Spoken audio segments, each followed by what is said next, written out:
Sir, you're charged with especially aggravated kidnapping. You're also charged with aggravated assault, and you're charged with theft of a firearm worth less than $2,500. You're talking about stuff that is not relevant.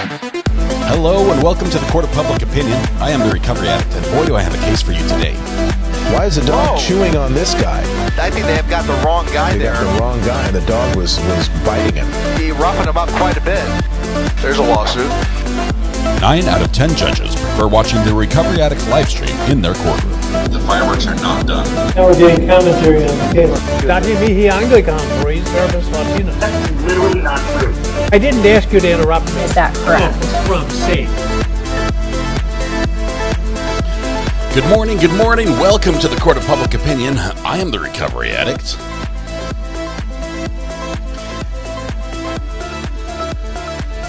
That's it. That's all I have this morning. That's me. Welcome. Thanks to have you here. Sorry. A little distracted. We'll get there. Okay. I was looking for Jinx. There you are, Jinx. Congratulations, Jinx. You were first in chat today. Very first. I think this... If this isn't your first offense, it's one of your first. I don't think you've won many times before. I'll have to check your permanent record. If it is your first, just know it does go on your permanent record. If it's your second, it also does as well. But congratulations. First in chat comes with its privileges and its punishment. We're going to focus on the punishment part for you. We're sentencing you to internet ownership, everything IP-related worldwide. It's your responsibility to fix today until we go live again. Then we'll re-gift this to someone else. And it is a gift. It's a gift. Congratulations. It's my third. Okay, but I've given it away twice. Okay, so this is the first time you really have to do the work. Putting in the work. Got it. Got it. You're going to do great, Jinx. You're going to do great. And what's more important is you're going to do it instead of us. So thank you very much. Congratulations on that. Welcome, welcome. We are excited to kick off court today with all the happenings that are going on. We're nearing the end of the state's case, or the defense's case, I think. So that's going to be cool. Our seats working? Our seats working? Tell me seats are working. That would be great. Don't think they are. Hang on. Need to find them first. Where did they go? Here they are. It's one of those things where it says they are, but they are not. So what I'm gonna do is I'm gonna take all the seats. They're all folding chairs mostly. I'm gonna fold them all, put them all away, and then I'm gonna reset them up again for y'all because that's how much I want you guys to be able to have a seat. So I've now taken all your chairs away. I've put them away and folded them up, hang them on the rack, and now I'm going to stand up all the chairs once again. And give me a second. It's a little bit of work.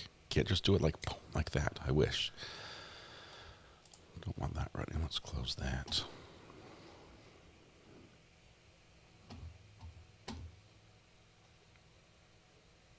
Bing, bing, bing, bing, bing. Okay, I'm all set up. They're all good. We're good. You can sit down now. I don't know how long the chairs are going to work, but I would take a seat while you can. So there you go. There we go. Everyone have a seat. Have a seat. Thank you. Now you can sit down. Wow. So much stuff going on today. I'm not sure. I think we broke it immediately. Nope. There they go. They're still working in batches. Everyone is having a seat. I see this right here. It's Phoenix's birthday. He's 11. Donna, happy birthday to Phoenix. We'll have to add him to the birthday list if he's not on there already. Hopefully he's already on the birthday list. I'm not accusing the state attorney's office of doing anything. What? I'm merely advising the court what transpired. Mr. Campbell advised that when somebody from the sheriff's office went to speak with this officer, the officer expressed to that superior that they were no longer willing to speak with us. And was no longer available, in fact, that the officer was going to be on leave. Well, we can bring in the superior under Sheriff Google. However, at this point in time, this does not invoke court to need to go through a Richardson inquiry. The witnesses that you're referring to, have they been disclosed to the state? It's my Not by us, Your Honor, because again, we have not had a chance to speak with her. Do you intend to call these individuals? If we can confirm the information, These are not answers. If you are not actually intending to call a witness that has not been previously disclosed, at this point, I do not have to engage in a Richardson hearing on this matter. He has to say yes As far here, as witnesses that you may be investigating or you may speculate, but he has to be truthful. relevant testimony, until you disclose them, until you actually intend to call them, there's really not much I can do with this.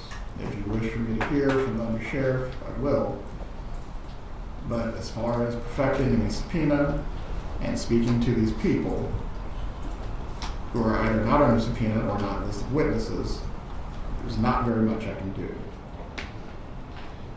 Judge, it is the defense position that between 12:30 and when we got to the jail shortly before 5, somebody from the sheriff's office spoke with this officer and convinced her that it was not in her interest to cooperate with the defense. We are asking for the court's assistance because the rules, To do what exactly? so that we can at least speak with her to find out if she has anything that's admissible.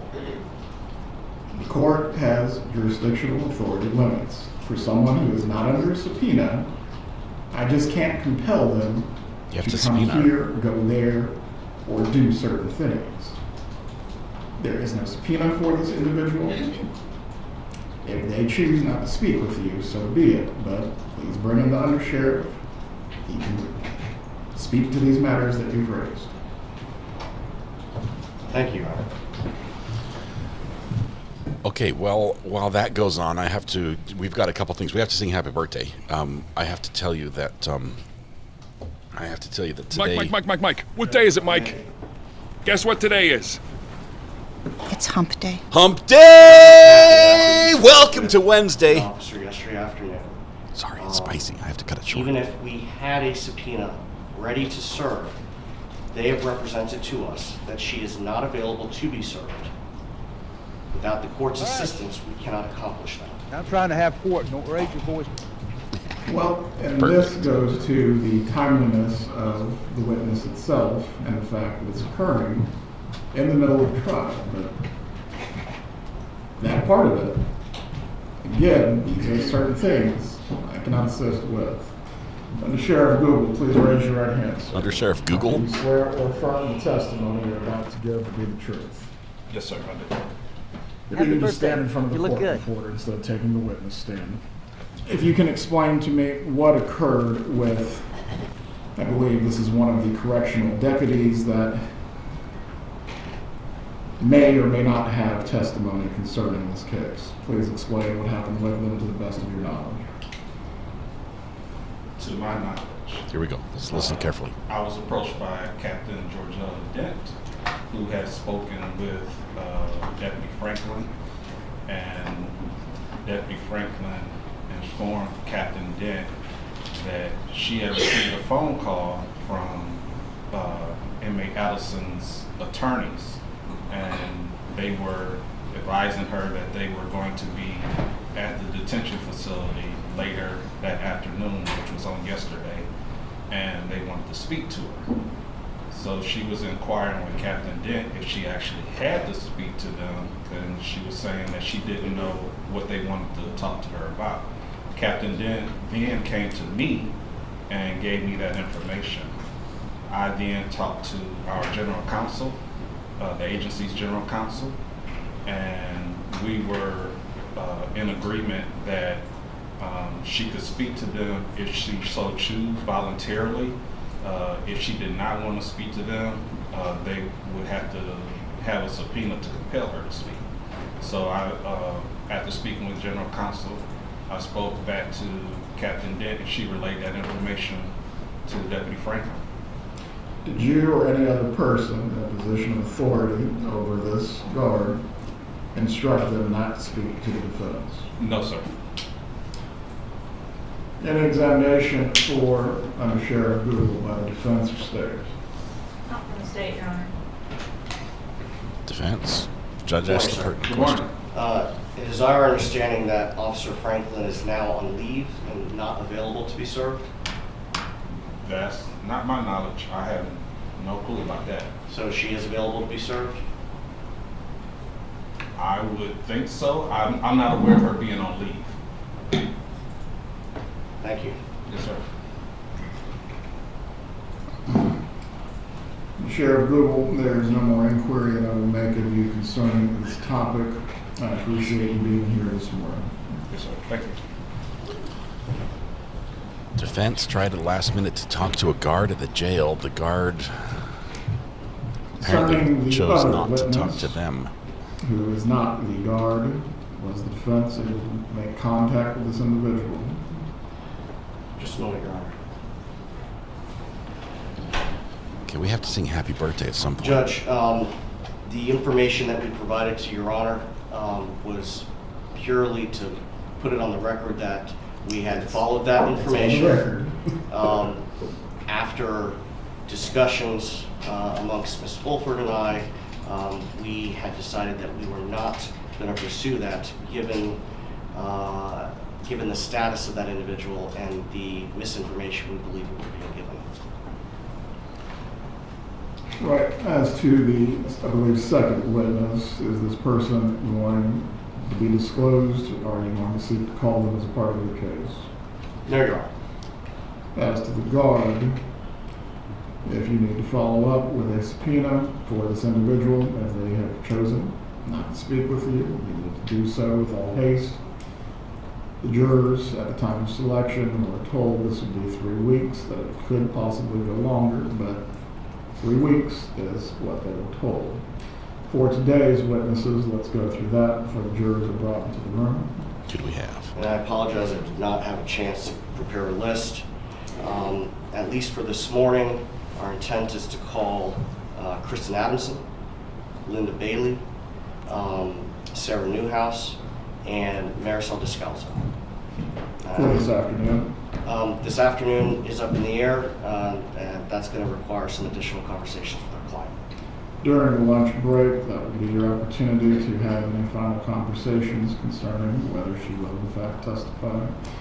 We'll give the jurors a longer lunch break if necessary to accommodate this. Instead of an hour and 15 minutes, it will be an hour and 30. After that, we are going to have to go on the record concerning is she or is she not testifying. Yes, sir. Wow, we'll find out this afternoon. Please bring in the jurors. Okay, quick, happy birthday. Everyone Your stand Honor, up. I know that 3 of the witnesses are here. Mr. Scalzo's flight does not arrive until a little after 10 o'clock, you said. Yes, sir. Stand up, deep breath, shoulders back, protect your voice in the back of the room, blend with the neighbors. Warm up with me if you will. La la la la la la la. We're singing happy birthday to OG Wendy, Phoenix, 80s Music Man, Daily May, and I think that's everybody. I neglected to give you an opportunity to speak. If you actually wanted to be heard, please do so now. Happy birthday to you. Judge, happy birthday to you. Happy birthday, OG Wendy, Phoenix, 80s Music Man, Gaily May. Happy birthday to you. Phoenix, you have birthdays with 3 OGs on the channel. That is awesome. Happy birthday, Phoenix, especially. Young listener, child of a listener. Thank you. OG Wendy, 80s Music Man, Gaily May. Happy birthday. Thank you so much. Appreciate you guys being on the channel. You have brought a lot of input and excitement and everything else to the channel. It's just awesome. It's just awesome that you're here. Happy birthday. Help yourself to your pancakes at Denny's, IHOP Village, and Waffle House, McDonald's, Tammy Dunlop's House, Andy's Grill, Bob Evans, and Cracker Barrel. Okay, jury entering. We're not going to get to the drum solo. The judge has rushed our time schedule this morning, and we're kicking things off 8:46, 1 minute after he said we would start, which is quick. There we go. Wow. So we got the hump day yell in, barely. It was pathetic. We got the birthday song in, barely. It was also not as good as it could have been. Just do a silent. Morning, members of the jury. Morning. Everyone can be seated. Happy birthday. We are going to OG Wendy, continue Phoenix, today with the defense's case in chief. Mr. Zellman, you may call your next witness. Thank you, Your Honor. The defense will call Kristen Adamson. Kristen Adamson.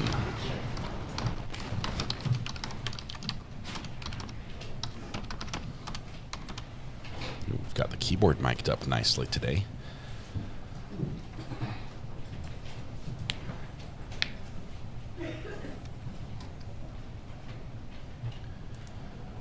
While that's going on, let me just say, Kelly H., thank you very much. 8 months. Best chat in LawTube. You guys are amazing. Thank you, Kelly H. Thanks for your super sticker as well. Love the thumbs up. I talk about Bruno, also a member for 8 months, says, I hope Donna takes a stand. We all are sort of leaning that direction. And Amy with a Y gives a super chat and says, I wish we could have this judge on every case. Thank you for covering this case with us. Thank you, Amy. He is amazing. I love Judge Everett. He just exudes fairness in his demeanor, which is great. Here we go. Please raise your right hand. Good morning. Do you swear or affirm the testimony you will give today will be the truth? I do. You may take your seat. He says, You may please raise your right examine when you're hand. ready. She says, good Thank morning. you, Your Honor. Like they know each other. Good morning. Good morning. Can you please introduce yourself to the jury? I'm Kristen Adamson. Okay, Ms. Adelson, how are you employed? I'm a lawyer. What type of law do you They practice? do know each other. I practice family law, and I have done so for 37 years. Wow.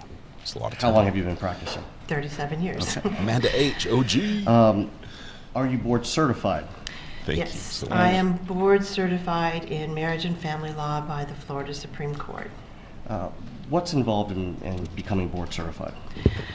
And I've been board certified since 1996. I had to take a test on family law, and I had to pass a peer review by judges and my colleagues in the Florida Bar Family Law section.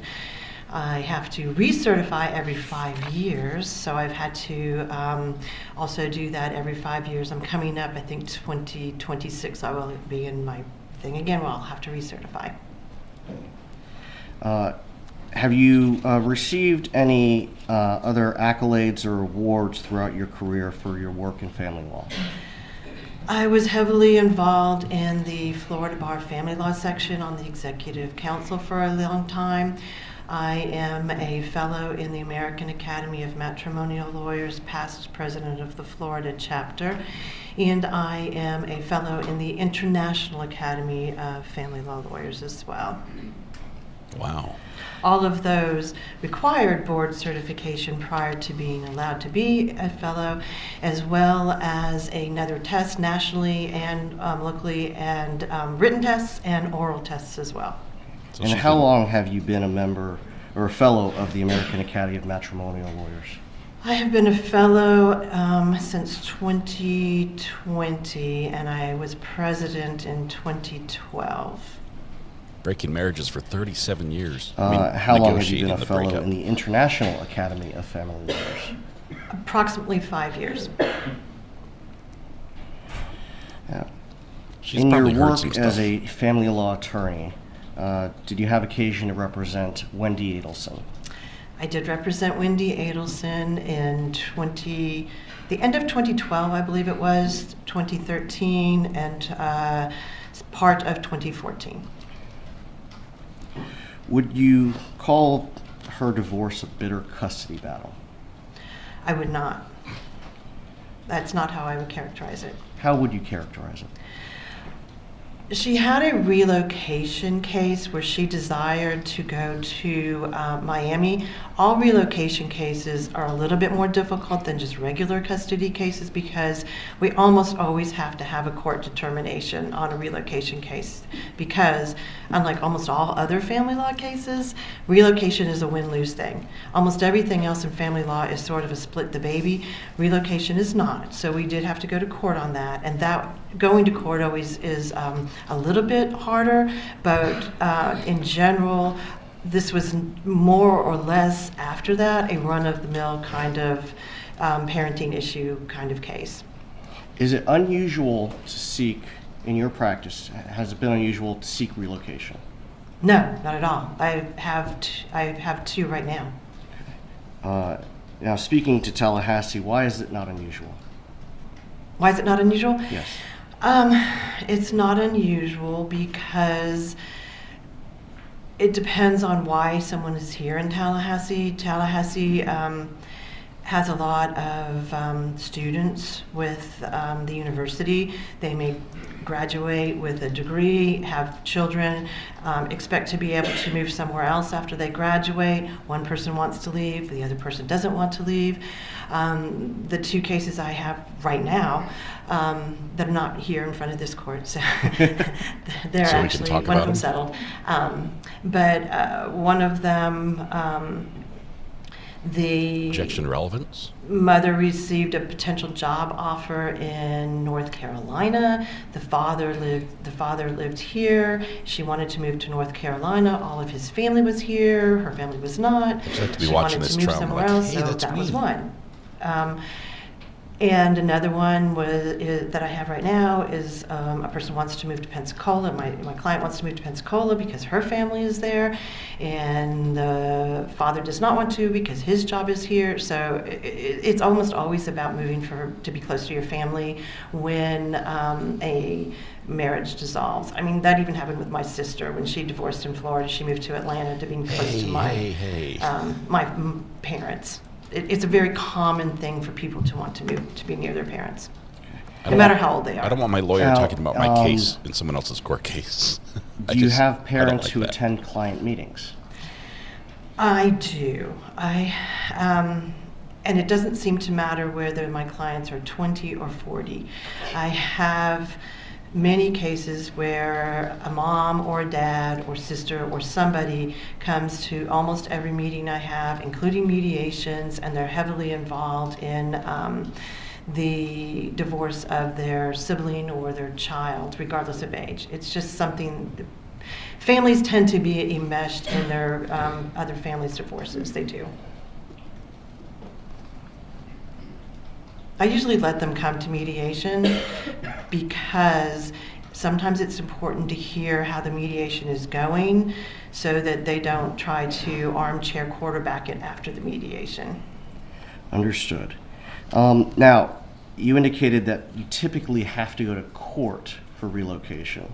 How difficult is it to get court approval for relocation? Well, I always tell my clients in Leon County that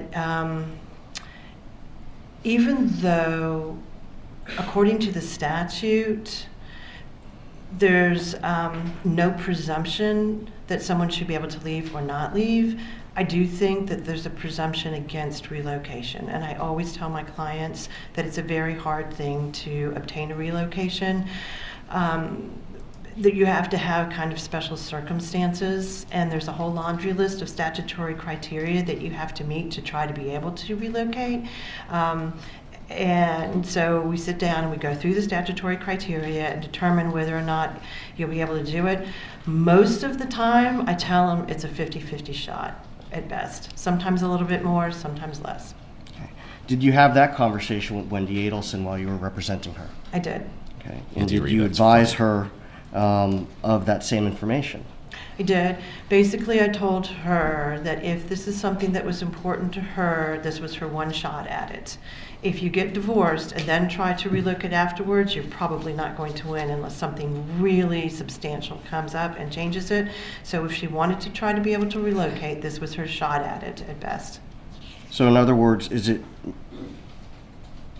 not that it's easy, but is it easier to try to obtain relocation in the initial proceeding or in a modification? In an initial proceeding. Okay. Now, the standard for a modification, what is that? Standard for a modification is a substantial change in circumstance. And at the time that I had Wendy's case, there was also another component which no longer exists. But at the time that I had Wendy's case, you had to prove there was a substantial change in circumstances, that it was in the best interest of the child for a modification, and that it was detrimental to the child not to modify. That detriment part does no longer exist. Now you have to just prove there's been a substantial change in circumstance and that it's in the best interest of the children. But at that point, you would have had to prove that it was detrimental in some way to the children to modify.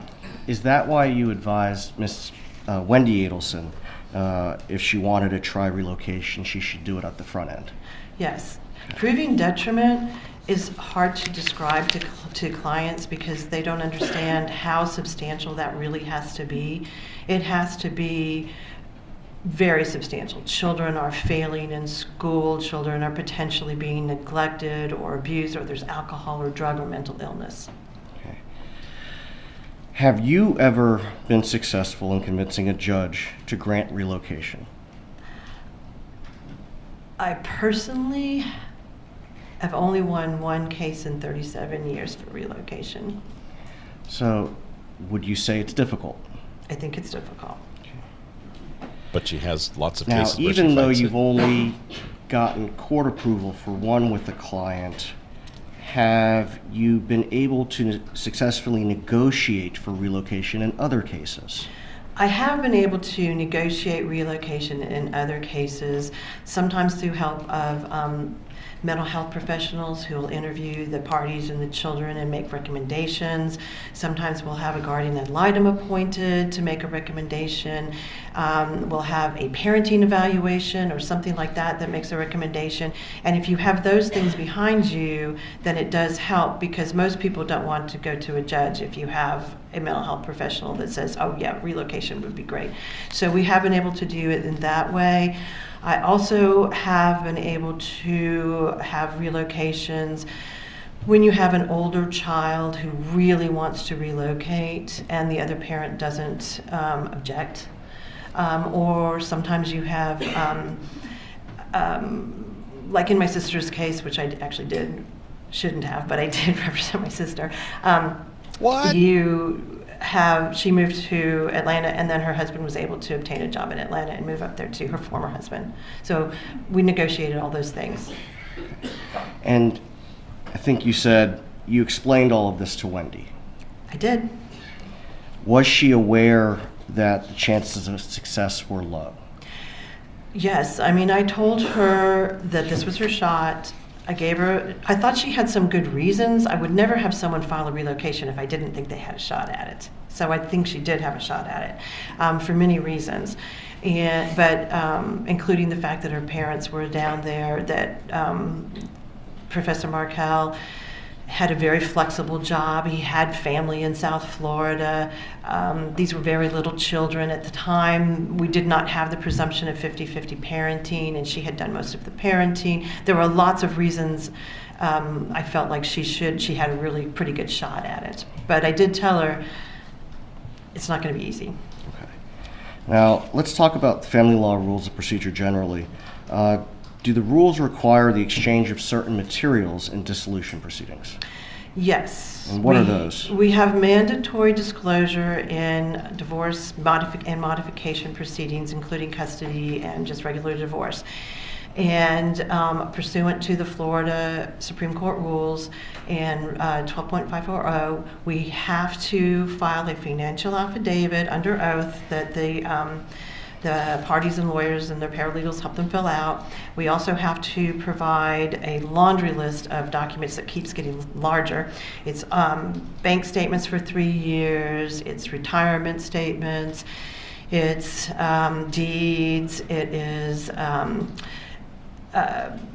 credit reports. I mean, it's a very large, voluminous amount of documentation that we have to exchange with the other party, the other counsel. And when completing the financial affidavits, specifically when you completed Miss Adelson's family law financial affidavit, did you gather records in the process of completing that so you could disclose everything appropriately? We did. We gathered all those records and we exchanged them and gave them to opposing counsel. Sometimes what does happen is the other side has all the records. For example, tax returns, we have to exchange tax returns for 3 years. Sometimes the father or the husband might have all the tax returns, the wife might have all the tax returns, so you do rely sometimes for the other side to provide the documents that you should have. But Now, that does happen. Do you have to list all assets on the financial affidavit? Within reason, you do have to list your substantial assets. Sometimes I have people that want to list minutia assets, de minimis assets. We don't really do that. We try to keep it as global as possible. We don't list everybody's clothing or, but we list all the cars, generally speaking. But financial affidavits are also a work in progress. We can amend them. And that is part of what happens when you go through a dissolution. Sometimes more documents come to light. A lot of times when people are getting divorced, they're not always in their best mind, and they're not always working as well as you'd want them to. So it takes a lot of help to get a lot of these documents sometimes. So we amend financial affidavits. And I always tell them, don't worry, we'll amend before we go to court. If we have more documents that come up or we find out more information or you change jobs, we have to do that. What about non-marital assets? We generally list non-marital assets as separate if we have knowledge of them. Non-marital assets can be very clean, where you absolutely know something's non-marital, or they may not be, because what people don't always understand, it's an education process as you're educating your client as they're going through divorce. Simply because it's in your name alone does not mean it's non-marital. So it can be in your name alone and still be marital if you have obtained it during the marriage. However, sometimes it can be both, and we have to separate things out. I know with Wendy's case, that was one of the things that happened, is she had an asset that was potentially marital and non-marital because she owned some of it before the marriage, and then she had some of it, she contributed some of it after the marriage. So it's hard to determine how much initially, and we sometimes have to hire expert witnesses, financial witnesses, to come and help us determine what part of this is non-marital and what part is marital. For example, if you have a retirement account and you've contributed to that retirement account before the marriage, everything you contributed before the marriage is yours. It's not marital. And whatever increase in value due to the market is also non-marital. So if you have $100,000 in a retirement account, you get married, that $100,000 theoretically, except for 2009, that $100,000 continues to grow, so you're entitled to the growth on it too as non-marital. So that's why sometimes it gets very complicated and we can't determine it initially when doing a financial affidavit, but we do try to determine it by the time we get to court at least. Now, I want to back up a little bit. What happened with Wendy Adelson's relocation? She did not win her relocation. Can you tell us what happened at that hearing? So we had a hearing on the relocation. We put on Wendy Adelson, and she testified about the reasons that she wanted to move. She did have a job offer in Miami. We put on the lawyer from the law firm that had offered her the job. He testified about what the job would be, how much more money she would be making, and the flexible hours, et cetera, et cetera. We put on all of that, and then at the end of our testimony, the judge asked to speak to counsel, which happens a lot, and she took counsel out. It was me and Professor Markel's lawyer, and she told us she understood why Ms. Adelson wanted to move, but she wasn't going to allow it because she didn't think she had met her burden of proving it was in the best interest of the children. During that hearing, or after the judge made those comments, did Wendy go out in the hallway to speak to her parents? Well, after she made those comments, I went to both Mr. Duggar and I went to our respective clients. We told our respective clients what the judge had said. And basically, if the judge had already determined this without hearing from Professor Markel, we didn't really have a chance of winning this at all because she'd already heard the best case of our case. So I talked to Wendy about that, and then Wendy's parents were there, and I actually spoke to Wendy and her parents, and then she went and spoke to her parents again, I think, if I can remember. It was a long time ago, but I think she spoke to her parents outside of my presence as well.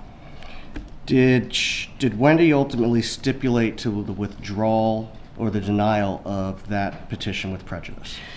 So what happened at that point was we went back into court, The judge denied Professor Markel's motion to dismiss, because he had filed a motion to dismiss our pleading. She found our pleading to be sufficient, so she entered an order denying his motion to dismiss. She entered an order that we stipulated on the records that we would agree to the denial of the relocation. And then she entered another order where we all stood there and worked through with the judge what the temporary visitation would be for the next summer and the next several months before we got to another agreement. And at this point in time, I believe it was approximately the third week of June of 2013? Yes. Okay. And what was Wendy's reaction? What is privilege? At that point in time, I think she was upset that she wasn't going to. I mean, nobody wants to not win their case. She was upset. She was always calm during all of my meetings with her. She understood. She's a lawyer. She understood what I was telling her in terms of the legal ramifications. I think she was resigned to it. We did speak a few times after that because we had to get geared up for the next round of this. We had already gone to mediation before that, and we had not been able to agree at the mediation on the relocation. So we knew we had to go to another mediation. So I talked to her several times about the next mediation, which would be dealing with all the other parenting issues and the financial issues. So I did talk to her quite a bit after that, and she seemed resigned to it.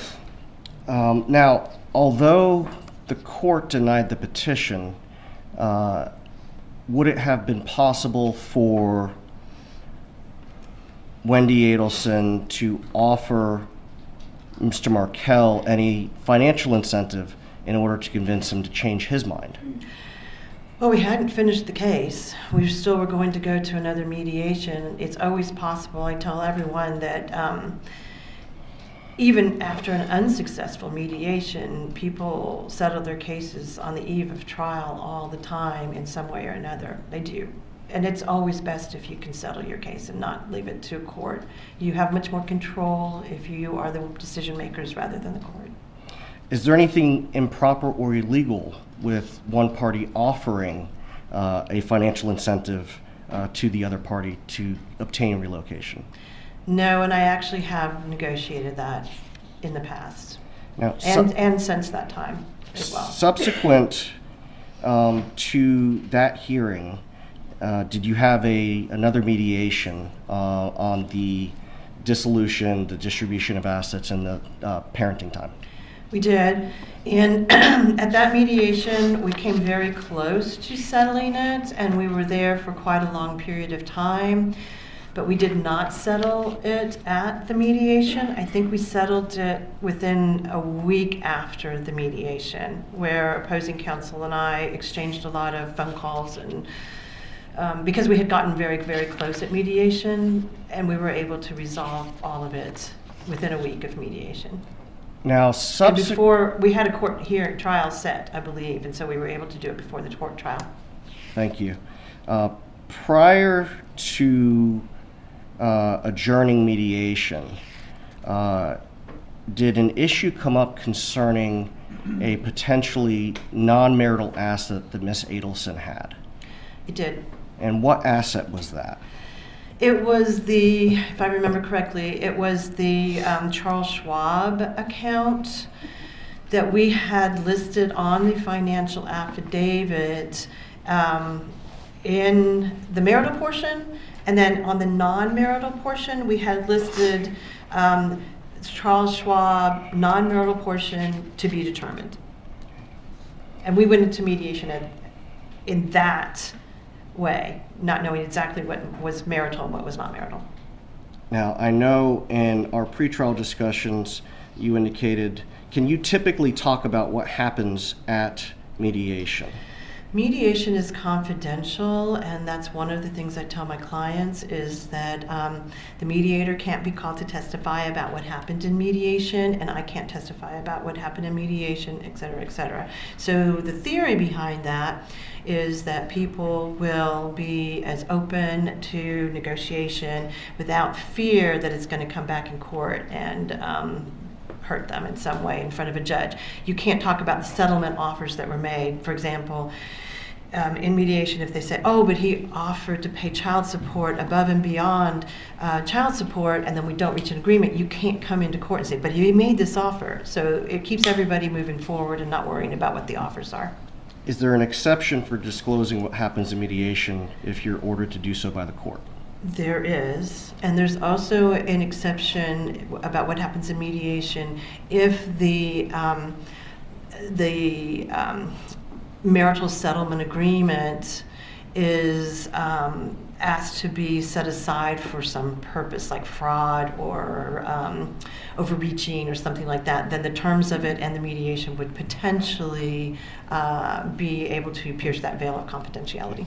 But for our purposes, in order to talk about what specifically happened concerning that asset in mediation, do you need the court to order that you disclose that information? I would certainly like the court to order that. I don't want to fall foul of any mediation rules. I can tell you that my client has waived that confidentiality. That's the mediator, who was a friend and a lovely person, Joe Boyd, he is not with us anymore, and Professor Markel is not with us anymore. So a lot of people in that mediation are gone, and Ms. Adelson has waived confidentiality.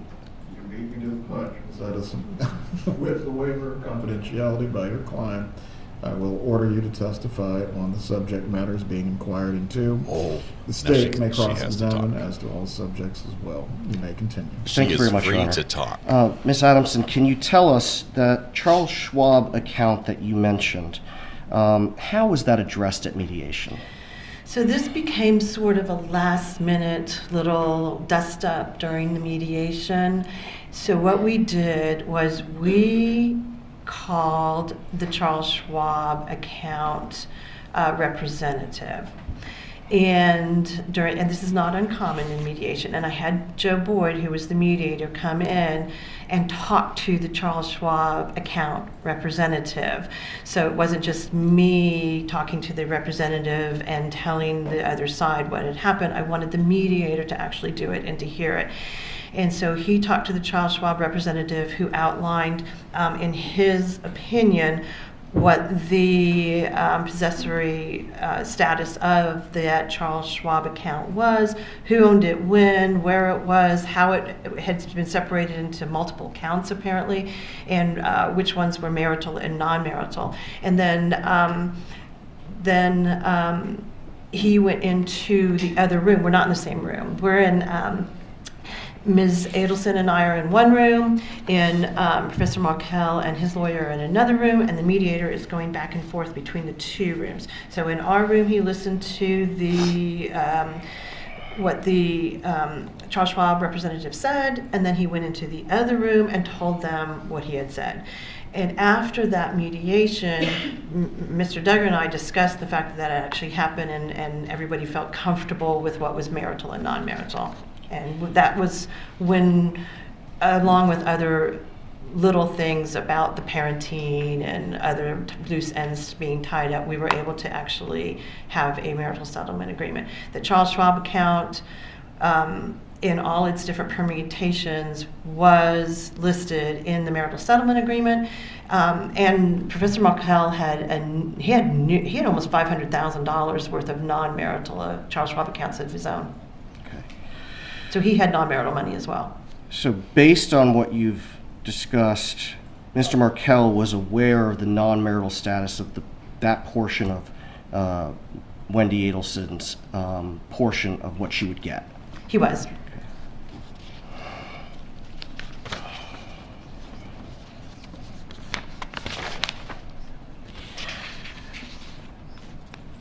And as you said, shortly thereafter, that case settled. Within a week, I think, ish. Within a week. Shortly after the divorce was final, did Wendy invite you to get her groove back party? I don't remember when the party was, whether it was a month or two or What three, happens there? but she did invite me to a party in her new, I think it was an apartment or townhouse. I don't remember what it was exactly, but she invited me to a party. It was called Wendy Gets Her Groove Back, and I had several friends I knew of Wendy's that were there as well, and it was just sort of a Wendy's in a good place, come celebrate my new life party. Yeah, in Tallahassee. Throughout the course of your representation, could you tell us the total amount of attorney's fees and costs that you incurred in this case? Buckle up. I think the total amount of costs and attorney's fees, we did take a couple depositions. We had 2 mediations. One was ordered by the court on that relocation case, and then that was a pretty short mediation. It was only a couple hours. The other one was much longer. I think the total attorney's fees were probably about $30,000. And costs of? That includes costs and everything. Is that just for her? Now, I know that sounds like a lot, but it wasn't that much compared to a lot of litigated cases. Okay. Now, litigated cases have multiple evidentiary hearings. Correct. Did this? No, we had. I don't believe we actually had any evidentiary hearings. The only other hearing that we really did have was post-dissolution. So aside from the relocation, prior to the divorce being final, there were no contested hearings? There were no contested hearings. Now, did the marital settlement agreement require that Mr. Markel pay Wendy and yourself certain sums? So, according to the marital settlement agreement, Professor Markel kept the house. So he was supposed to pay Wendy for her part of the house. And all the other assets were divided equally, so that he kept an equal amount, she kept an equal amount. He was supposed to pay, I think it was about $120,000 for his part of the house within 60 days. He had the money because he had more than $500,000 in non-marital assets, and he had also marital assets as well. He was supposed to pay me $10,000 in attorney's fees because he made a lot more money than Wendy did, and it's based upon, attorney's fees is based upon who has more resources, and he had considerably more resources than Wendy did. So that was part of the agreement. He was supposed to pay me $10,000, he was supposed to pay her $120,000, all within 60 days of the agreement, which was July, sometime 2013. July 31st? I think that's right. Did Mr. Markel pay the sums that he was obligated to pay under the settlement agreement? He was supposed to transfer, if I remember, from one of his Charles Schwab accounts to Wendy, the money. He gave her $50,000 of the $120 in a pretty timely basis, and then he just didn't pay the rest. And I don't like to file enforcement hearings on things like that because it takes a long time to get to court. It's not fun. It's just kind of, so I was pretty much once a week or once every other week asking opposing counsel if Professor Markel was going to pay. The Adelson described this as a terrible, bitter divorce. He did not. What did Wendy ask you to do? The lawyer's like, it was pretty average. To enforce that? At some point, I wrote a letter, I believe, to opposing counsel. So this was, first it's a bunch of emails and phone calls, and then it's a letter saying, please pay, so we don't have to file an enforcement. A part of our marital settlement agreement, if we have to file an enforcement and we win, which we would have because he had to pay, then he would also have to pay additional attorney's fees for doing that. So then it just becomes more and more money that he owes and he's not paying theoretically. So, and this was all on property issues. So unlike custody, we're not going to be able to, or child support, we can't put him in court or in jail. We're not going to be able to put him in jail or anything like that. We're only going to have to be able to go after his assets and things of that nature. It's a lot easier if people will just pay. So I finally filed a motion for enforcement saying he'd only paid $50,000. He owed the other money, and he owed me money, and I asked for a court hearing on all of that. Sounds like it was pretty straightforward motion that you filed. It was pretty straightforward. It was probably 4 or 5 paragraphs. Okay. Did that prompt Mr. Markel to pay?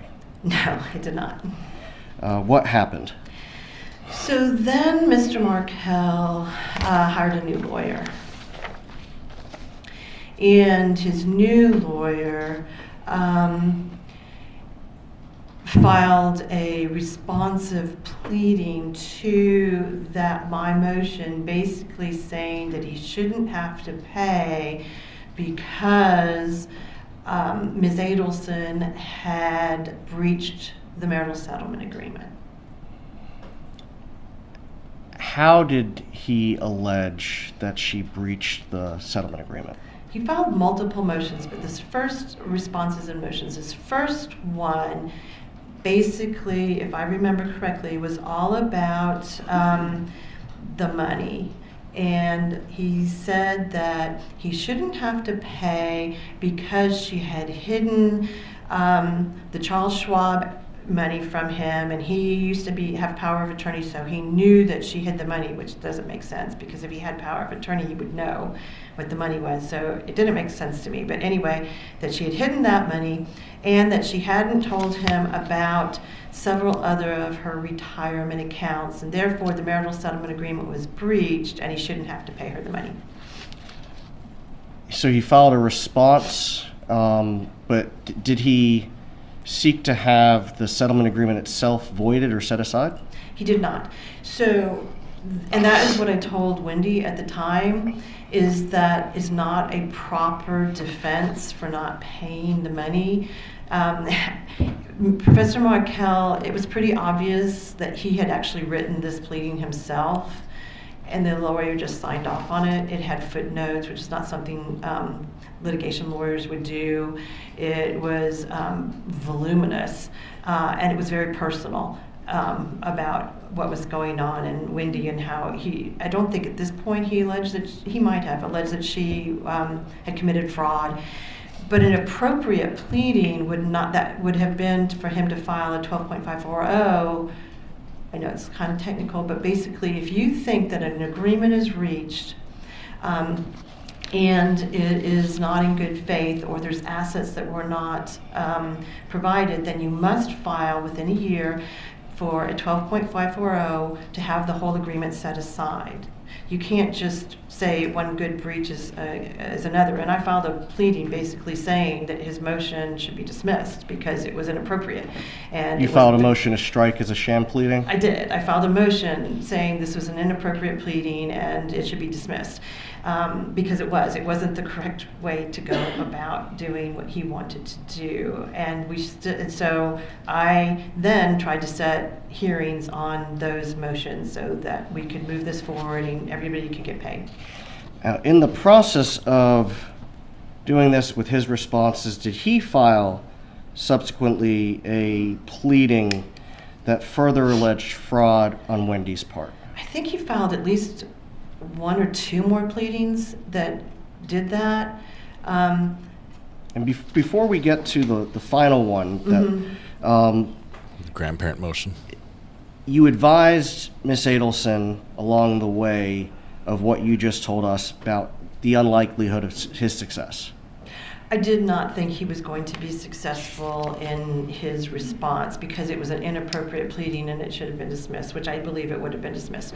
And you can't say, I'm not going to pay you because you breached this agreement by not giving me documents. That just, first of all, there's a lot of case law that says that if a case is heavily involved with mediations and lawyers, and all these documents have been produced, you had your shot at it. So he was not going to be able to do that. Plus, I knew that he knew about these assets because we had that conversation at mediation, and I had several conversations with his lawyer afterwards, and the marital settlement agreement listed all these assets that he was claiming he had no knowledge of, and they were already listed on the marital settlement agreement. So it was not, in my opinion, a successful response, and I told Wendy that it wasn't. I'm loving this peek behind the curtain, but I'm not sure how this is helping Donna at this point. There was a hearing in February of 2014. I think the records indicate that that Mr. Markel and his attorney were attempting to depose Ms. Adelson. So what happened was, I wanted to take his deposition so I could find out why he wasn't paying. And their response was to want to take her deposition, which I did not believe was appropriate because we were simply trying to enforce a marital settlement agreement, and there's nothing that would happen in terms of that marital settlement agreement that would require him to ask her any questions. So I did file a motion to protective order so that he would not take her deposition. We went to court on that issue in front of the same judge. And what happened at that hearing? At that hearing, which we did not have transcribed, which we usually do, but we didn't because it was pretty much a 15-minute hearing, the judge read all of the pleadings, and she said that she was very unhappy with Professor Markel's pleadings. She did not like them. She thought they were a poke in my client's eye, and they were not appropriate, and she never wanted to see pleadings like this in front of her again, but she was going to allow the deposition. With some limits? With limits, yes. Okay. I don't remember exactly all the limits, but they could only be about certain she things. Grants them. Now, subsequent to that, did Mr. Markel file an additional pleading concerning complaints that he had about right of first refusal, parenting time, and things of that nature? So that's the first time, and this is actually almost a year after the divorce, and we're done with the whole divorce. That's the first time that he brought up any parenting issues. And it was a series of issues that he had now about the parenting, and it was that Wendy wasn't allowing him to FaceTime with his children as much as he wanted to, that they weren't allowed to go to be present at the same birthday parties, that if there was a birthday party that he was at, she wouldn't come. I mean, things like that. And that she wasn't, I think there was a right of first refusal in it, and that she was letting her mom watch the kids, and he didn't like her mom watching the kids. And I think he alleged that her mom was saying bad things to the kids, potentially about him. I think that was the first time. He also, I think it was that pleading where he went on a little bit more about Wendy and how she should probably be disbarred from the practice of law, and that I should be disbarred from the practice of law. Wow. When you scorched earth on this one. As he's filing these things, are you still trying to set a hearing, or set the depositions and set hearing on your enforcement motion? I've still been trying to do that. There were a number of hearings that got canceled. Some of them I think were because of the court needed to move things. Some of them were because I was trying to work this out. Still, I'm always trying to work out a case and not go to court if I can. So we were trying to work it out, but he wasn't paying, and I was trying to set hearings on all of this so we could get the money and we could get his motions dismissed because they were frivolous. Okay. Now, the one motion concerning his my client, Mrs. Adelson, he referenced parental alienation. Have you dealt with parental alienation in your practice before? I have. And what is that? Well, it's not actually a recognized legal term, and it's not actually a recognized mental health term by the mental health professionals, but it does happen. I mean, we all know that there are parents who do alienate their children against their spouse by saying really terrible things or trying to put up roadblocks to parentings. And I've had cases that were pretty serious in the past where little children, it doesn't usually impact teenagers. By the time they're teenagers, they've already they want to do their teenage thing. It really truly impacts not children this young either. It's usually like 7 to 9-year-olds that we deal with when we have parental alienation, where they become completely aligned with one parent inappropriately, and not because the other parent is doing something like abusing them or something like that. It's because the other parent truly is putting up these roadblocks. They do use those terms. I've seen it. Okay. The statements that were included in the March 26, 2014 pleading filed by Mr. Markel that were attributed to my client, would that have resulted in any sort of relief preventing my client from having any sort of unsupervised time with the grandchildren? No. It's not possible. And I told Wendy that. Okay. Now, as Professor Markel continued filing things, did you realize that you were going to have to become a witness? So I can't remember how many pleadings he filed on that regard. It may have been 3. And it was the last one that he filed. I believe it was in May, I believe, where he said that where he became very personal to me, which occasionally happens. It doesn't usually happen with professional people, so I was surprised. But he became very personal towards me and said that I had committed fraud and that I should be disbarred based upon what had happened. At that point in time, I knew that I was going to actually have to be a witness now in this case. And as a witness, you can't be a witness and a lawyer representing your client. So I knew that I had to withdraw. So I withdrew so that I could testify in the case that was going to come up. And I sought a new counsel for Ms. Adelson at that point. Did that result in the hearing that now, let me back up. Had you been able, prior to withdrawing, to schedule the hearing on your enforcement motion as well as Mr. Markel's motions? I had it scheduled. It was scheduled, but then I had to withdraw because he filed that pleading after it was scheduled. So I had to withdraw, and I called Jimmy Jenkins and asked him if he could please represent Ms. Adelson. He said yes, but he needed more time to get up to speed on that case, so the hearing had to be moved. Okay.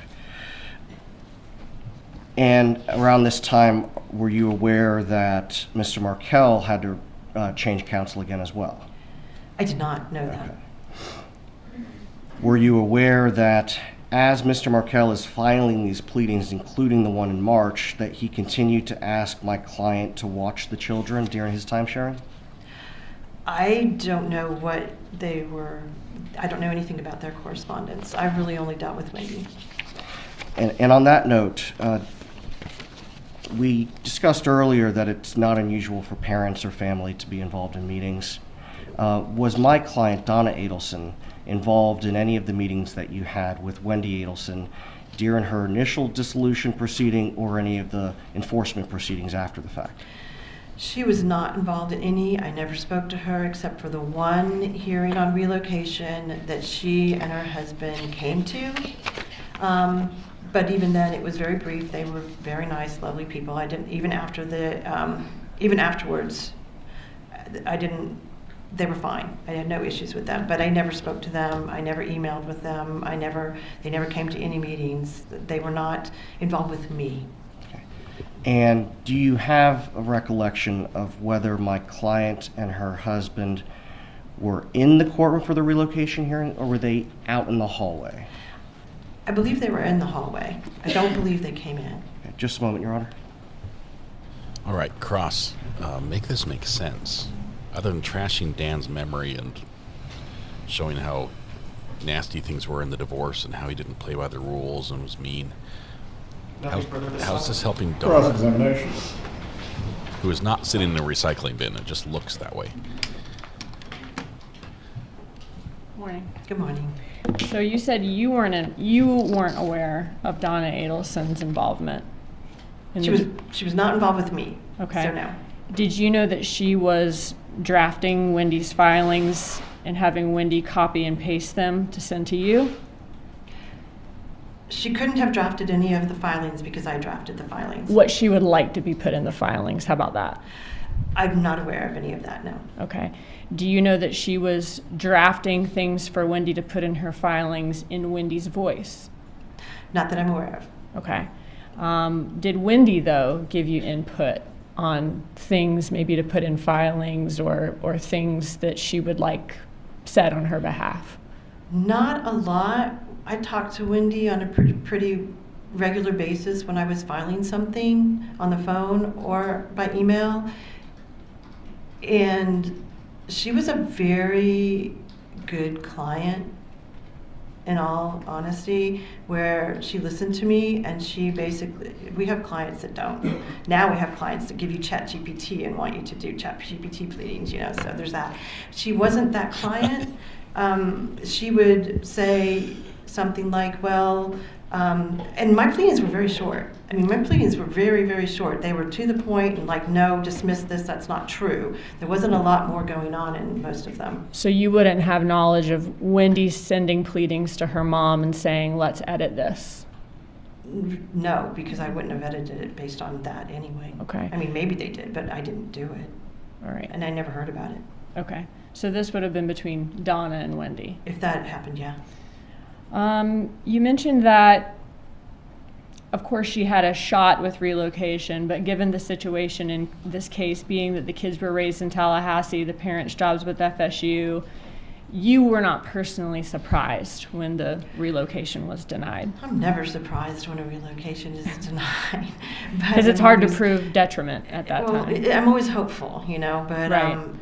And I thought she had a good shot or I wouldn't have let her do it. I mean, I'm not going to file a frivolous motion, and I thought she had a good shot for a number of reasons. Regardless, though, of what you think, do you ever have clients or family members of clients who have unrealistic expectations of what the courts will allow or what you can do for them?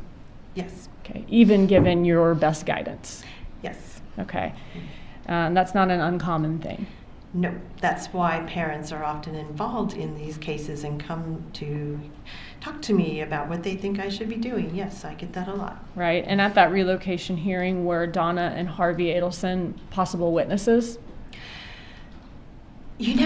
I've been trying to think about that. I think that that's probably why I had them sit outside, is because they could potentially be witnesses in invoking the rule. However, I think we had come to either the close of our case. But you wouldn't know that until you were done calling witnesses. Correct. So that's right. Yeah. Okay. So that's why they were in the hallway. That's why they were in the hallway. Yeah. Okay. Not because they didn't care or they weren't involved. Oh no, they were very nice. I mean, I met them. They were there when I got there in the morning. They introduced themselves. They were very nice. We did our thing. I came back and told them afterwards. Nobody yelled or screamed or cried or did any carrying on, which sometimes happens. So no, it was all very appropriate. Okay. Do you sometimes have clients or family members of clients who take the news harder than you do when they lose something in court? Well, I don't like to lose either. So there's that. I don't like it. That's why I don't like to go to court if I think I'm going to lose. That's why I want to settle things. But sometimes they take it really hard, especially family if they're not there. They do. Okay. And you said Wendy was upset when she was denied the relocation, but she was calm. Oh, let me also ask you this. Wendy Adelson stipulated to the denial of the relocation after you found out behind the scenes from the judge that it was going to be denied. Correct. Okay. And she was upset about it, but calm. Yes. She's not screaming. No. No, okay. And I have people do that. I mean, I've had to have my own clients taken by the bailiff out. I'm sure you've seen it all. And how did Donna Adelson feel about not winning the relocation? I don't know how she felt. I can only tell you that I came out, I talked to Wendy, and then briefly, as far as I remember, because I mean it was 13 years ago, I think I talked to all of them and kind of told them what happened and what was going on. And, you know, I didn't agree with the judge, but this is the judge and they get to make the decisions. And I think that Wendy went and talked to her parents without me and then came back and said, okay, we're good. We can go into court and we can stipulate. Okay. Which is what I had suggested. So if there are emails of Donna Adelson being upset about and very disappointed and about it being denied or unhappy with your representation for some reason, that's not something she's telling you to your face? No. Okay. You talked about Dan Markel not paying what he was supposed to pay according to the settlement agreement. In Dan Markel's court filings, did he give, and I know you don't agree with those reasons, but did he give his reasons for not paying? He gave his reasons, okay. Yes. And that included the fact of that he was accusing Wendy of noncompliance. That's true. Okay. Eventually, did you seek to have Dan Markel held in contempt of court? I did. It was part of my motion was to have him held in contempt of court and enforced it. That's not the kind of contempt where I can throw him in jail. Yeah, what does that mean, contempt of court? Can you explain that? So in a child support hearing or an alimony support hearing, if someone doesn't pay their child support or their alimony, we can have someone held in contempt of court and put in jail if we can prove they had the ability to pay, but they're just not paying, and then the court can put them in jail until they pay the amount they're supposed to pay, okay, because they have it. If it's a property issue, we can't really have them held in contempt of court because it's a property issue, and that was part of why Dan's pleadings didn't make a lot of sense, because he was mixing up property and child issues, and you can't do that. It's strictly property or it's kid issues. In a property issue, it would be a multi-step thing to have him held in contempt of court. He would basically, the judge would have to find that he was not paying, he's willfully not paying, and then... Could I ask you a different question? Okay. I'm sorry. But even in a property situation, the court could put him in jail ultimately, but it would be multiple steps I would have to go through. It wouldn't be just one step, and it would be difficult. What ultimately is the consequence of that is my question. So ultimately, the ultimate consequences, we would probably get a final judgment against him for the amount that was owed. Like a lien. And a lien against, and we would get a lien against the house, and we would, and I have to do this often, I would send them to a debt collector attorney who would then have to file another suit to be able to collect that money, and then they would probably be able to go into his assets and get the assets. So it's a multiple stage process, which is why I just wanted him to pay the money and not make me do this. So if it was successful, probably a lien, worst case scenario, he could go to jail. And then him being an attorney, though, could he lose his bar license, possibly? If he's held in contempt of court? Or at least be in trouble with the bar? He could. I've had lawyers held in contempt of court over these issues before. I haven't had one lose their license yet. Okay. But they could. She's a bulldog. It is a possibility. I think she's a good lawyer. Did you inform I just Wendy don't know what all Adelson the that you were relevance seeking is. to have him held in contempt? Yeah, I'm pretty sure I probably did. Because it's kind of a generalized form. It's a motion for contempt and enforcement. Okay. And then at some point, did he allege that Wendy Adelson should be held in contempt? I don't know if contempt, I can't remember if he actually said she should be held in contempt legally the way that I was using it. I think his pleadings were much more, Wendy should be disbarred. Okay. I mean, that's what he specifically said. Right. She was committing fraud and she should be disbarred. Would you describe this divorce as contentious? I wouldn't describe the divorce as particularly contentious at all compared to most of the divorces I had. I mean, we settled it. I don't settle a lot of my cases where we actually go to week-long trials over things of that nature. I think it was like any divorce where there were ups and downs of moments where it was contentious and not fun, but for the most part, we kind of settled it. We settled it after mediation, and it wasn't a problem. I do think that this whole issue of the enforcement got a little contentious. I really didn't understand it because he paid the first $50,000 fine, and then all of a sudden he decided not to pay the rest, and I didn't really get it and know why he was doing that, because the parenting stuff didn't come up for like several months afterwards. So none of what he was doing made sense. I think he just got upset with Wendy or something. I don't know what it was. Okay, thank you for that information. It wasn't contentious, but you did say that his motions were very personal. His pleadings were very personal. That's where I think it became contentious, is when he did that. Was that personal attacks on both Wendy Adelson and you? Correct. And he was alleging that Wendy Adelson committed fraud, right? Yes. He's alleging you committed fraud. I did. It got so bad that you had to get off the case so that you could be a witness on Wendy Adelson's behalf, right? Correct. That's happened before, though. I mean, I've had that happen before.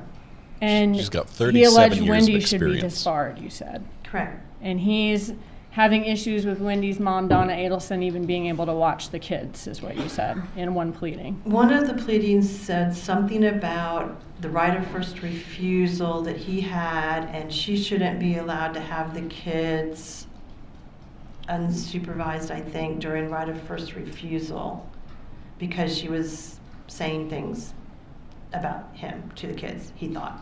And did the litigation between Dan Markel and Wendy Adelson continue even after you got off the case? Once I got off the case, it was the end of June, and I think that he was gone within a few weeks after that. So you were supposed to be a witness on Wendy Adelson's behalf, right? Correct. Were you ever able to have that hearing? No. Why not? Because I got a call from Jimmy Jenkins when I was in Tampa at something that he was dead. It was pretty shocking. Does that happen very often in your divorces? That does not. We've had a few people get murdered, and I've had a few suicides. Okay. But it's rare, and I remember all of them. Right, but not contentious. Sometimes, I don't know with the suicides, I don't know. That's all. Thank you. Redirect examination. Briefly, Your Honor.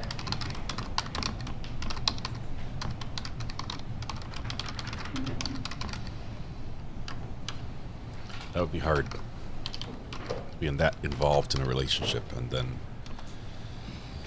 having someone end their life. I imagine the lawyers get to know both parties pretty well during that.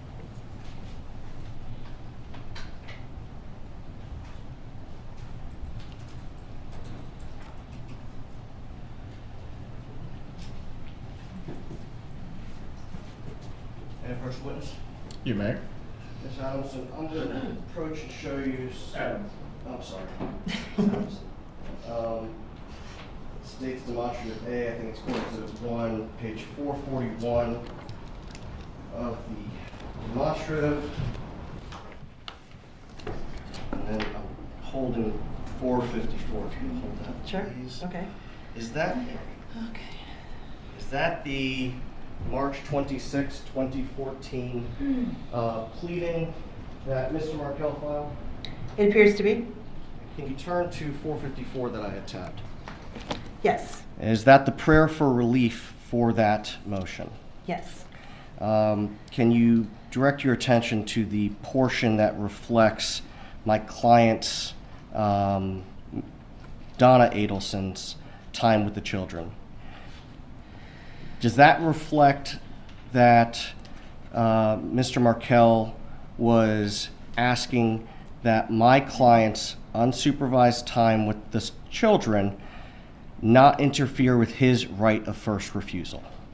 I think you're talking about paragraph 6, where it says, enjoin the former wife from allowing the maternal grandmother to have unsupervised time with the children consistent with the right of first refusal. That was that right of first refusal. Yes. And to impose appropriate limitations to safeguard the children from being subjected to disparaging comments about their father.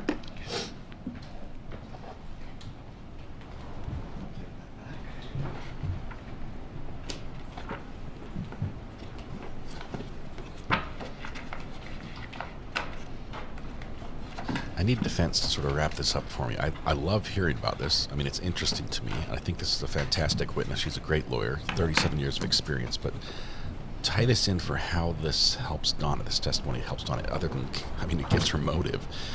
What is it? Are we just tarnishing Dan's image? Adelson, did you testify that the divorce was not contentious, but some of his pleadings post-divorce were contentious? I think that's accurate. Okay.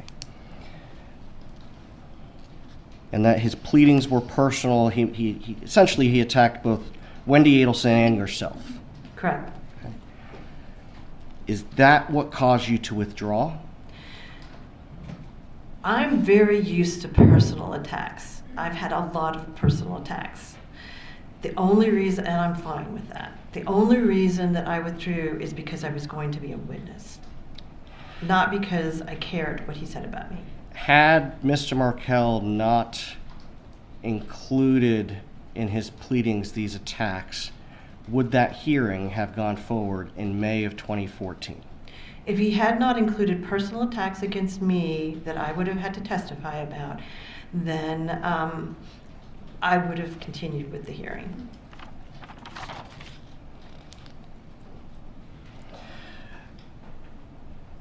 Now, I want to go back to relocation. After the relocation hearing, my client, Donna Adelson, appeared to accept the court's ruling. To you. As far as I know. You don't know what she said privately, do you? I do not. Concerning Wendy Adelson's involvement in drafting of pleadings, I understood your testimony on cross to be that you'll take input from clients, but ultimately you're the one who is drafting the pleadings. I take responsibility for my pleadings, and I've never filed a pleading based upon what a client told me I have to do. I will take input because I don't know all the facts. Sometimes I need more facts from them so that I can do it, but I'm ultimately responsible. My name's on those pleadings. And so you're not going to cut and paste from what a client sends you? Well, sometimes if they send me really good facts, I'll sort of go, oh, these are good facts, and then I'll take the facts and I'll put them in, but not legal arguments or anything like that, no.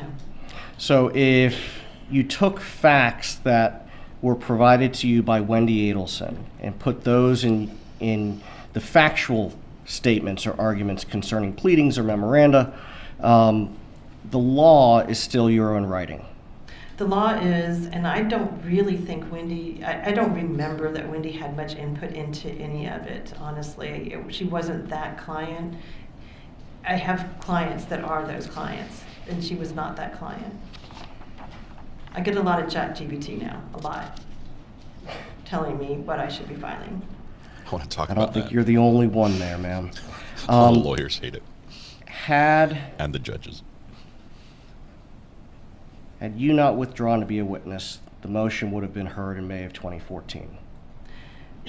May or June, whenever it was set. I don't remember exactly when it was set. Okay, whatever the docket says for whenever it was set, yeah. So if the docket reflects, I think it was May 15th of 2014, the hearing would have gone forward.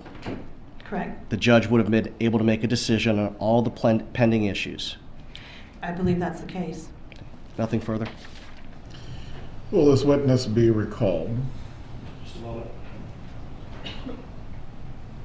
We'll retain her, but she's free to go about her business. Thank you. You may step down. Please call your next witness. Okay, one witness arrives at 10 at the airport. Your Honor, the next witness is Linda Bailey. She could be quite lengthy. I don't know if Your Honor wants to take a brief break. Jurors need one. Do any of you need to take a break or use the restroom? Please raise your hand. Defense is praying for hands. A very equivocal wave, but I'll take it. The bailiff will take you to the jury room. Okay, defense does seem to be... Resume at 10:05. 10:05. Okay, defense looks to be stretching. Okay, in the live television world, if I were technically directing a show and the anchor was on the screen and we need to stretch. So we had a satellite hit that was coming. Somebody was coming to talk, but the connection's not. We get a certain window when they're going to be live. We can connect for this time. And they're like, the anchor's on set saying, and coming to us live from Tallahassee, Florida is so-and-so, and the connection's not there yet. We would do this. We'd like stretch. Does the witness have anything that she needs to set up? It seems that... She's testifying based on her review of the file. She does have some notes with her if she can't remember something. That's fine. All right, please stretch your legs or use the restroom if you need to. Stretch being the key word. Again at 10:05. 10:05. It seems like the defense has been stretching this witness. We've got a lot of sort of not relevant testimony, and just really encouraging, not just allowing, but encouraging her to elaborate and share not relevant information, because they need to hit that 10 o'clock mark when a witness comes in, an important witness. She lands at the airport at 10 o'clock. It's the one after this one, I believe. The judge has, I think, in private on sidebar, admonished them about, and we heard a little bit about this, about the scheduling and not wasting the jury's time. And we've also got the problem with the sequestration violation that happened the other day. They don't want to tick the judge off because I don't think the judge is going to be pushed around. If they don't have witnesses, he's like, all right, so you rest your case. If they're not here, we're here for trial. If they're not here, are you done? So I think they were just covering their bets there. We expect that after lunch, the judge will have a colloquy, which we'll get to hear with Donna or with her lawyers, at least to find out if Donna's going to testify. He says, we need to know. She needs to make a decision. And the judge says, you get an extra 15 minutes on lunch to make that decision, after which we need to find out. So it could be this afternoon after lunch that we find out that Donna is not testifying. Why do I say that? I think it would be a terrible idea for Donna to testify. I honestly, as much as I want to hear her explain what the TV was about 5 and everything else that happened, and why you think that this bump was about you and Charlie, and I'd love to hear her story on this. Donna is not Charlie. Charlie could sit there and tell his version of events, lie to the jury, and lie upon lie upon lie, and every single time just be like, of course it's the way I told it. I don't think Donna can do that. I think Donna gets too wrapped up emotionally in it, and it will break her. I think if she breaks, she'll snap, and if she snaps, she'll say something she shouldn't. I don't think she should take the stand, and defense has probably told her that. Now, defense has also said that Donna wants to testify.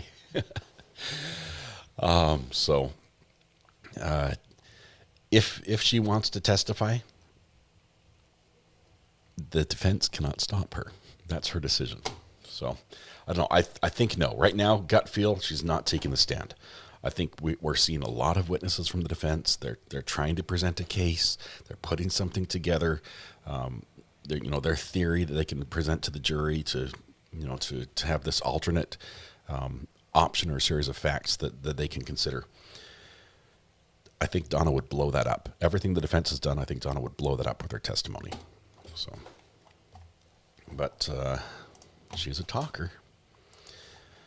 She's a talker. We still also don't know if Charlie's going to be called. We've heard he's still in the Leon County Jail. Could be called either by the defense or by the prosecution on redirect. Broken Baker, welcome. Welcome, Bakers, as well. Good to have you here. We're on a tiny little break in court where we're waiting for, the jurors to go to the bathroom, quite honestly, which we've done a lot in this trial. I think this courtroom has insufficient restroom facilities specifically for the jurors. Did you finish the peanut butter M&Ms? they got taken from me, and we're down to like this much in the bottom. I think 2 of my kids just about ate themselves sick on peanut butter M&Ms yesterday. The defense has nothing. Their case is as thin as a tissue of lies. Defense has a tough set of facts to fight. This is a tough situation, and honestly, I'm surprised that we heard in testimony in front of the jurors that Charlie was convicted for his part in this occurrence, in this event. That the jury knows that another set of 12 impartial jurors sat and listened to basically this same evidence and came to the conclusion that Charlie was involved. I think that's prejudicial. I think they feel pressure saying, well, if Charlie was involved, wouldn't Donna have to be involved too? I mean, you can't have Charlie doing his part guilty without the Donna part. Yeah, I don't like that part. I don't like that decision. I don't know if this was addressed in pretrial motions and how that came in, why it's okay, but I just... I'd like the case to stand on its own merit, and not have any outside influence from another decision that's tied to this. Just because someone else is guilty doesn't mean that Donna is, right? That's the idea. You can have two things could be true. Charlie could be guilty. Donna could not be guilty. But I think the pressure is on the jury that way. All right, we had a rushed morning this morning, but we did, in fact, do the hump day cheer and get the happy birthday song in, as brief as it was. So that was good. Let's see. The defense has been set as a granny who just loves her kids. I think that would get shattered if Donna takes a stand, because I think Georgia or Sarah could get under Donna's skin with a line of questioning, and I don't think Donna would be able to reset fast enough, even if there was some objections thrown up by the defense to sort of reset her, give her time to refocus her testimony. I think they could get under her skin, and she might blurt something out or say something, reveal basically like true nature, right? Because you're trying to present your best self to the jury. I'm not sure if Donna could do that with all this pressure on her as it's been building and everything. I mean, this has got to be, ulcers are created in situations like this. This has got to be terrible to sit through. Apparently the next witness was in the courtroom. Again? No, say no. That happened the other day. Did it happen again, Court Junkie? The judge is going to come unglued. That was yesterday, right? Greeners is like, I'm just here for the Rex. I love the chaos. Oh my goodness. Let's take a look. Let's look at the replay machine really quickly and see who we had right at the end of, let's see, right here.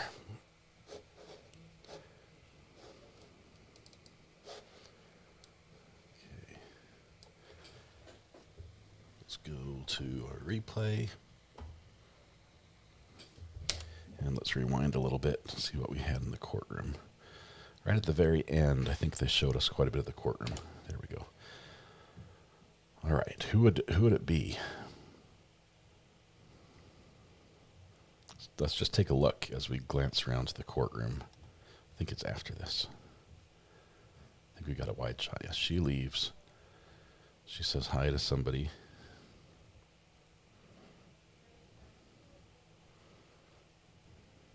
Prior witness leaves. Everyone stands up. People start walking in and out. I think these are just observers. Judge says his bit, and I think we go straight to... Oh, okay, here we go. There's the shot we were looking for. So we'll keep this shot, and we'll watch.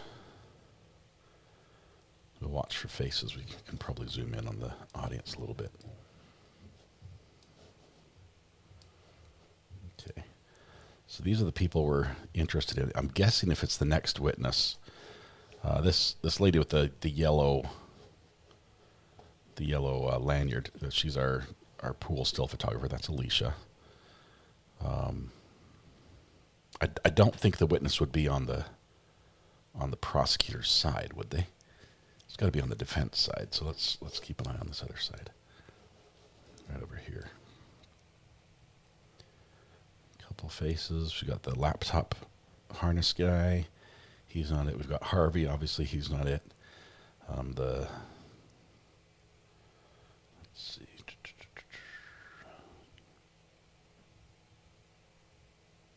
Is it the lady right front and center? Navy suit. We're trying to look around. Everyone's like, it would help if you're watching chat. Oh my goodness. The lady with the blue binder.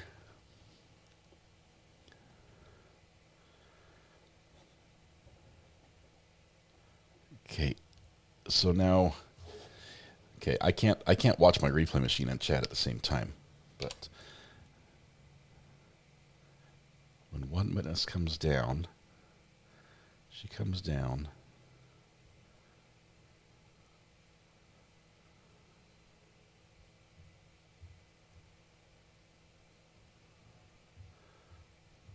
She smiles at somebody. Let's see if we can catch this. This right here. This is the look. Like, hey, what are you doing here, right? What are you doing here? You're the next witness. And she turns to walk out. I don't know. Someone call him. All right. The one with the salmon-colored jacket. I called it, the coral suit lady. She's the one standing next to the defense of the blue suit, white binder. We'll know in just a minute. So we're going back to live here. Somebody call him. I do have a burner phone, guys. If I'm completely being oblivious, you can call me live on the air. I do answer it. Court Junkie says Linda Bailey is who it is the next witness. Lena H., member for 23 months. Oh, gee, what a great trial to start my 23 months. Love this channel. Thanks. All right, Lena, thank you. It wouldn't be the same without you here. Congratulations on 23 months. Yes, it's the navy blue lady. She's got the binder. It looks like she's about to testify. Barb says, I'm yelling at Recovery Addict. I sent you a photo. Okay, I had notifications turned off. Sorry.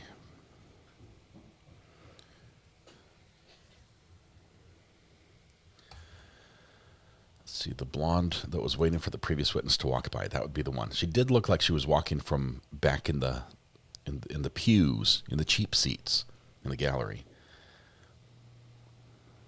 Whoever sent me a photo, it's not loading. There we go. Okay. Board certified Linda Ann Bailey.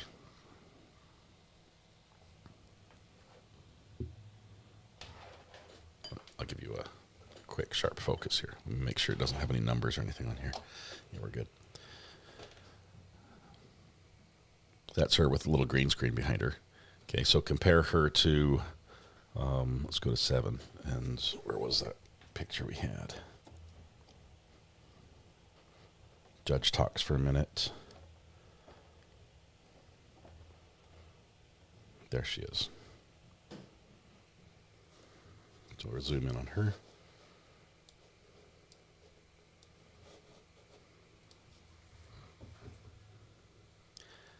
I'm thinking it's a spitting image because she's wearing the same suit. Like this would be her. She was sitting in the back row for a long time. Okay, now let's replay even further. Do you know where in the Barb? What part of the back row was she on? The prosecution side or the defense side?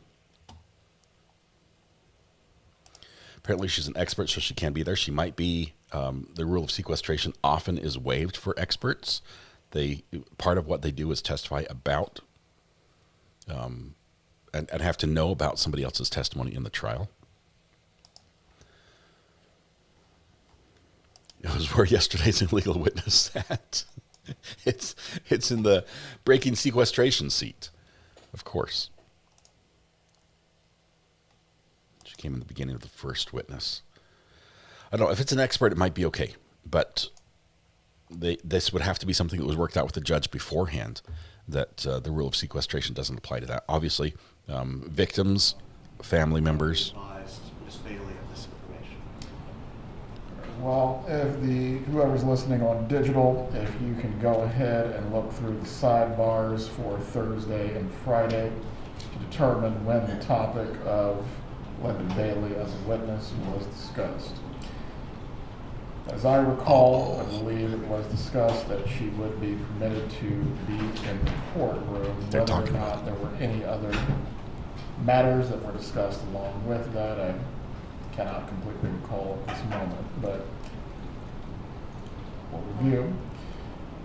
And at minimum, Ms. Keppelman, exclusion is always the most extreme of remedies, and that is disfavored by the Supreme Court and the appellate courts. I don't know what remedy I could pursue, Judge. That was the only one that comes to mind. Well, I'd like them to stop violating the rule of sequestration. That would be the remedy I would pursue. As it related to the witness yesterday, I gave instruction concerning that. Concerning Ms. Bailey, we'll review the sidebar. Court junkie, you did.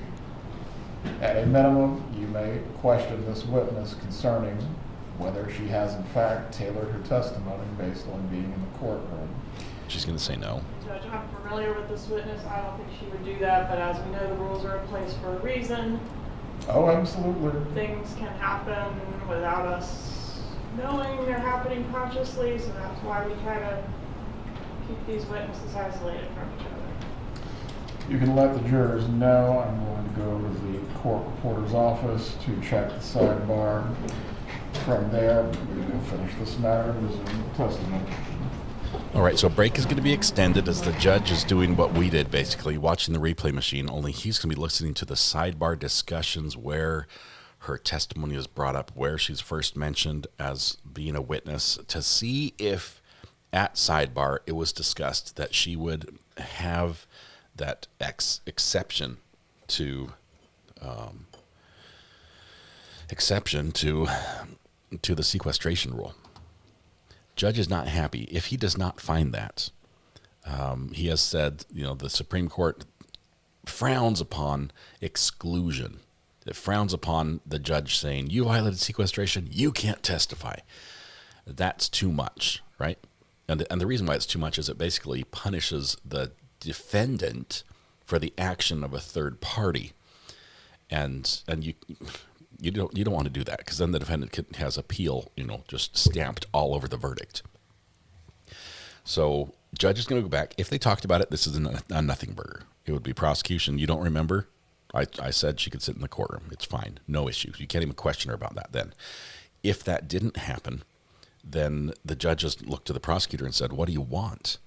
You know, exclusion is like only in the rarest of rare cases would this be okay. I'm fine with you questioning her about it. And the prosecutor, to her credit, says, I know this lady. She wouldn't do that. She wouldn't tailor her witness based on what she heard in court. But what do you ask for? What does prosecution want?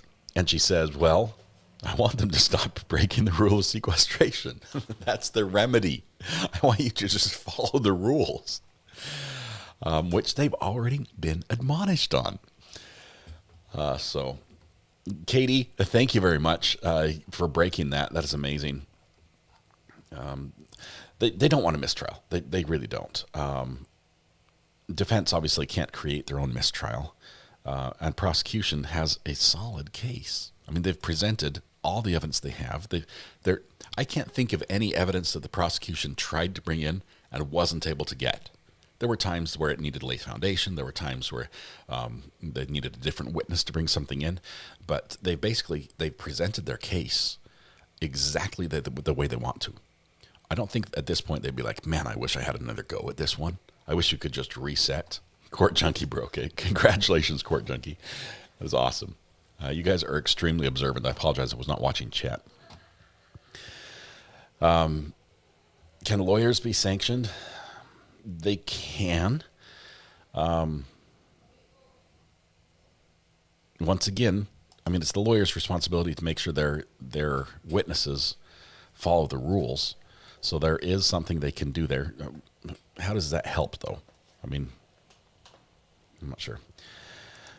Rebecca, you missed another potential court sequestration violation. with the next witness who's about to come in. Could they possibly be doing this on purpose, or are they completely incompetent? I don't think this would be on purpose. I cannot see a single way this would be advantageous, especially if you have a high-quality, high-caliber witness who is not going to tailor their testimony based on whatever they hear the previous witness say. Okay, and talk about a risky move. Yeah, there's so many things, and I think that would just blow the doors wide open if that happened. I think it would be easy to spot as well, because you would have people possibly wording things the same way as what the previous witness said, and suddenly it's blown out of the water. Possible incompetence as far as they're just not paying attention. There's a lot of people in court, and they just assume that everyone knows the rules. I think that happens. Maybe the sequestration rule should be given a name that implies a significance, like, the rule. Well, Greeners, funny you should mention that.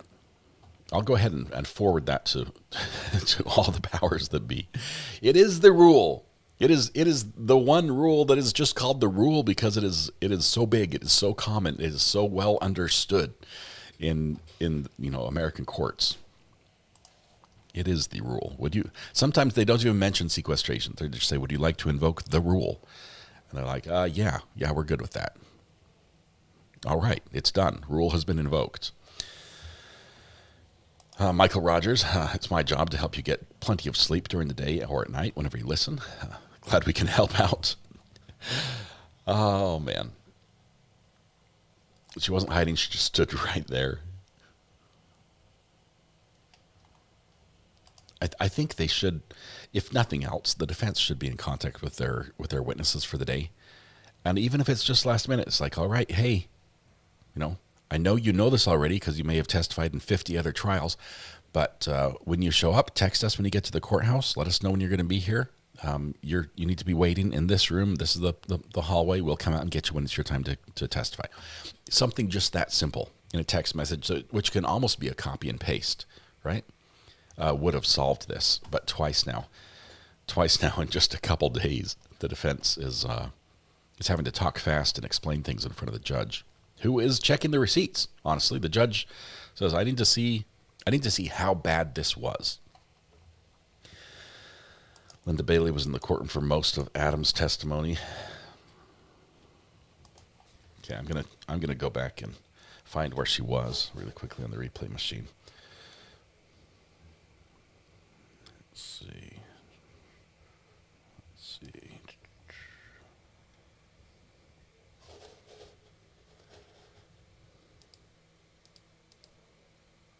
Okay, so this is, let me pull this up. You can see where she is now. She's in the top right-hand corner there in back, right? And she's not hiding, right? This is not a stealth witness by any means. She is seated on the edge, right by the aisle. Looks like on the prosecution's side or on the back row. And this portion was, what was this testimony? Filed at least one or two more pleadings. Okay, so that was in the lawyer's side. Now we're going to turn off the sound so we can go backwards quickly to previous witnesses. Oh, I don't have before this. Dang it, that's when I started the recording. So I don't know how far back she went, but you can see her. She's clearly right there. So good times. She was behind the state, yeah, right next to the aisle, even in the back, front and center. 12 will be nice. Yes, it is true. I believe that the defense attorney does also own a mortuary. I heard that was true. I haven't verified it myself, but I've heard from credible sources.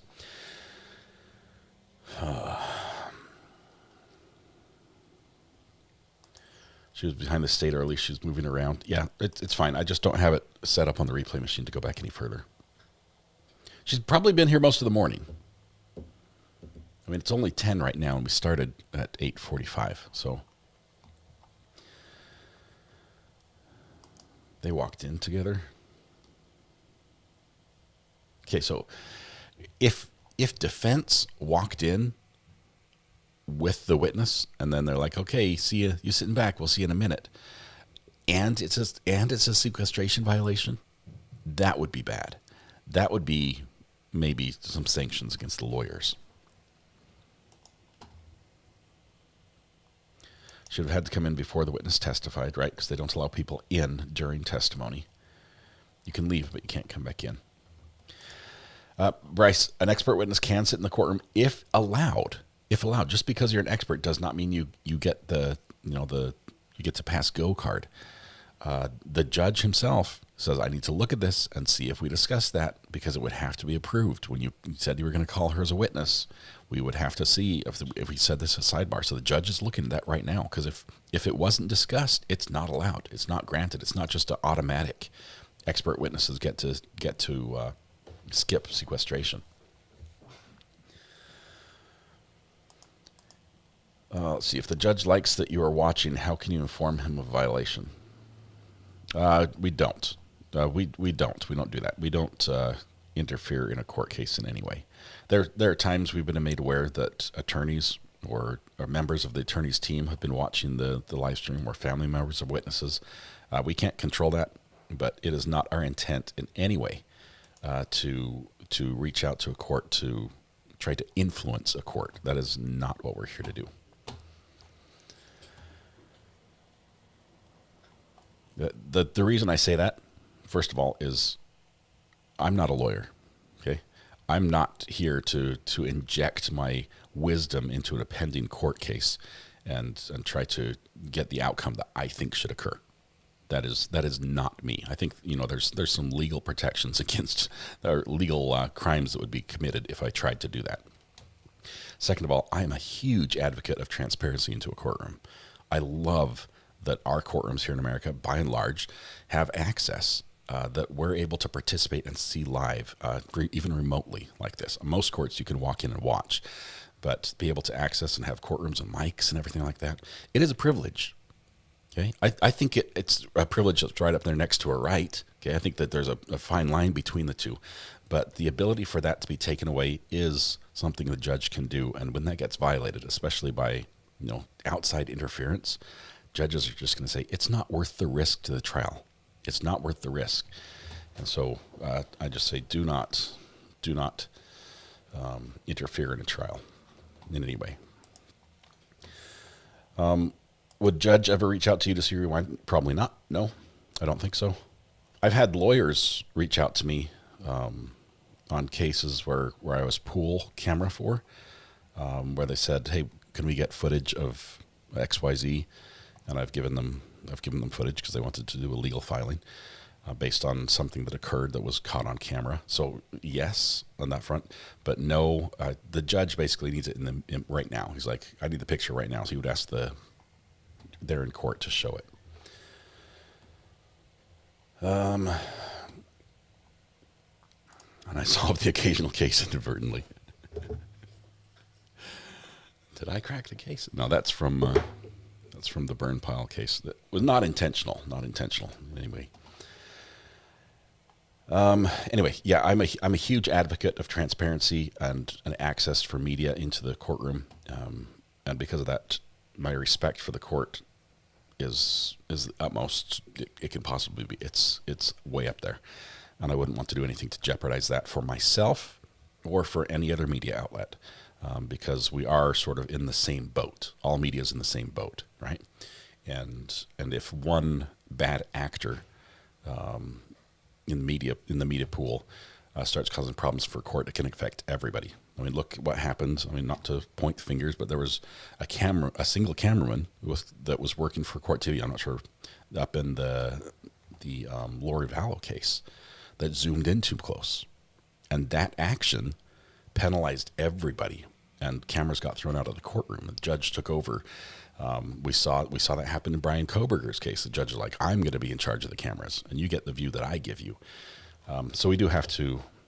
I think, yes, it would be very easy to be that person that gets the shot, to get the inside scoop, to get what you can because it's possible. But if it's not right, the clicks, the likes, that one-time hit you get are not worth it, and overall you're killing the golden goose, right? Which is the access to media that we love for the single gold egg, and don't do it. All right. I got played in court once by the judge on accident. I did. I had no idea that was going to happen. That was in the Zachariah Anderson trial. We laugh about it now, but I will tell you I was a nervous wreck. I was afraid that I had done something wrong somehow and that, it didn't make sense. But in my head's like, I think I just caused a mistrial. But anyway. We are in a couple court records. It happens. A lot of content creators in the LawTube and LawTube adjacent community have found their way into some court filings when defense doesn't like what's happening outside of court, especially with people watching or somebody related to somebody in the court who's watching. They throw everything at the wall. So we've been entered in court records a couple times. The Maya trial, the burn pile case, a couple times on that one. Yeah, good stuff. Yes, the defense lawyer, Jackie, does have a funeral business. Where can I watch RA being mentioned in court? It's actually part of our intro every morning. If I can play it for you where we make light of it a little bit, where I play this. 9 out of 10 judges prefer watching the Recovery Addict live stream in their courtroom. The fireworks are not done. Now we're getting commentary on the case. So I was saying the fireworks are not done. I was saying this issue that the judge is deciding is not over. And if I were the prosecutor, or if I were the defense, I would be asking for the prosecutor to get kicked out of the room and everything. And the judge, listening to my live stream in court as the jury's coming back in, he's like, now we're getting commentary on the case. I'm hearing my own voice in my ears as Judge Schroeder is trying to figure out why he's hearing me, and I'm calling for the removal of the prosecutor for what I think, in my own uneducated opinion, was a violation. Oh my goodness, it was wild. And Kelly says, that's when I found RA. But it was more than that. The judge kept watching, and honestly, if nothing else, I think that the Zachariah Anderson should get a new trial, right? I agree with the verdict. And I've taken a lot of heat from this. I agree with the verdict. I agree with the jury. For me, I can't get past the point that there was Rosalio's DNA in a place it should not have been. I think he should get a new trial because of just so many things that went wrong. And honestly, the judge listening to me, probably one of them. And apparently watching our chat going forward. But anyway. Let's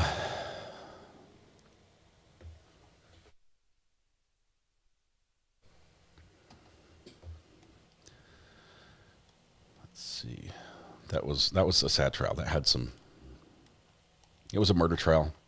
There was separation. There was a daughter involved.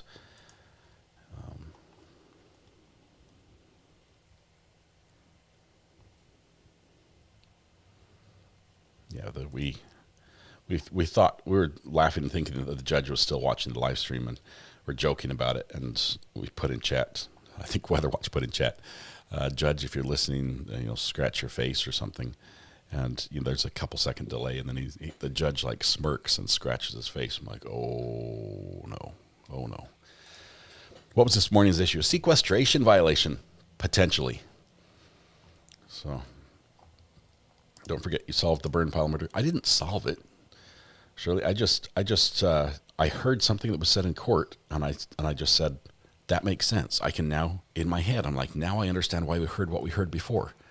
The prosecution is going to say that the defendant stole the gun from Martha Jane, and that was the .38 special that was used in the murder. And I didn't know Martha Jane was watching us at the time. From the presses from our very capable court reporters, has everyone reviewed the transcript at this point? Yes, Your Honor. Yes, sir. Please make your arguments. Judge, I think it's clear from the totality of this that I am agreeing for their experts to review the testimony of other experts, and that in reference to lay witnesses, experts are not going to listen to the testimony of lay witnesses. Mr. Zellman. Judge, on page 62, we specifically said Linda Bailey would like to be able to observe Kristen Adamson's testimony when she testifies. And then I addressed our forensic expert to share the transcript of Sergeant Corbett's testimony. Certainly, I see later where we're discussing as the lay witnesses, page 63, starting lines 11 through 14, as to the lay witnesses, so non-experts, other than Linda Bailey and Kelsey Guy, to be able to observe witnesses. We were not asking for that. As to both the context and the discussion is concerned, an adverse expert listening or reviewing or listening to the testimony of the other expert. Ms. Adamson was called as a part of your case in chief. Ms. Bailey is being called in your case in chief. Ms. Adamson was not an expert. The state never agreed to what is being discussed now. Uh-oh. Judge, why should this witness be permitted to testify, Mr. Zellman? Judge, the prior page specifically says that Linda Bailey would like to be able to observe Kristen Adamson's testimony when she testifies. You brought this up, yes, but the state made no agreement as to anything but an adverse expert as to observation of testimony that would otherwise go to the rule of sequestration.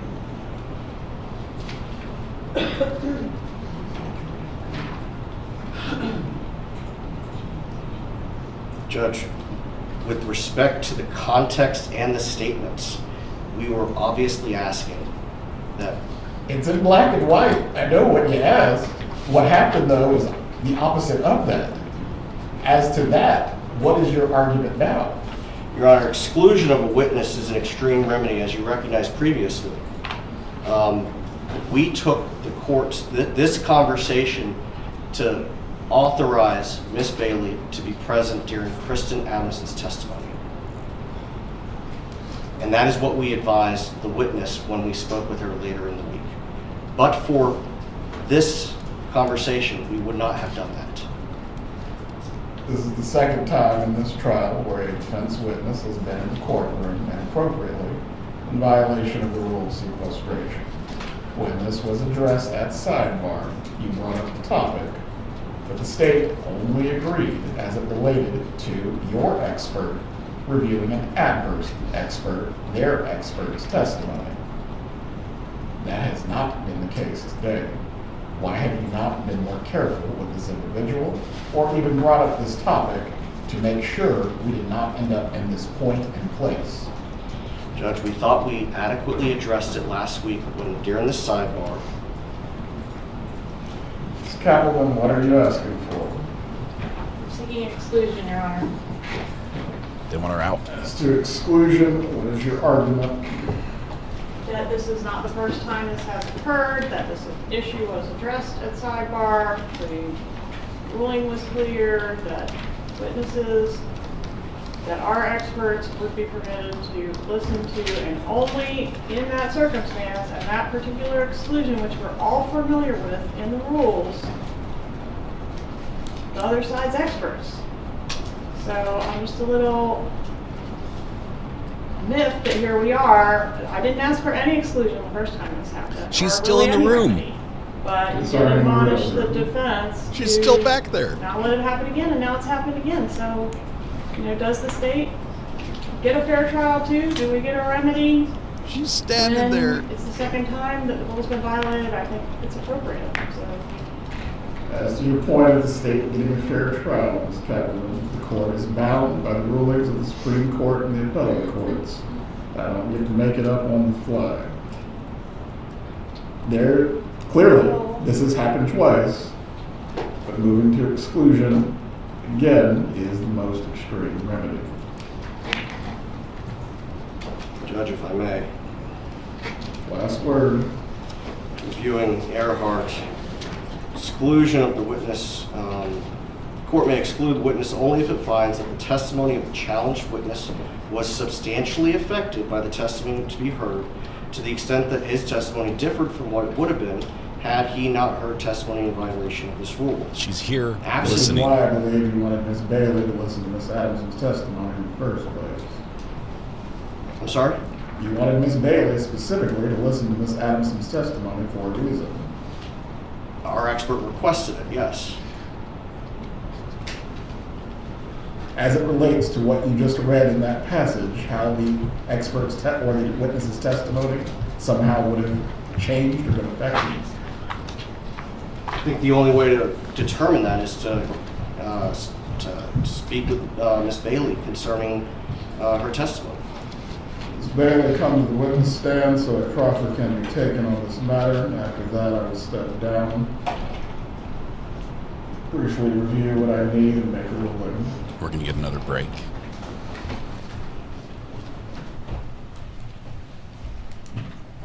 Please raise your right hand. Do you swear or affirm the testimony you're about to give will be the truth? I do. Please be seated. Why did you want to listen to that You witness's may testimony? inquire for the purposes of the proffer. Thank you, Your Honor. Good morning, ma'am. Can you please introduce yourself to the court? Yes, my name is Linda Bailey. And Ms. Bailey, were you retained as an expert on behalf of the defendant, Donna Adelson, in this case? I was. Specifically in what area? The scope of my requested testimony was to evaluate the divorce docket, pleadings, motions, orders, etc. in the Adelson-Markel divorce, and to opine whether or not the divorce would be exceptionally contentious or unusual within the context of a family law case. Now, in the course of preparing for your testimony, can you briefly summarize what you reviewed? Yes, the primary source that I reviewed was the family law pleadings, motions, notices, orders that were provided in a prior litigation in this matter. I think it was an exhibit from the state which detailed all of the pleadings in the family law folder. So that was my primary source. Then other than that, I spoke to Ms. Adamson for about an hour a couple weeks ago just to confirm what I supposed were facts, and I have known Kristen for 40 years. We went to law school together, and I know how she practices. I practice against her often, so I had some ideas about the lack of strength of Mr. Markel's motions, and she agreed. I read her prior testimony in one of the other trials. I think it was Charlie Adelson's trial. I reviewed some exhibits, but they weren't very helpful to me. They were, one of the officers had done some sort of a PowerPoint presentation with faces and arrows and timestamps for communication, and I don't even know why those were provided. I didn't take anything from those. I reviewed. Did you review some emails? I reviewed texts and I reviewed emails. So I reviewed emails between Donald Adelson and Wendy Adelson. There were a couple between Donna Adelson and Charlie Adelson that were much later, but they happened to be in the tranche of documents that I had.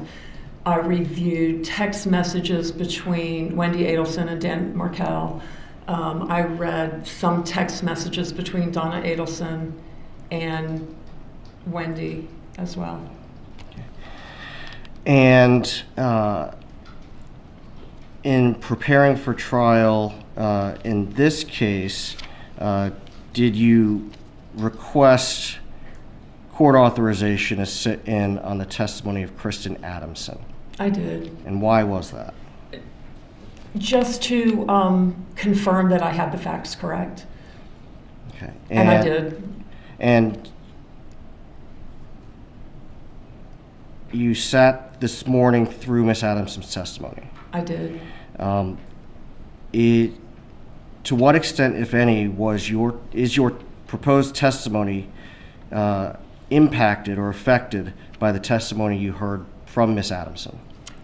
It was very consistent with what I believe the facts to be, so it didn't change what my opinion is. Nothing further for purposes of the proffer? Kaplan, an examination for the purpose of the proffer.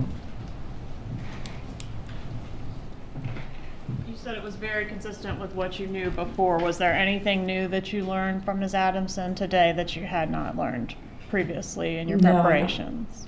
I think so. Okay. No, Your Honor. Please step down, Ms. Bailey. Leave the courtroom. Step down and out. Okay, here's my concern. Part of her job was to review.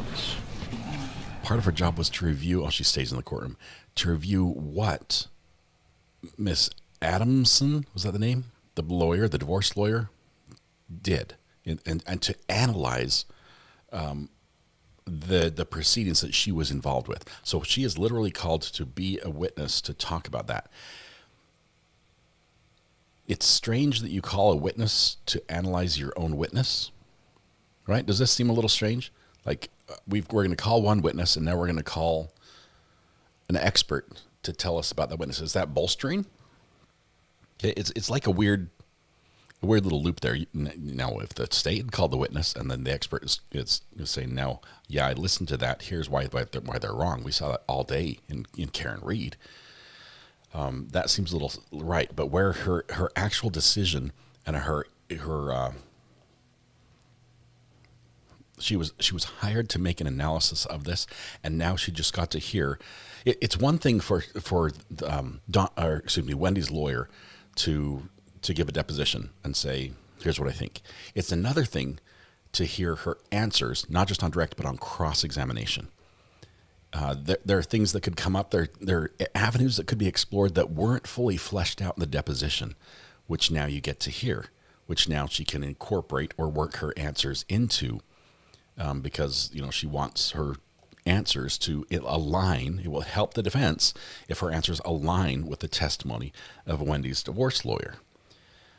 And because there's that crossover, specifically, it was not the witness's fault. It's not Mrs. Bailey's fault. This is entirely on the defense. They instructed her. She asked, and they instructed her that, yes, you can do this. They just didn't have permission. They had asked for it, but it's the equivalent of filing a motion that gets denied and then going ahead with it anyway. So, I don't know. What options are available? The judge has said over and over, is basically the Supreme Court has basically said, in your lifetime, you're not going to see a situation where exclusion of the witness is the right answer. There might be a situation where it is, but you're not going to see it. Okay, they're saying it's so rare, it's so extreme. We're probably not there yet. Especially when you have this proffer where you ask her, did it change your opinion? Did you learn anything new? And the answers are no, and she's under oath, and we believe that when someone is under oath, they tell the truth. I think there has to be a lesser punishment. So this could be sanctions on the lawyers, which is bad. I mean, we already know that some of the lawyers have prior stuff. Not going to get into that. She went back to the courtroom again. She's not. Yeah, she's standing her ground. She's like, I'm allowed to be here. Maybe she's getting paid by the hour while she's in court. So she's like, look, this is important to my bottom line. I don't know how long the judge is going to be.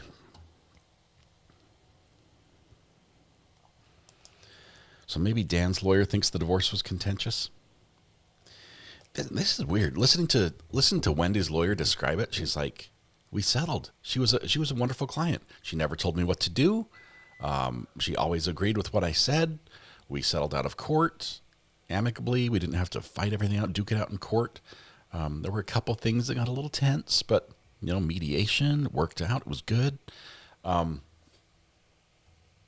Contrast that to Donna's version of this and what we're hearing from the Adelson family about what Dan is doing and going to their work and making Wendy's life miserable and refusing to budge here and intruding on time and fighting over 1 minute of overlap in kids' time and things like that and they're showing that Dan is just like in the Adelson community, that Dan is the devil, and he's doing everything just to spite them, like using the kids as pawns that way. And, you know, he hates us. He hates the fact that they're our grandchildren. He's trying to steal my sunshine.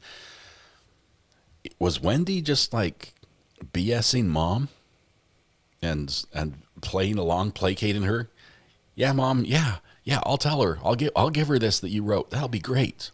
We'll go ahead and file this. Yeah, we're going to stick it to him. And then going to her lawyer and like, yeah, just do whatever you think. You know, we just want this to be done amicably. You know, how we need to see a little bit more there. I think what would be telling is if we see, if we go back to some of the emails and the texts and the phone calls from Donna to Wendy, specifically about this is what to tell the lawyer, this is the motion you should make, and then look at the motions and see if it made it, if that terminology, if that wording made it into the filing. And then if it did, Wendy's lawyer has a little explaining to do, because she's like, no, I did it all myself. Wendy really didn't, I don't remember her saying anything. That would be a problem. Okay. Wendy does not like conflict. I think it was easier for Wendy to placate Donna. And that could go hand in hand with the idea that Donna was still fighting for relocation when after Wendy had already stipulated and said, we won't. We'll stick around in Tallahassee.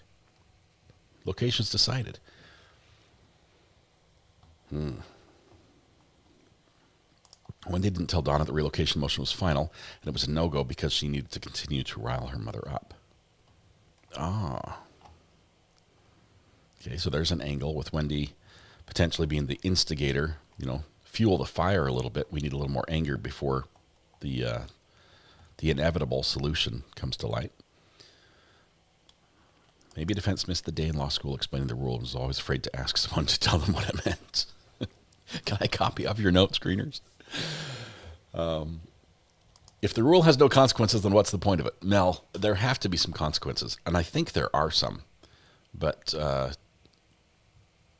I just don't know how they would work. I mean, you could say we're going to limit the witness's testimony, but in this case, her testimony being limited to exclude the portions that have to do with Wendy's lawyer is eliminating her testimony. So that doesn't work.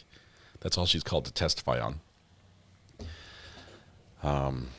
Sanctions is pretty much the only thing it can be. Get the lawyers in trouble for not following the rules. And it is their fault. Honestly, put the blame where it's due. Punishing this witness or punishing the defendant, punishing Donna, I think would not be fair. Just because you got some lawyers who made a big boo-boo, you know, sorry, luck of the draw, life in prison without parole. Your lawyer screwed up. No, that doesn't seem right either. So I'm thinking the most likely thing was some sort of sanction or a reprimand.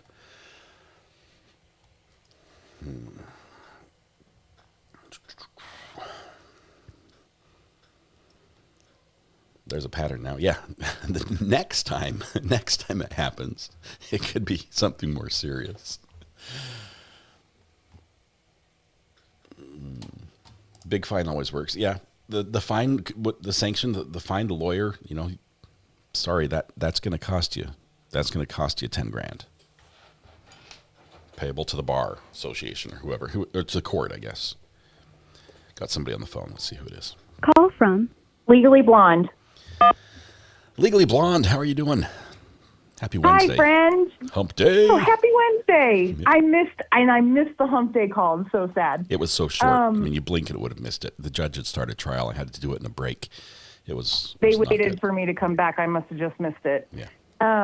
Okay, so this is on topic, but also a little. So my actual name is Liz. This is like what my family calls a Liz thought. Okay. So something I've picked up on from Wendy, which is why I've been saying I don't think they have enough to prosecute Wendy. Is that have you ever heard of the Enneagram? It's a personality typing system that they use in like psychology, and it's kind of red, blue. Is that the color one? No, this is different. It's numbers. So Enneagram meaning 9, gram meaning drawing. It's a 9 grams. Personality typing. It's 9 different personality types. I have not essentially. seen that. But Okay, I've got the idea. 9s on the Enneagram they're considered peacemakers, and peacemakers will pretty much do anything to avoid conflict.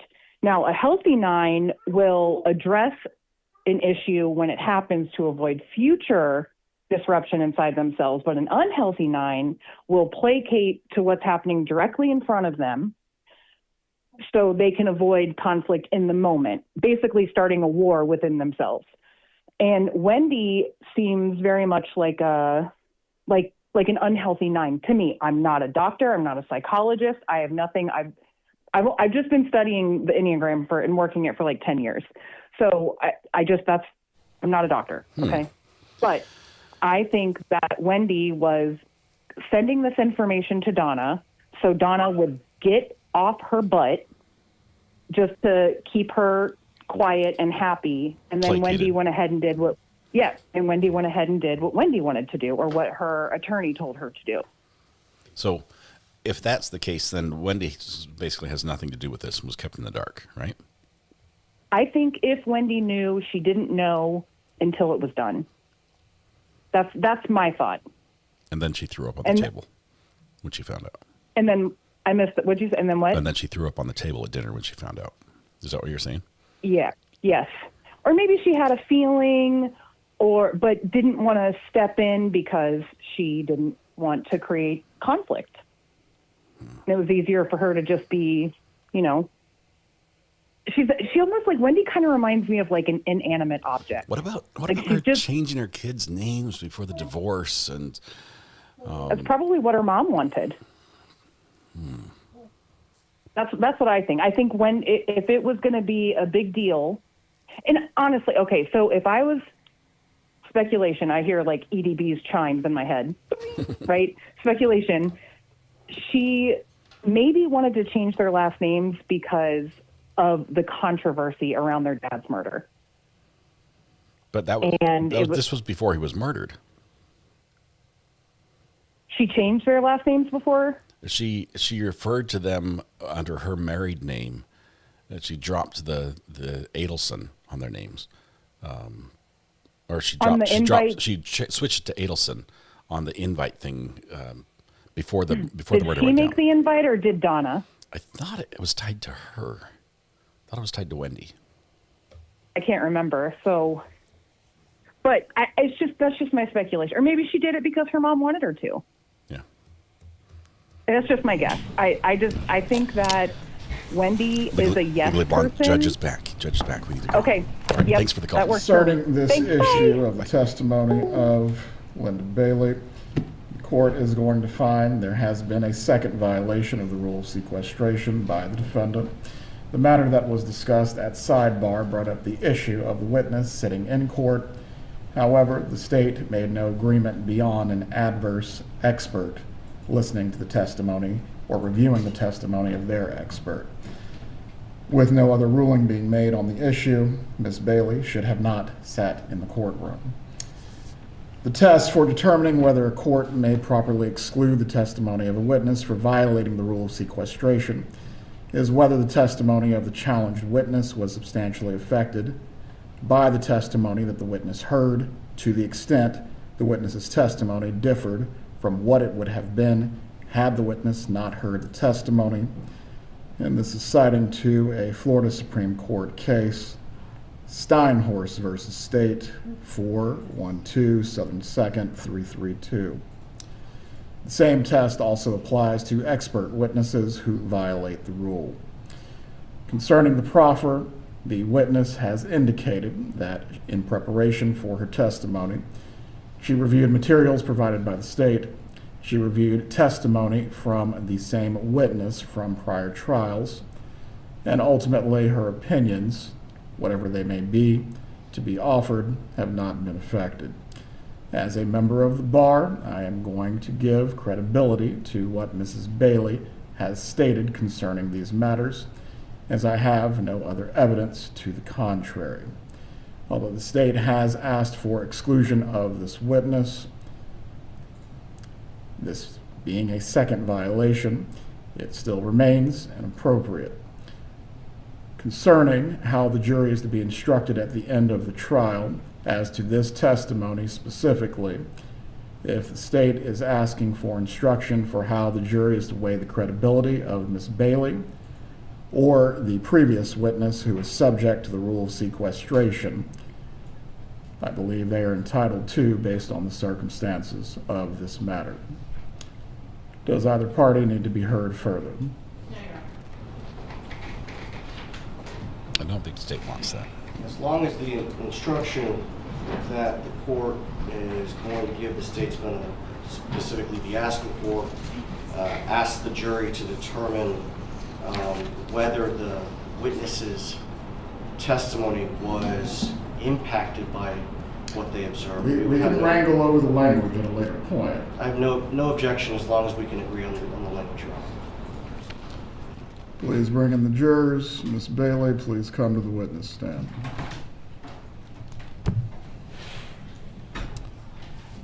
If there are any additional matters that need to be clarified, this needs to occur so we don't have any more issues with witnesses or other problems. Ms. Bailey still has to be a little bit careful in how she answers. If she references what we just heard from the prior witness to the jury, I think that could be problematic. If I was Ms. Bailey, I'd be pretty frustrated with the defense team, though. She did everything right.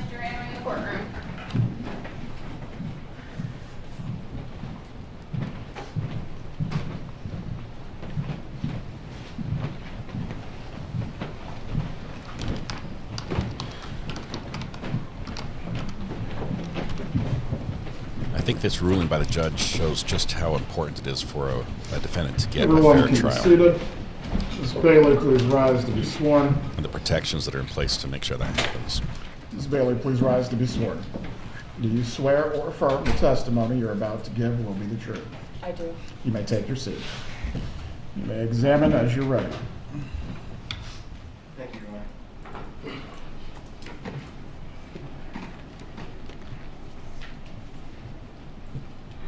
Good morning. Can you please introduce yourself to the jury? Yeah, my name is Linda Bailey, and I'm a family law attorney here in Tallahassee. Tell us briefly about your educational background. My post-high school educational background is I have a bachelor's in psychology from Florida State University in 1983.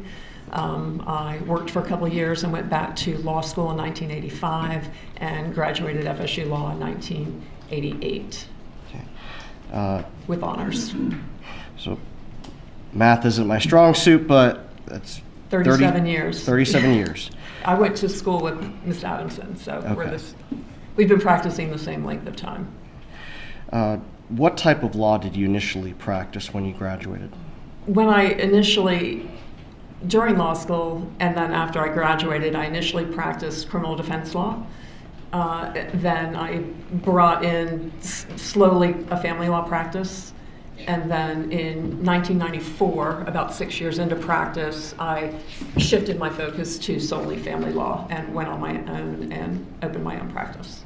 So since 1994, have you exclusively practiced family law? Yes. Can you tell the jury approximately how many family law cases you've handled since then? Oh, I tried to count those for this trial, and my best guess would be around 2,000. Do you have any certifications? Like Kristen, I am board certified in marital and family law, and what that requires is an application that's about 3/4 of an inch thick that details all of your child practice, litigation practice, the type of cases you've handled, how many experts you've done direct exam with, cross-exam with, etc. Then once you provide your application, the bar does a peer review, and that includes sending very detailed questionnaires out to opposing counsels and judges in front of whom you've practiced. And then based upon that peer review, they will invite you to take the exam. The exam is a 6-hour exam done in Tampa. And I think the year I took it, 41 people sat for it, and I think 9 passed. So it's a pretty rigorous process. Okay, and before we continue, the clerk had asked me to have you spell your name. Can you spell your last name, please? Yeah, B-A-I-L-E-Y. Thank you. How many board-certified family law attorneys are there in the state of Florida? I believe there are about 274, according to the Florida Bar. And do you know what percentage of lawyers in Florida are board certified in marital and family law? I think less than 1%. What do you have to do to maintain your certification? Well, ordinarily, lawyers have to do 30 hours of continuing education every 3 years. To maintain your board certification, you have to recertify every 5 years, and you have to do 75 hours of continuing education every 5 years. So there's an enhanced legal education, continuing education requirement. And then you also have to continue practicing in the area where you have a certain number of trials of a certain length of time that you also have to do within that 5-year recertification period. And you have to and they also send more peer reviews out every 5 years. So all of the other opposing counsels, other board certified lawyers in your community get a questionnaire, and they get to fill that out about their impression of working with you, and that goes back for your recertification. And judges also get that same peer review? They do. Do you have any other certifications? I'm a board Supreme Court certified mediator, and that was probably the mid-aughts, 2006, 8. I can't remember exactly when that was. What's required to be a certified mediator? It's a 40-hour course. I went to Orlando Monday through Friday, and then after the course you do co-mediations with other mediators, and then you have to do some supervised mediations, and then you're certified.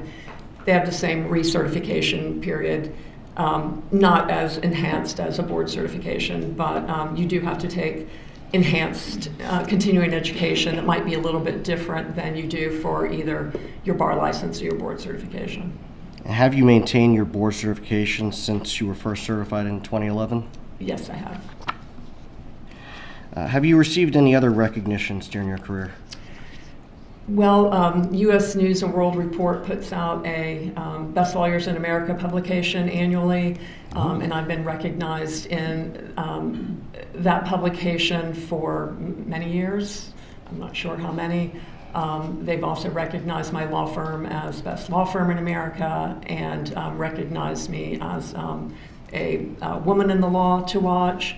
I also have been recognized as a super lawyer, which means the U.S. News and World Report bases their recognitions on peer review, and the enhancement at the super lawyer is it does peer review. It also looks at your practice, your certifications, your outside legal interests, like have you provided presentations, have you taught, have you done certain community service or pro bono work, that sort of thing. Have you taught? I have. I taught for several years. I'm going to estimate 5 years with the Legal Aid Thunderdome program. And that's really an incredible program where family law attorneys, now it's grown to do other disciplines, but at the time I was doing it, it was strictly to teach other lawyers who don't do family law how to do family law well enough to provide pro bono services, free services for people who can't afford lawyers. And my focus in that area of teaching was parenting plans, parenting schedules, relocation, those sorts of parenting related issues. Your Honor, we would tender the witness as an expert in family law proceedings. The state wished to voir dire the witness as to their training or experience. No, Your Honor. In objection to her ability to provide an opinion in the fields of marital or family law. No, Your Honor. Members of the jury, the witness will be permitted to provide an opinion while she testifies in the areas of marital and family law. Thank you, Your Honor. All right, here we go. Let's get to the good stuff. In conjunction with your being retained as an expert in this case, can you tell the jury what materials you reviewed? Yes, my primary source was the divorce file between Wendy Adelson and Dan Markel. So everything from the petition that was initiated in September of 2012 by Wendy Adelson to the last document filed, which was, I believe, a suggestion of death. And did you review any other materials? I reviewed text messages that were provided to me. I believe they came through the state between Wendy Adelson and Dan Markel in the 2014 timeframe. I was provided, but didn't review thoroughly, text messages between Wendy Adelson and friends and other miscellaneous texts. There were some text messages between, I believe, her and her mother, but most of their communication, I think, was by email, and I reviewed the emails that I was provided between Wendy Adelson and Donna Adelson from maybe 2011 up through about 2017. I don't know if they were comprehensive because they were provided to me. Did you also speak with Ms. Adelson concerning her representation of Wendy Adelson? I did. I spoke to her for about an hour a couple of weeks ago to kind of confirm my impression of some of the motions that were filed. Okay. Now, can you you indicated that you reviewed the court file. When was the dissolution of marriage action begun? It was begun with a petition filed actually by Wendy, which she had a lawyer, Shannon Novi, for a brief period of time, and then she switched to Kristen Adamson. So I reviewed that petition, and that was filed mid-September 2012. Did Wendy Adelson, in that process, file a motion for the court to determine a temporary parenting schedule? Yeah, just about a month after the initial petition, she filed a motion for the court to order a temporary parenting plan, which is normal, so you don't have chaos pending a final resolution. So that the filing of that motion is a typical step in a dissolution of marriage that involves children. Well, it's very routine because what you don't want is both parents showing up to school, picking up the kid on the same day, and the kid doesn't know where they're going. And it creates a lot of stress for the children if they don't have a plan. So it's important for the parties to get together early on and figure out what they're going to do until the court can make a final ruling. And what specifically was Wendy Adelson's request in that temporary parenting plan concerning time sharing? She asked for a plan that would provide 51% of the time to her and 49% to Mr. Markel. Which at the time, it was much more traditional, if you will, for there to be a primary parent and a secondary parent. And it was thought at that time that having a child more solidly in one household versus splitting the 50-50 was more advantageous for the child. That thinking has now changed, where there's a presumption of 50-50, but back in 2011-12 time period, she had initially filed for majority time sharing, which was ordinary. But then actually in her motion for temporary parenting, she asked for a 59-41, which is 51-49, which is essentially 50-50. Why would one party ask for 51-49? Really, the only reason I can think of would be for an IRS tax advantage, so you'd be able to claim the children on taxes. To claim them as dependent? As dependents, yes. Okay. Or head of household? Yes. Okay. Now, you indicated that a lot of times these issues, it's important to establish them early on. Did Wendy Adelson and Mr. Markel have to go in front of the judge to get a temporary parenting plan put in place? No, they worked that out by themselves, or through counsel. So they worked out an arrangement that was beneficial for the kids and allowed them to have time sharing? Yes, my understanding is they worked out a 50-50 arrangement. Okay. Now, we're using the term time sharing. We also have, during the trial, heard the term custody. Historically, has the term custody been used in family law proceedings? Not for many years. Not for many years. gosh, it may have been a term back when I started practicing, but then it went to primary residence and secondary residence, and then it moved to simply time sharing. So there's been a change in the way we refer to it linguistically, because you don't want a secondary parent. You want all the parents to feel like they're full parents. So. Okay. And so the term custody is not something that is used in family law proceedings any longer? Not between parents. There's some, the term custody still lingers in some grandparent cases, which aren't applicable here. Okay. But when we're talking 2012 moving forward, the term custody was not used in family law proceedings for dissolution. Correct. Okay. And the term at that time was time sharing and parenting time. I believe back then it had shifted to time sharing. It may have been primary and secondary residence, but I didn't see that in the petition. She just asked for majority time sharing, so that must have been when that law switched. It was around that time.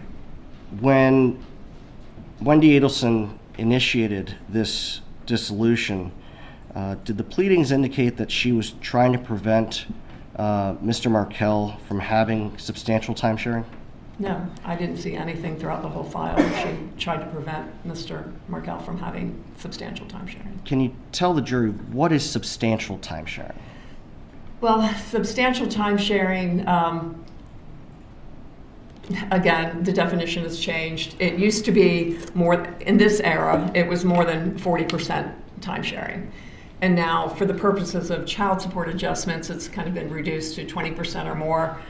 But I think when we're talking about time sharing versus how it impacts child support, substantial time sharing, I think everybody would accept would be 40% or more time sharing.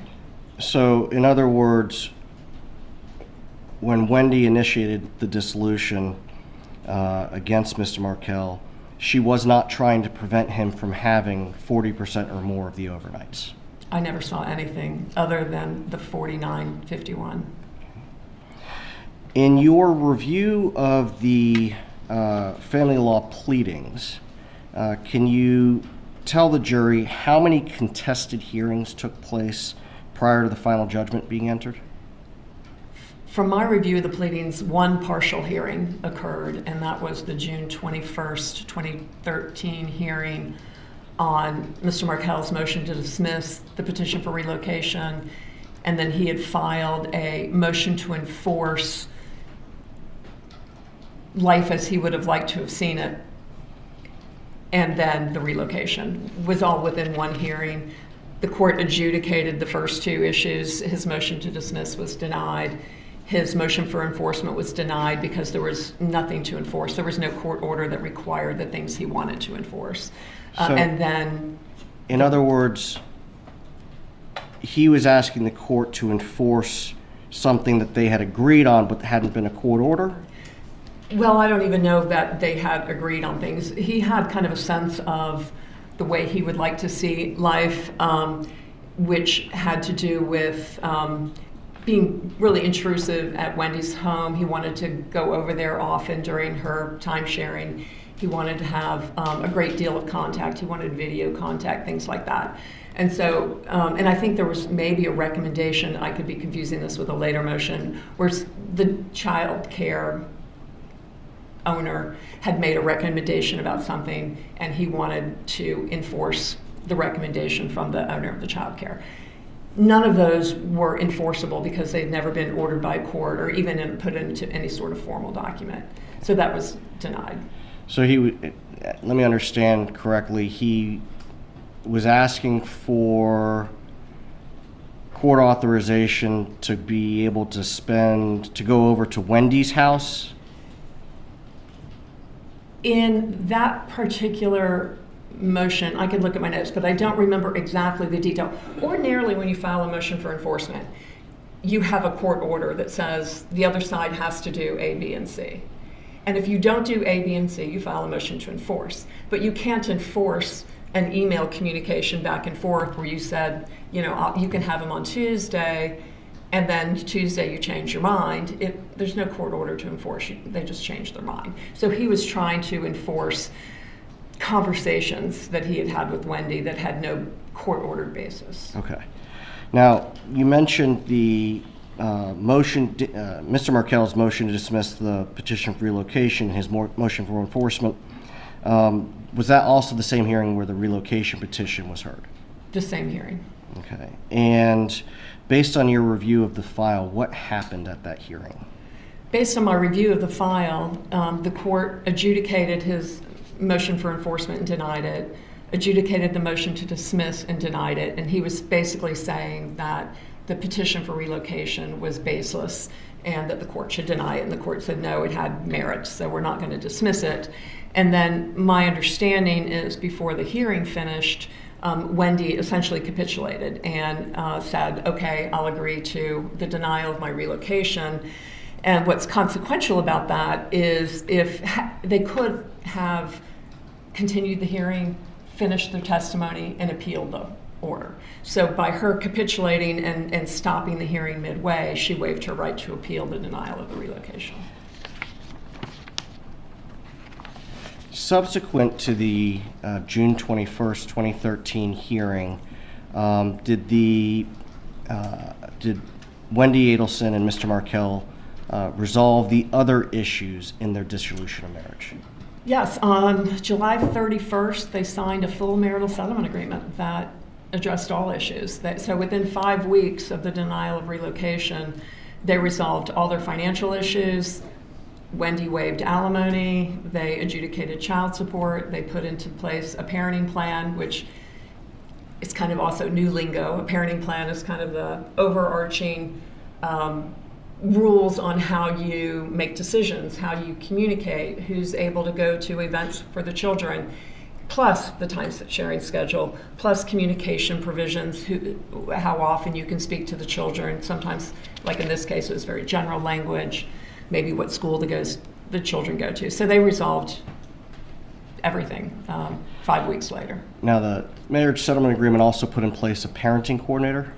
It did. What is a parenting coordinator? A parenting coordinator is a professional, generally a lawyer, but it can be a therapist who is trained.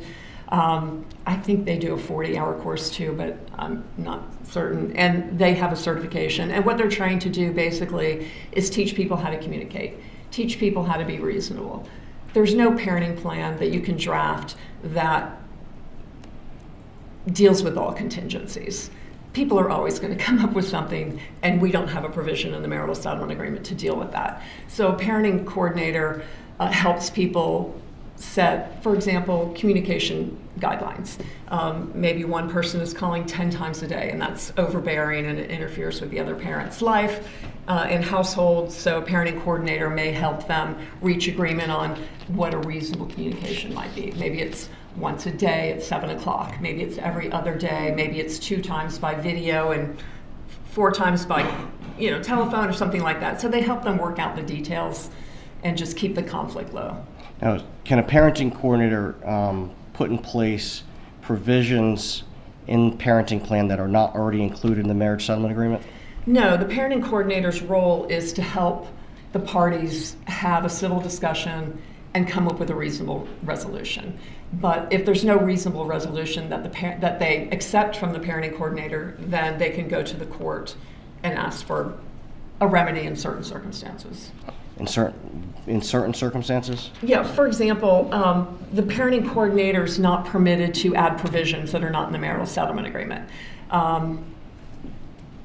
In that circumstance, you can't just go to the court and say, hey, I want this provision added. You have to file a supplemental petition that requires a material and substantial change in circumstances plus best interest. Kristen talked about that earlier. And you have to, it's basically starting a case over. It's very difficult to modify a marital settlement agreement. What you can go to the court for that a parenting coordinator might be involved in is somebody's not returning the child on time chronically or violating communication provisions that are already in the marital settlement agreement. You may go to the parenting coordinator first to try to avoid court to say, hey, can you get her to stop? Can you get them to be more timely? Can we find a new meeting location, something like that? And you can go to the court for those types of issues, violations, but going to the court for modifications isn't going to happen unless you've had a material and substantial change, and the case law says that has to be an extraordinary change. So it's very difficult to get a modification or add terms. Now, with respect to the Adelson Markel case, other than that June 21st, 2013 hearing, were there any other, did they litigate any other issues? During the divorce? Yes. Up through July 31st? Yes. No, they resolved everything. Temporary parenting, permanent parenting, support, property. How many months elapsed between when the initial petition for dissolution of marriage was filed and when the final judgment of dissolution was entered? 10 months. How does that compare with cases that have similar issues? If you take the relocation issue out, it's probably average. If you add the relocation, it was brief. Most relocation cases take 2 years or so to get to trial. As of the final judgment of dissolution on July 31st, 2013, would it be your opinion that this case was in any way unusual or highly contentious? No, to the contrary, it was settled amicably and everybody was moving on with their lives. And quickly? Yes. Okay, is that the final opinion you need? During the underlying litigation, so between September of 2012 and July 31st of 2013, when it was when the final judgment was entered, did either party file a motion to compel against the other? No, and what that is if you're upset with the other side because they're not providing either the required financial documents that Ms. Adelson spoke about earlier, or if you do a request to produce more documents and they don't comply, then you would file a motion for the court to compel them to provide those documents. And that's what we call discovery? Correct. Were there discovery fights here? No, there were no discovery fights. There was afterwards when Mr. Markel's lawyer was trying to depose Wendy about the money he had not paid, but prior to July 31st, there were no discovery fights at all. There were, I think, requests to produce, and there was no motion to compel or any complaint about the responses to those. I didn't see any third-party subpoenas to banks or holding companies or brokerage accounts or brokerage companies. Can you explain to the jury what a third-party subpoena is? Yeah, so for example, if you believe that a party has an asset that they're not disclosing, and if you know, in general, sometimes we do kind of blanket ones, but generally if you know where those documents might be held, whether it's Fidelity or Wells Fargo or Bank of America, then you can do a subpoena. You do a notice first, and then you have to wait 10 days. And then you can issue the subpoena directly to the bank or the person holding those records and ask them to provide you the records directly, so you don't have to get them from the other party. So sometimes we'll have parties who just don't cooperate. They don't provide anything. We know they have retirement accounts. I have one right now, and he will not give us his retirement account because he does not want it split. So we are having to send third-party subpoenas out to all his prior employers to get his retirement records because he's just not doing it. So it's an easier way to get those records than fighting him directly. And so in that type of scenario, you'd have to first subpoena his records from prior employers in order to get the names of the retirement companies, correct? If I need to do that, they could be company-held employment plans, depending on what kind of company, But potentially in that scenario where you're having to issue third-party subpoenas, there are multiple layers that you might have to go through in order to get the information that the other party is not providing. No, it's really more direct than that. I mean, once you file your notice of intent to subpoena a third party, you issue your subpoena to that party. The difficulty comes if you don't know who the party is. Then you might have to take a deposition and find out where somebody's been working.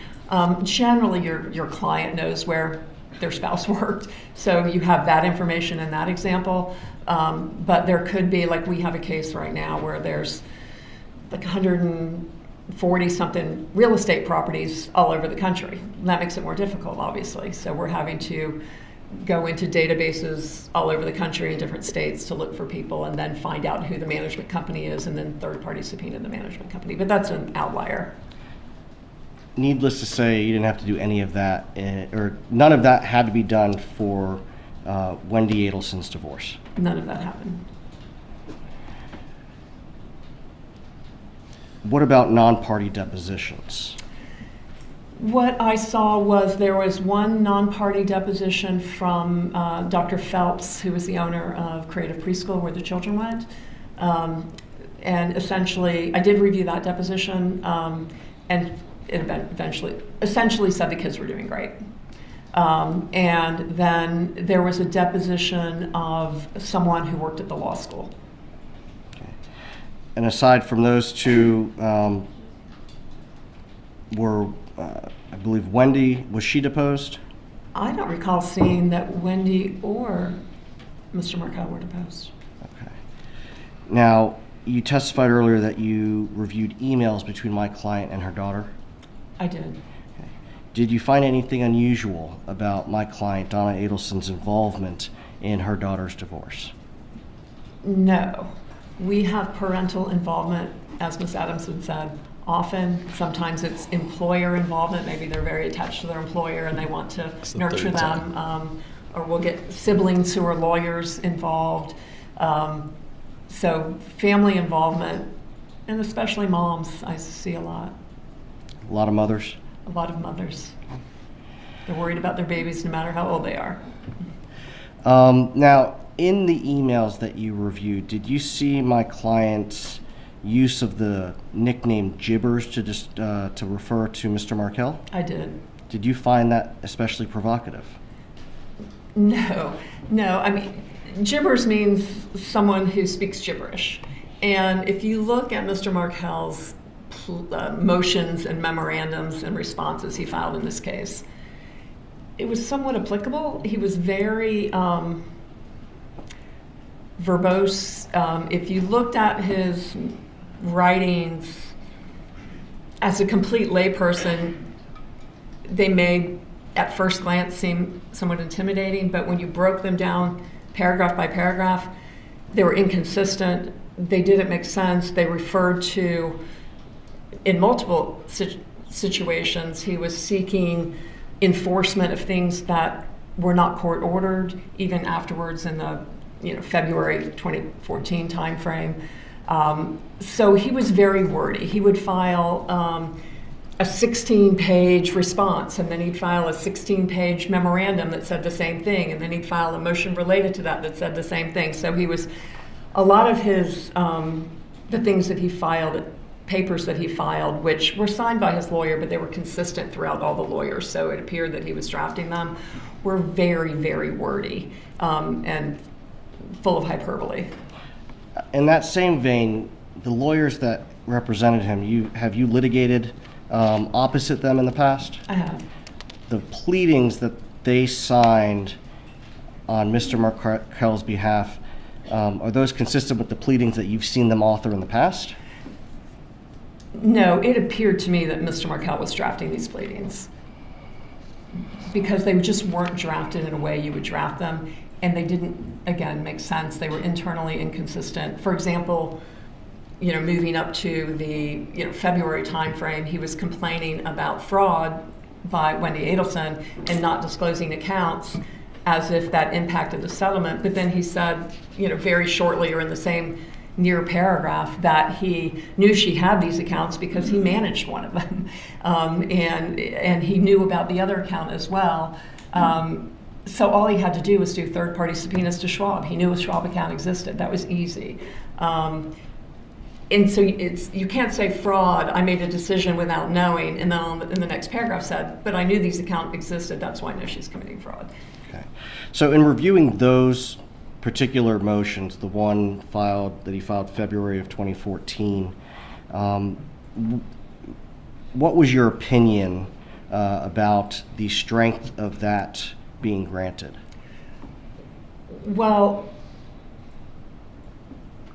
Wendy filed a motion for enforcement at the end of October 31st, I believe, 2013, which complained about the $80,000 or so dollars. I think there was some question whether he paid $50,000 or $51,000 or $52,000. But anyway, he was essentially just around $80,000 underpaid. He hadn't paid his obligation.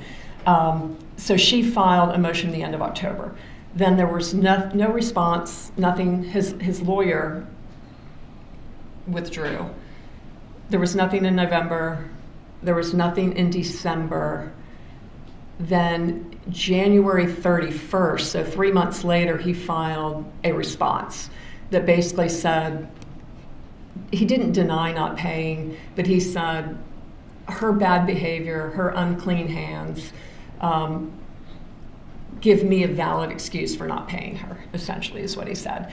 And that is not legally, I don't think it was a very strong legal position. Okay, and we'll come back. We'll come back to that. Okay. I want to back up to the June 21st hearing when relocation was denied. Mm-hmm. Did my client, in the emails you review, appear to push back on Wendy and try to get her to do certain things? Well, what I saw from what I was provided in the hearing, I think was on the 21st. And there was a couple of days, maybe the 23rd through 26th, something like that, where Donna Adelson, maybe the reality of the relocation had set in, the denial, and she was upset. So she was sending emails going like, how can we undo this? Is it possible to undo this? And then Wendy responded, I think at the end of that, Mom, I'm at peace, I'm good. And then they dropped off. There was no more communication that I saw between them. Certainly after the July 31st final judgment, was there anything else where relocation was attempted or discussed? Not that I saw.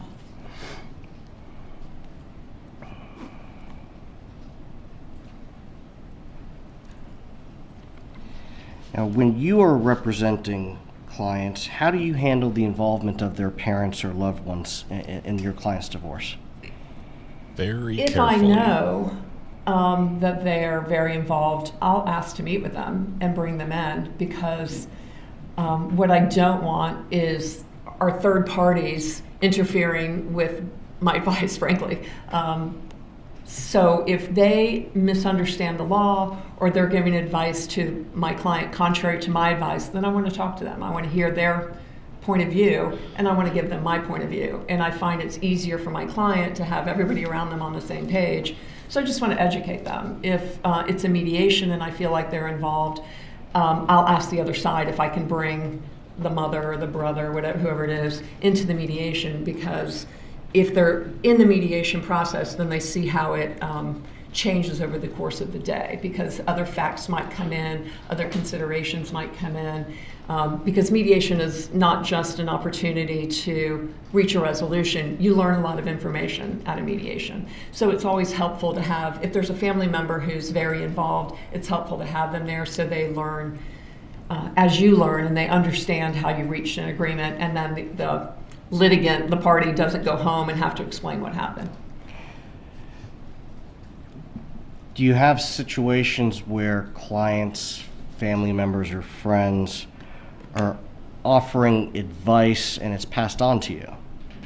Sure. How do you address that? I ask them to call me. Sometimes I say, if you don't trust my advice, maybe you should get a second opinion. And generally they don't. And I say, this is why I don't think that advice is valid or is going to help you. And we can have that dialogue.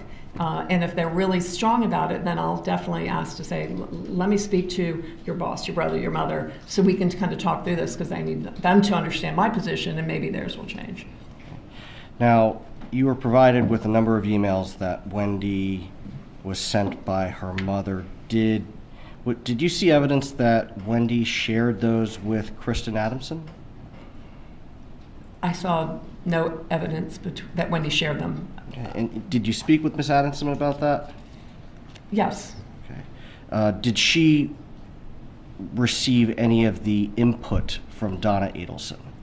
my understanding from Ms. Adelson is she really didn't understand that Donna Adelson was involved at all. I mean, she was there at that one hearing, but that's very common. You just heard that from her testimony Wendy minutes Adelson get ago. the parenting plan that she was requesting in her settlement agreement? She did. The entire marital settlement agreement was very beneficial for her from all the way through. She actually got a parenting plan that was more, I think it was more like 45, 55, something like that. It was instead of 7 days out of every 14 days, he was getting 6 days out of every 14 days with 5 days and then 1 day in the off week. So it was split up a little bit, which was a typical parenting plan for that time period. So she got more parenting than she had really asked for, and that was to last 3 years, and then it went into 50-50. And I think that got the youngest child to school maybe. So they did, until the youngest child went to school, she had about 55% parenting time. Child support, the division of child care, that sort of thing. And without going into too much detail, child support is a mathematical calculation. It's a formula.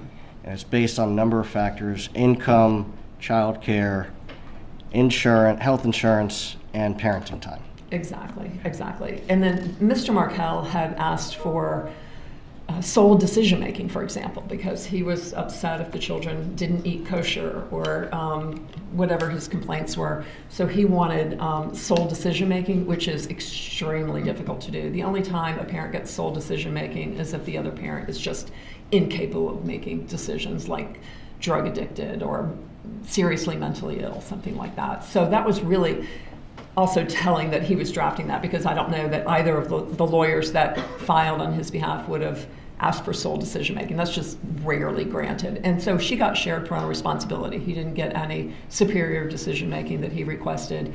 He also requested for more than 50% of the marital assets, because he said he earned more and he created the assets more than she did, which is not a valid legal position. And she got what appeared to be equal value of assets. Of the marital estate. Of the marital estate, which was part of that $120,000 he was supposed to pay her. Did Mr. Markel get the 50-50 time sharing he was requesting? Not immediately. He had to wait 3 years for that, by agreement. And you mentioned keeping the boys kosher. Was Wendy Adelson required that the boys keep kosher? That I don't know. I think there were some issues about that. In the marriage settlement agreement, was that required? No. Was she required in the marriage settlement agreement to allow Mr. Markel to come over to her home during her time sharing? No. That would be extremely unusual. In the marriage settlement agreement, was she required to have the boys available for video calls? No. Was Wendy Adelson, throughout the litigation, requesting that the boys be available nightly for her to speak with them when they were with their father? No. Was Mr. Markel granted every Jewish holiday? No, I think he had requested that, but he was not. They alternated the Jewish holidays.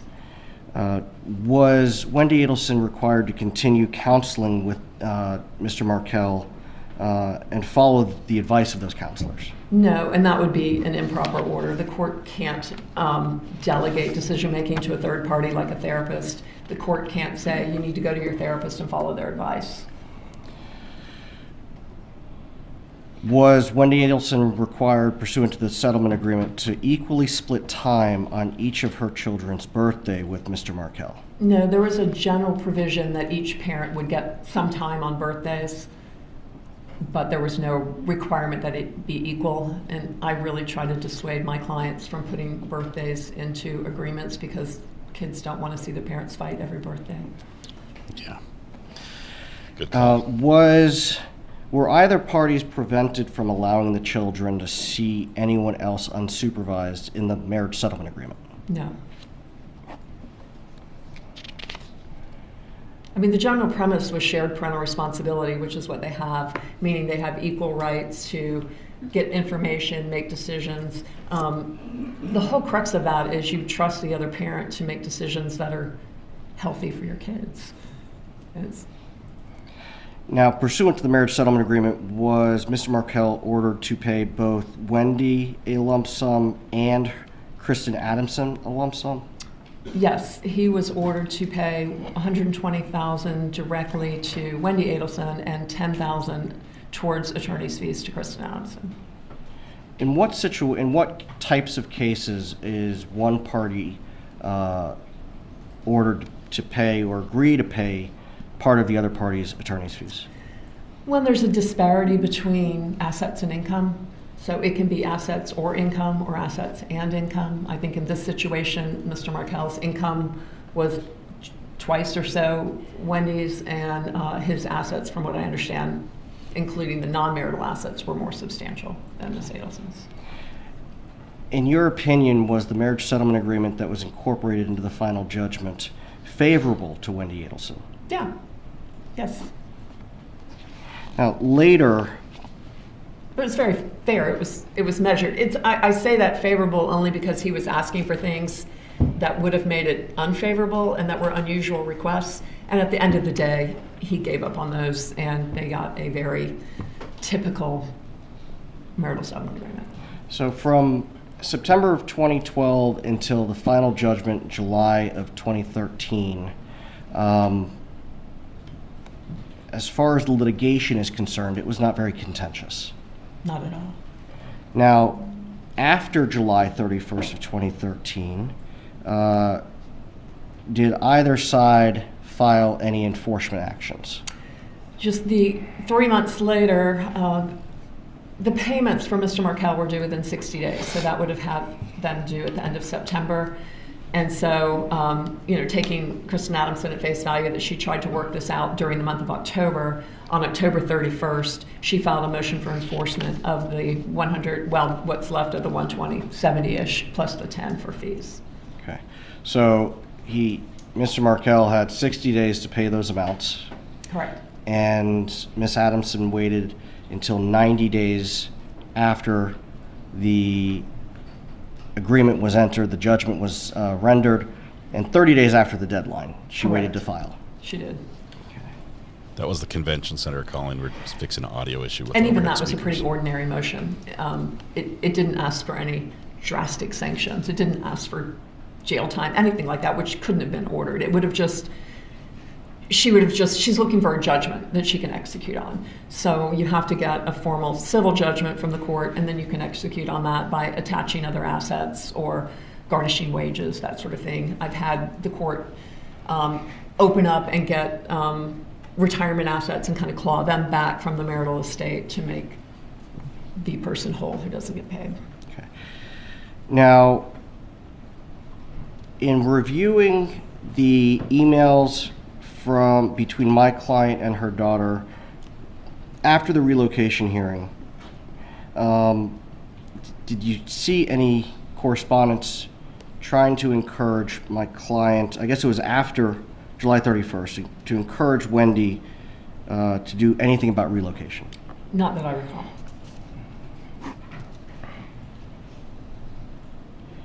From your review of the emails and the pleadings, did it appear my client accepted that Wendy was going to be staying in Tallahassee? Yes, it was done. When you say it was done, what do you mean?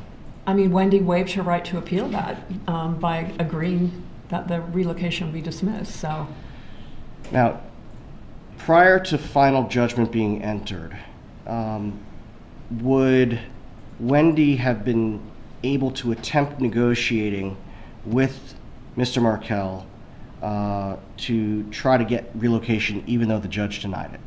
She could have. Would there be anything improper with Wendy or her family through Wendy offering some sort of financial incentive to Dan Markel to convince him to agree for her to relocate? I see that all the time. I mean, I had a client pay $850,000 to somebody who didn't, to get her to not relocate. I've seen $35,000 to get whatever parenting plan you want, or to get less time. So depending on your financial circumstances, that number can be wide-ranging, but It's common, and in mediations, it's often common to see where the pain points are. If the pain point is money, then you use that pain point to get what you want on parenting. It's a negotiation, so that's routine. Nothing unusual about routine. that. I think we've covered pretty much everything. You testified earlier that you were provided text messages between Wendy Adelson and Dan Markel after the divorce was finalized. Post-divorce. Yes. Got a lot more. Although they didn't agree on everything, did it seem to you that it was amicable? Yeah, I was only provided, I think, what the state provided to you, which was between maybe April of 2014 through June of 2014. So it was a few months period, even after these motions had been filed that kind of upped the temperature a little bit, and they were working well. I saw some communications where Mr. Markel was inviting her to join him and the boys for ice cream. I know that there were many occasions where he was traveling and his travel plans adjusted, and she adjusted exchange times based on his travel. I think he did the same for her. They were swapping days. It was actually much more amicable than many cases I see. They were very flexible with each other. Now, you indicated earlier that October 31st, 2013, Kristen Adelson filed a motion for enforcement. Correct. Now, you mentioned a motion for enforcement and contempt. What is contempt? Well, in this context, I think that's just the title of her motion, because in the body of the motion, she didn't ask the court, I don't believe, to find him in contempt of court. She was just looking for a judgment so she could execute on the judgment and collect her money. So although the motion itself may have been entitled enforcement and contempt, the prayer for relief didn't include any request that the court find him in contempt? I don't recall seeing that at all. I think the court said make him pay, ask the court to make him pay. And what that means is give me a judgment so I can enforce on that judgment, however that may be. It's just a collections issue. You indicated that you don't think it would be helpful to see the pleading itself. Sure. May I approach the witness?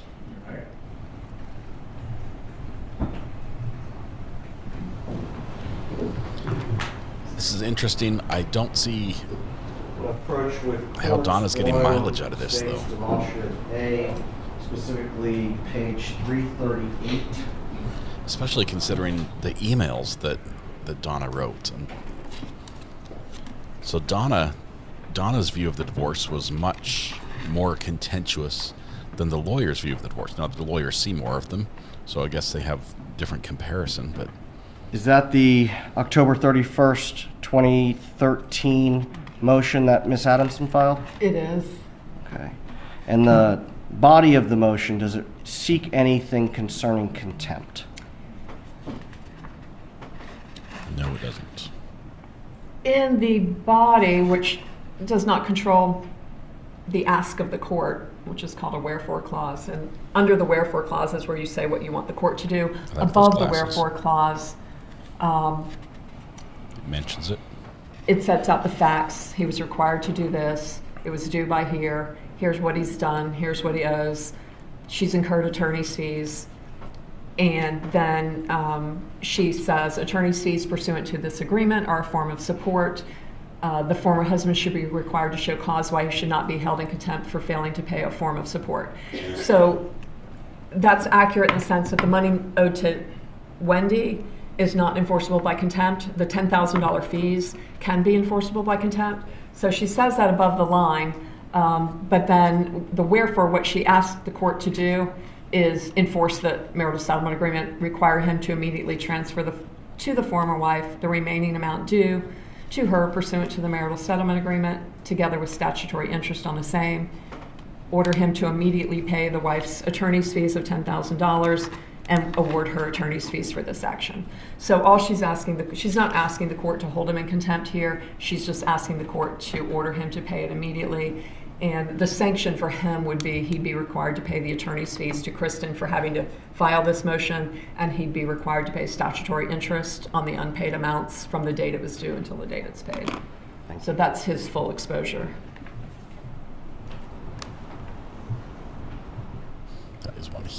binder. It's like a 4-inch D-ring binder. It's huge.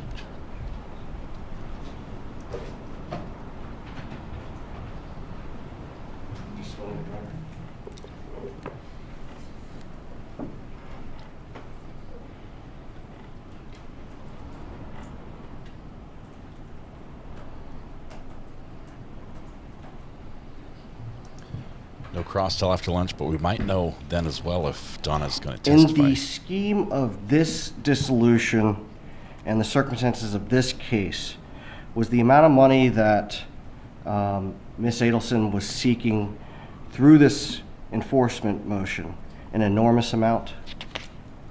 I didn't view it that way. I viewed it as kind of an annoyance that she had to go through these hoops to get the money because he had the money and he owed the money, but it wasn't going to put her out on the street.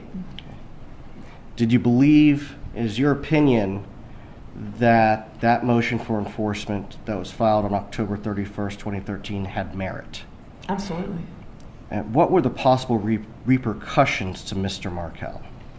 He would have to pay more. He'd have to pay more in fees and more in statutory interest and more to his lawyer to fight it. That was it. Were you provided with a series of emails in mid-December of 2013 where Mr. Markel emailed the parenting coordinator and Wendy Adelson complaining about a host of issues? I did. Okay. Was one of those issues one where the boys allegedly said that Grandma referred to him as stupid? Yes, he brought that complaint up to the parenting coordinator and to Wendy in the same email in December 18th, maybe, of 2013. From your review of that correspondence, what did he want to happen? My recollection is he was asking Wendy to be mindful of that and to be alert and make sure it didn't happen. Did he ask that my client not be around the children unsupervised? Donna Adelson, no, he did not ask for that relief. According to what you reviewed, when did those quote stupid events allegedly occur? According to the email, he said there were 2 or 3 occasions in November where the kids said something like, "Grandma thinks you're stupid," or something like that. Did Mr. Markel file any action, any motions or supplemental petitions in November or December of 2013? Related to that allegation? Yes. No. Now, the motion for enforcement filed October 31st, when was that set for hearing? It was initially set for hearing in February, and I believe that was set in December, and it was the certificate of service, which is the bottom of the motion. You file a certificate that says where you have sent this document, to whom you've sent this document, and it went to Mr. Adelson's new lawyer in December. Mr. Markel? I'm sorry, Mr. Markel's new lawyer in December. And then nothing happened. All of January went and nothing was filed. And then the end of January, which at this point is 3 months after the motion was filed, a response was filed. And then the response basically said, yes, I owe the money, but I don't have to pay it because Wendy had these other financial violations. And then she referred to the Schwab account that you've heard about, and a retirement account, I think. And then 2 weeks later, I think it's February 14th, he filed a motion for contempt against Wendy. In that February 14th, it was kind of a companion document to the January 31st response. Again, he would do multiple filings on the same issues. He again just addressed, but a little more vehemently, the allegations of financial fraud. It was only a financially focused document. What defense did he claim to have to avoid paying Wendy Adelson as he'd been ordered? My recollection is his defense was that she did not put on her financial affidavit a certain non-marital asset, but he knew that an asset existed, but it was fraud. It was kind of circular. And there was, he said he didn't have a updated document at the time of the marital settlement agreement or something like that, to know what the then value was. But those are all pre-divorce issues. So he had ample opportunity during the divorce to do third-party subpoenas or motions to compel or other ways to get those documents. And then, according to Chris, all of those were dealt with in the marital settlement agreement anyway, and I don't have any reason to doubt that. But yeah, he was just trying to say one good breach deserves another or something like that, and it wasn't legally supportable. That's not a valid defense. Pardon? That's not a valid defense. I wouldn't make that defense, no. Okay. Now, if a party in an action believes that there has been fraud in the underlying, securing the underlying agreement, is there a way in which they can contest that? There is. If you're alleging fraud, and if it's fraud in the financial affidavit, you don't even have to do it within the first year. But there's a rule that Ms. Adelson referred to. It's called 12.540, and that's where you can move to set aside the marital settlement agreement based on fraud.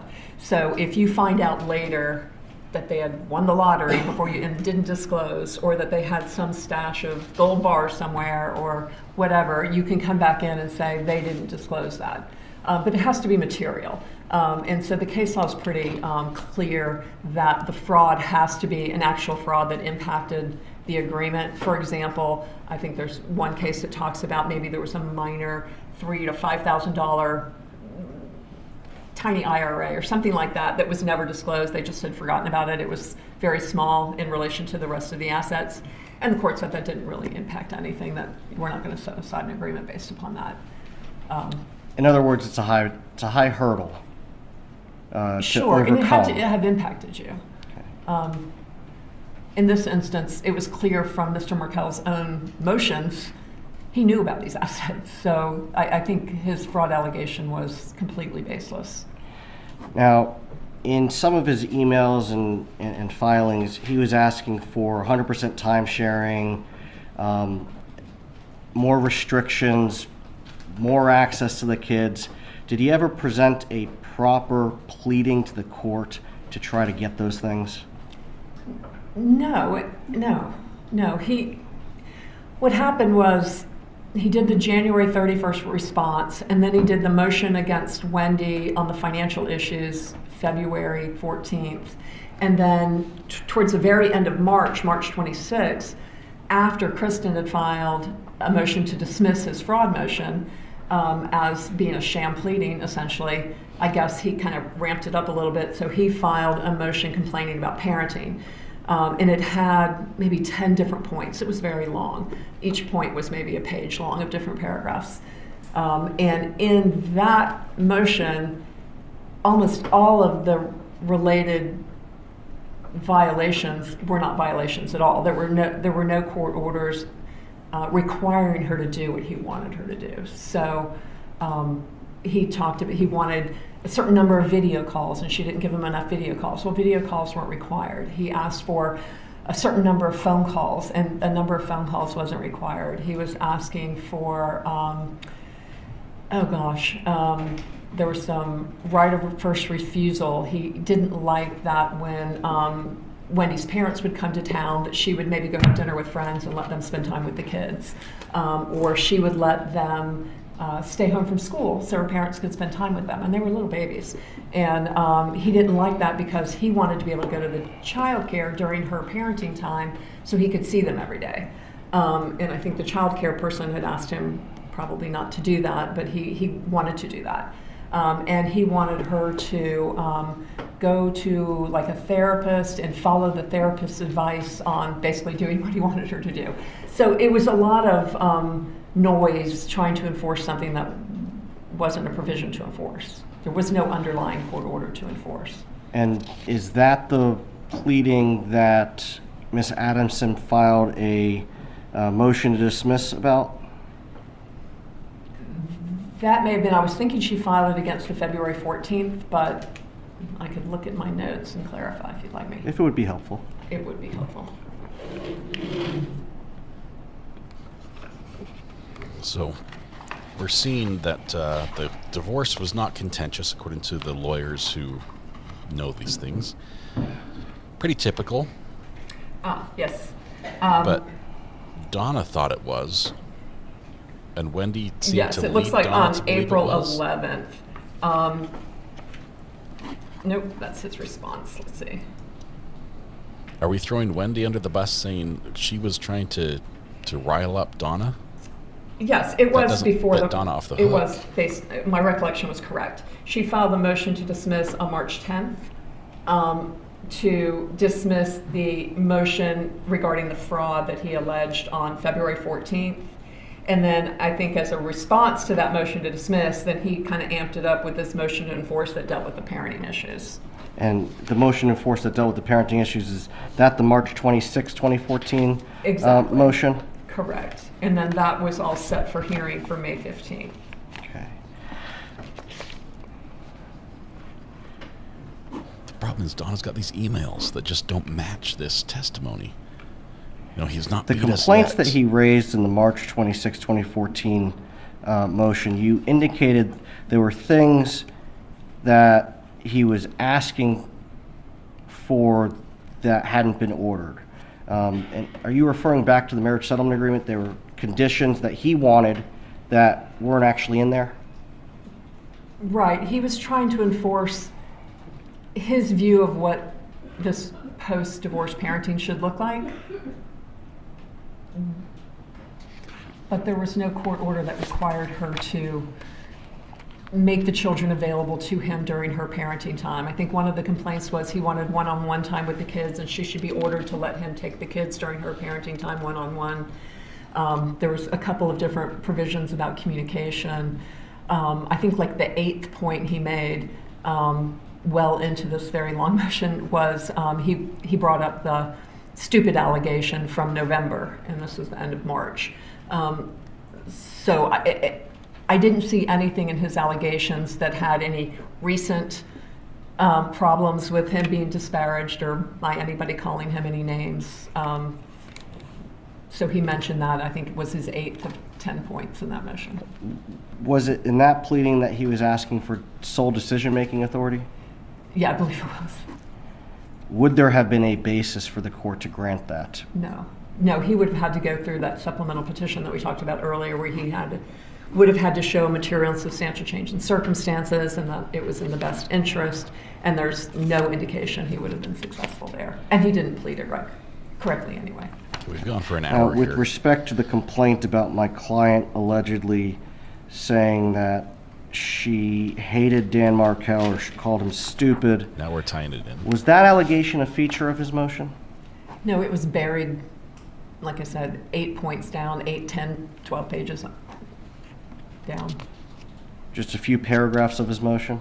Yeah, 3 paragraphs. Was there any indication that those claims were true? No, and I don't think he could have proven that because he's talking about what purportedly a 4-year-old may have said to him. And I think even in his motion, he says, I don't know if this is true or not. I don't know if Wendy was present or not. But I would like Wendy to make it stop if it's true.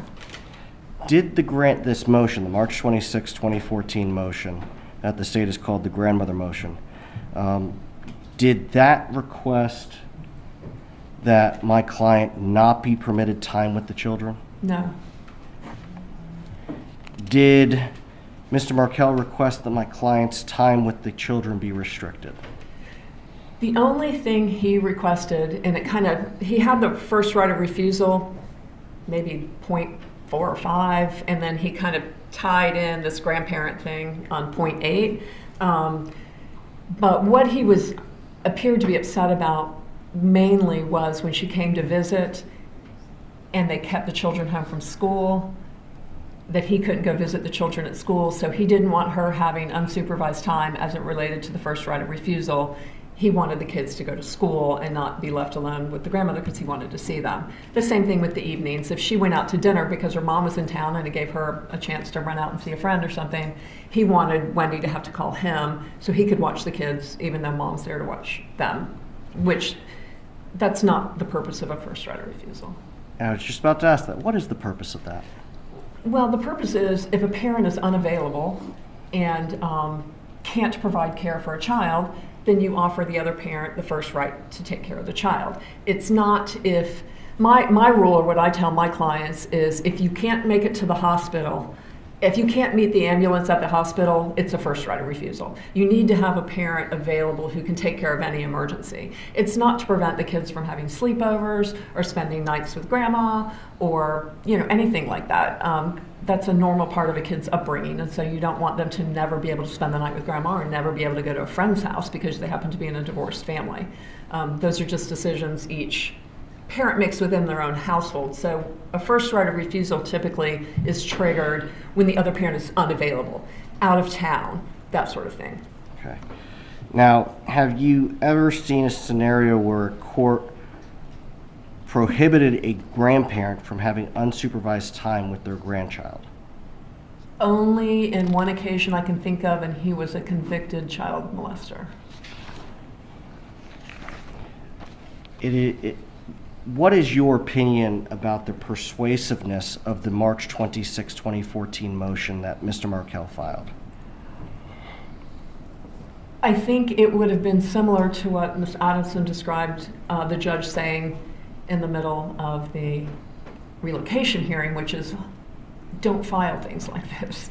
I don't think it would have been well taken by the judge at all, because it was a complete waste of everyone's time and money and emotion, because it was baseless. It didn't tie to anything.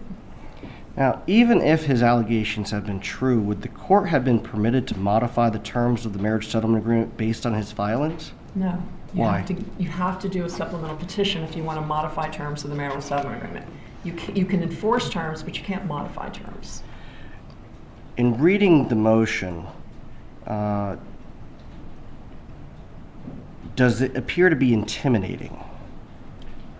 No, I think when I was making notes, I put insert by rule here. It was a lot of words, and he was obviously wanting life to look like what he wanted it to look like, but that wasn't reality. So it's just a matter of breaking down each allegation and addressing them. I think the judge is going to call an audible.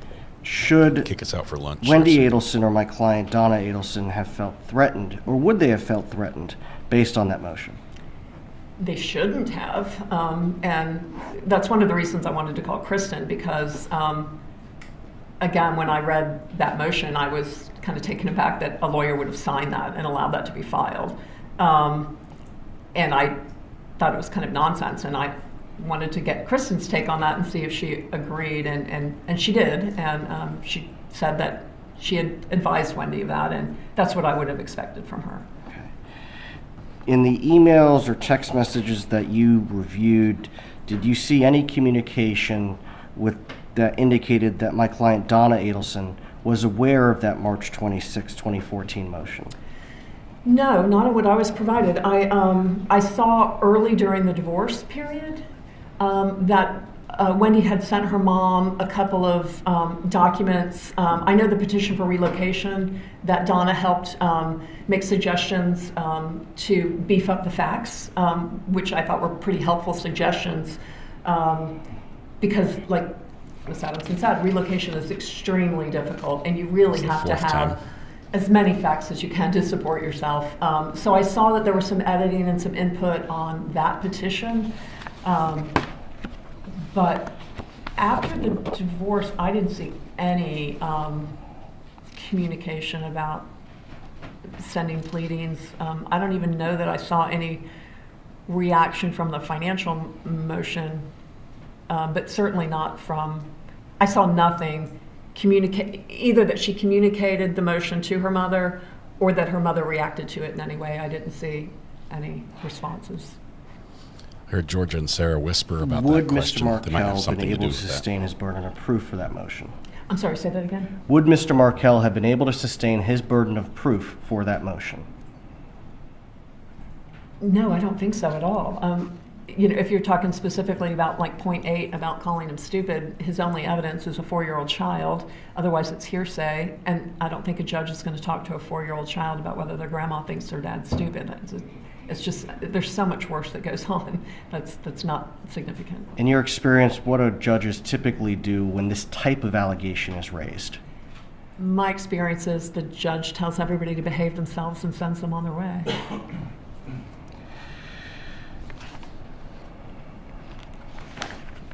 So we've talked about this not being a hotly contested case or a high conflict case. How many pages are in the court file? I think there's roughly 570. And again, a lot of those pages are kind of repetitive documents filed by Mr. Markel that might say the same thing. Like he'll do a motion, then he'll do a memorandum that says the same thing, then he may do a response that says the same thing, or in different orders. So 570 though. Okay. Do you know how much in attorney's fees Wendy Adelson incurred, attorney's fees and costs, for the dissolution of marriage and the enforcement proceedings that began afterwards? I only know what Ms. Adelson said, which is around $30,000. Now, in your career, have you worked true high conflict custody cases? I have. Okay. That's not, that's bad. I don't like that. In particular, do any come to mind that involved an attempt to seek relocation? Yes, I had a particularly conflictual relocation case that started in 2018 and went through 2021. So about 3 years? Yes, including an appeal. Your Honor, may I show the witness the demonstrative? You may. So 4 times, possibly 5 times now, this witness has made a direct reference to the preceding witness and what that witness testified to. And this last time she says, I only know what she said, which was this. Meaning, had she not said it on the witness, she would not have heard what was said. It's not substantial. It doesn't change her opinion. Oh, we're making a box for it. Oh, this is cool.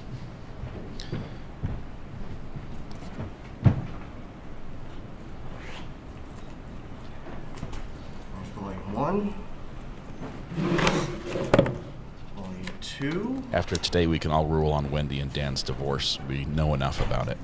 Volume 3. Volume 4. Volume 5.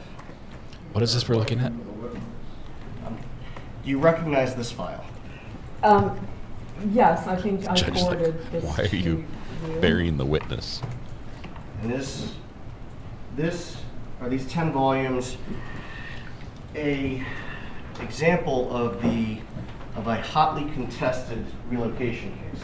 Well, I just count 500 pages per binder, so that looks to be about 5,000 pages. I think the actual pages were over 10,000, so this doesn't appear to be all of it. Okay. She's like, you're missing a few. And there were 2 volumes on the record on appeal, so perhaps only one of those volumes got printed. So the clerk's file in the case that we're referring to as the demonstrative is twice as big as what we have in front of you. Yes, based on just assuming 500 pages per notebook. Thank you. Please sit down. Judge says, sit down and move the box so we can see you. Please. Can you tell the jury what the issues were in that case? Gosh, Judge, what's the relevance? Object. Here, finally an objection from the prosecution. Sustained. Judge, on relevance. may we approach? No. No. Judge, we're entitled to make a record. I believe I you have don't members of the jury, the bailiff will take you to the jury room. You do not argue with the judge in front of the jury. No, that's not good. We're going to put another judge laying down the law here. Add to the counter. The objection was relevance. Judge sustained it. Defense asked to approach, and the judge said no. And then he started to speak an objection, which the judge does not allow. You may be seated. The relocation issues within this case are certainly relevant. As to a separate other case, what is the argument that you're seeking to make for the record? Your Honor, the relevance of this proceeding is the witness has identified this as a hotly contested custody and relocation matter. I think we're entitled to have her explain what the issues were, what was involved in litigating that, as well as the amount of her fees that were incurred and the expenses that were incurred, so that we can make the comparison to the case that involved Weddy Adelson and Mr. Dan Markel. Kappelman, any other argument on this issue? You're already winning. As to the point on relevance, the court's ruling remains the same. As to issues of relevance, again, the relocation that is disputed within this case as it relates to the divorce files certainly is an issue. As to any other case files, this witness may testify concerning her experience, but we're not going to go through this case file in its entirety. Please bring back in the jurors. Your Honor, that was not my intent to go through the case file in its entirety. You will move on. The state, knowing they're winning, doesn't even make an argument. They're like, just relevance. One word Ms. objection. Bailey, please step down, step out of the court or the courtroom doors. If you can radio Deputy Bunk to leave the jurors in the room, please approach. Did Jackie just ask to approach? Hold, please. Let's rewind just a bit and see what just happened there. Okay. Go to 7. Let's take a listen really quickly.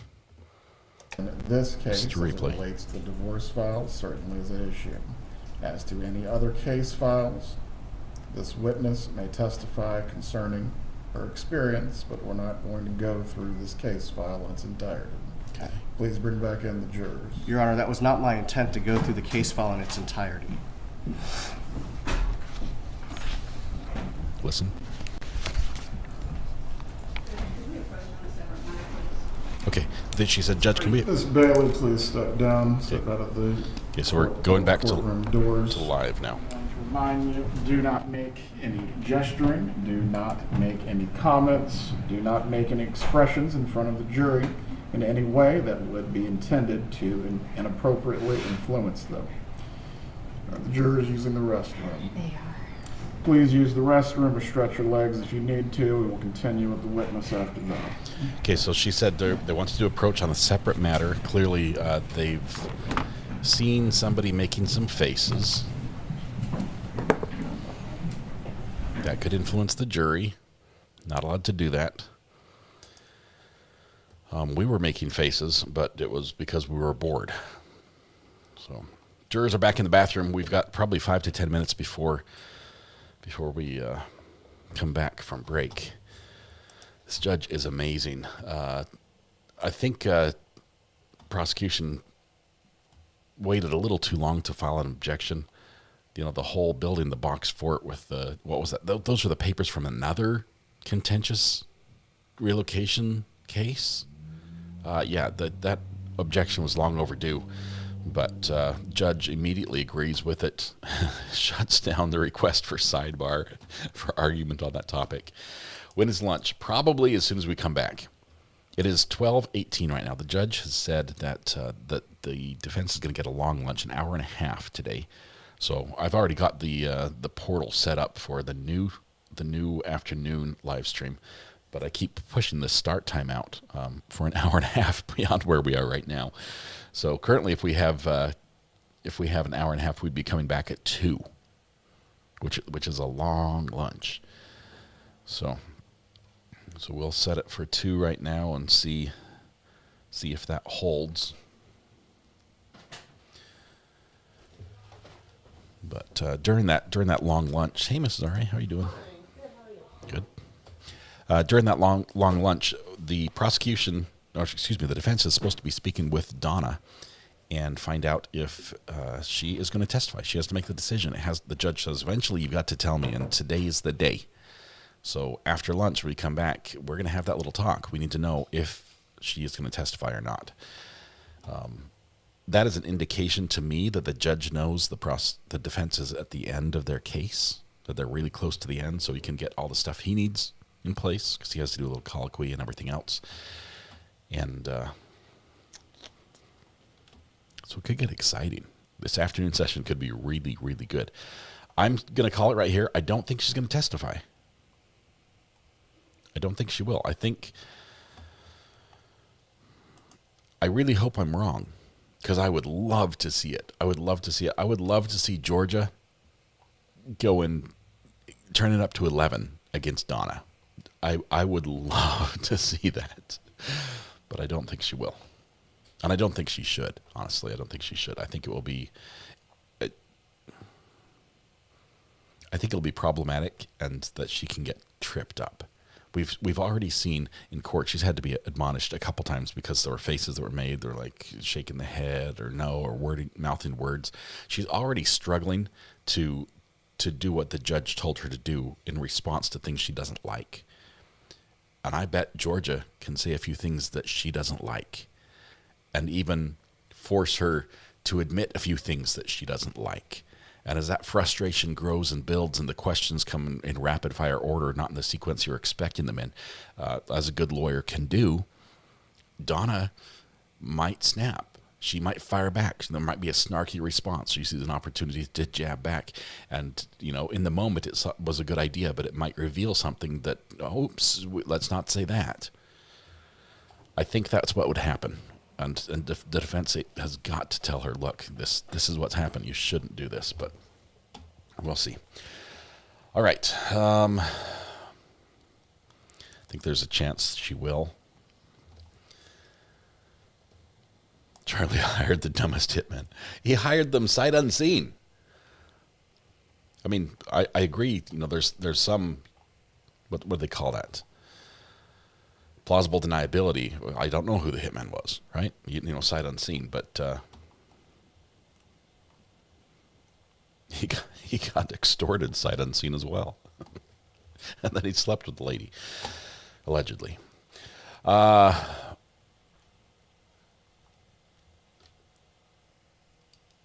see. What's surprising that the judge didn't stop Charlie and his lawyer from making faces and even laughing during his trial. Yeah, going back and watching Charlie's testimony, and Charlie in the courtroom, I think the judge learned his lesson there. I don't know how many cases Judge Everett has had televised where he has the benefit of being able to go back and watch the replay of what happened, in a part of the courtroom where he wasn't looking. But I think after he saw that, because I think he did, I think he's like, this won't be happening going forward. But I love that he's televised, continued to allow the courts to be televised. I don't think she should, but I don't think she can help herself.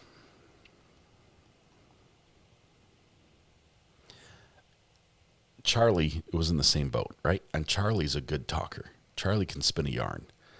Charlie can tell a story. He convinced his sister not to buy a house, right? He can do things. I don't think Donna's the same. I don't think she has that same ability.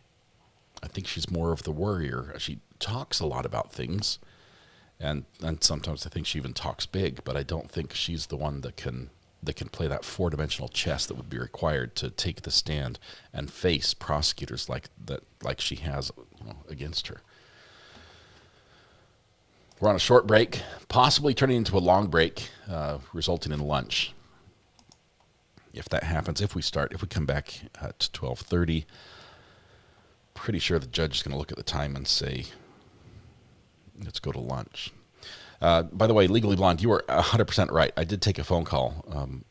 I have a business where I do audio video for corporate events, and that call was regarding a gig we have coming up later in this month, where I've found an audio issue in the venue with the speaker balance, and so I was having them fix it before my venue event later this month, and we're just going over those details. So yes, my real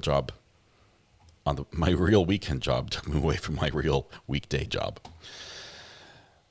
Let's see, and I'll be ordering more cables. You always need more cables. Next, I've stopped buying HDMI cables. I can tell you that.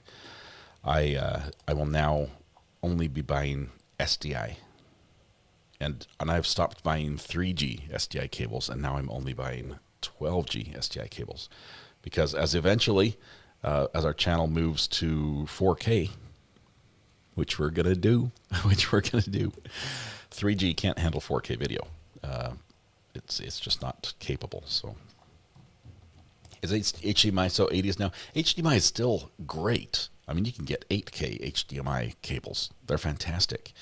The problem is on the professional side, cameras, switchers, hyperdecks, all the recorders and stuff that we work with here, they change their outputs from HDMI to SDI. So it's easier to just keep the professional connection the same all the way across.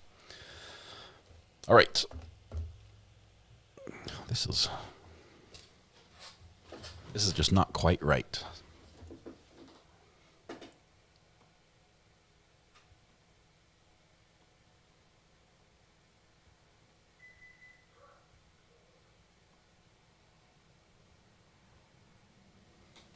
That's going to have to do for now. I don't want you to be able to read my phone, but anyway. As we're on break here for just a minute. Oh, no, we're back. Forget I said anything. I think we might have lunch here. Judge, you can hear my belly from way over there. Miss Bailey's back in. She's coming back into the witness stand. Jury should be coming back as well.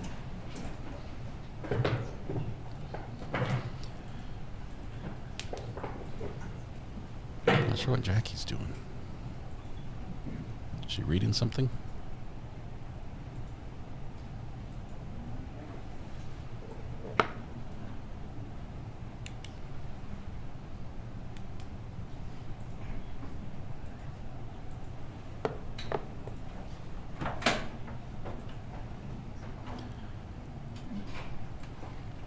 The bailiff goes and tells the lady in the gallery on the front row something.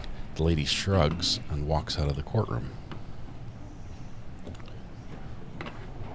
Did somebody get kicked out?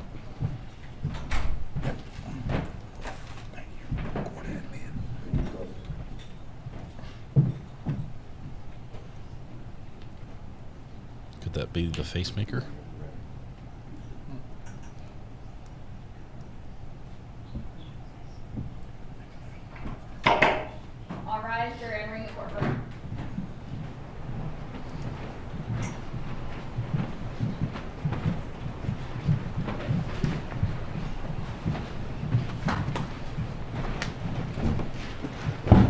That's been moved back to the defense table, so the box fort is over.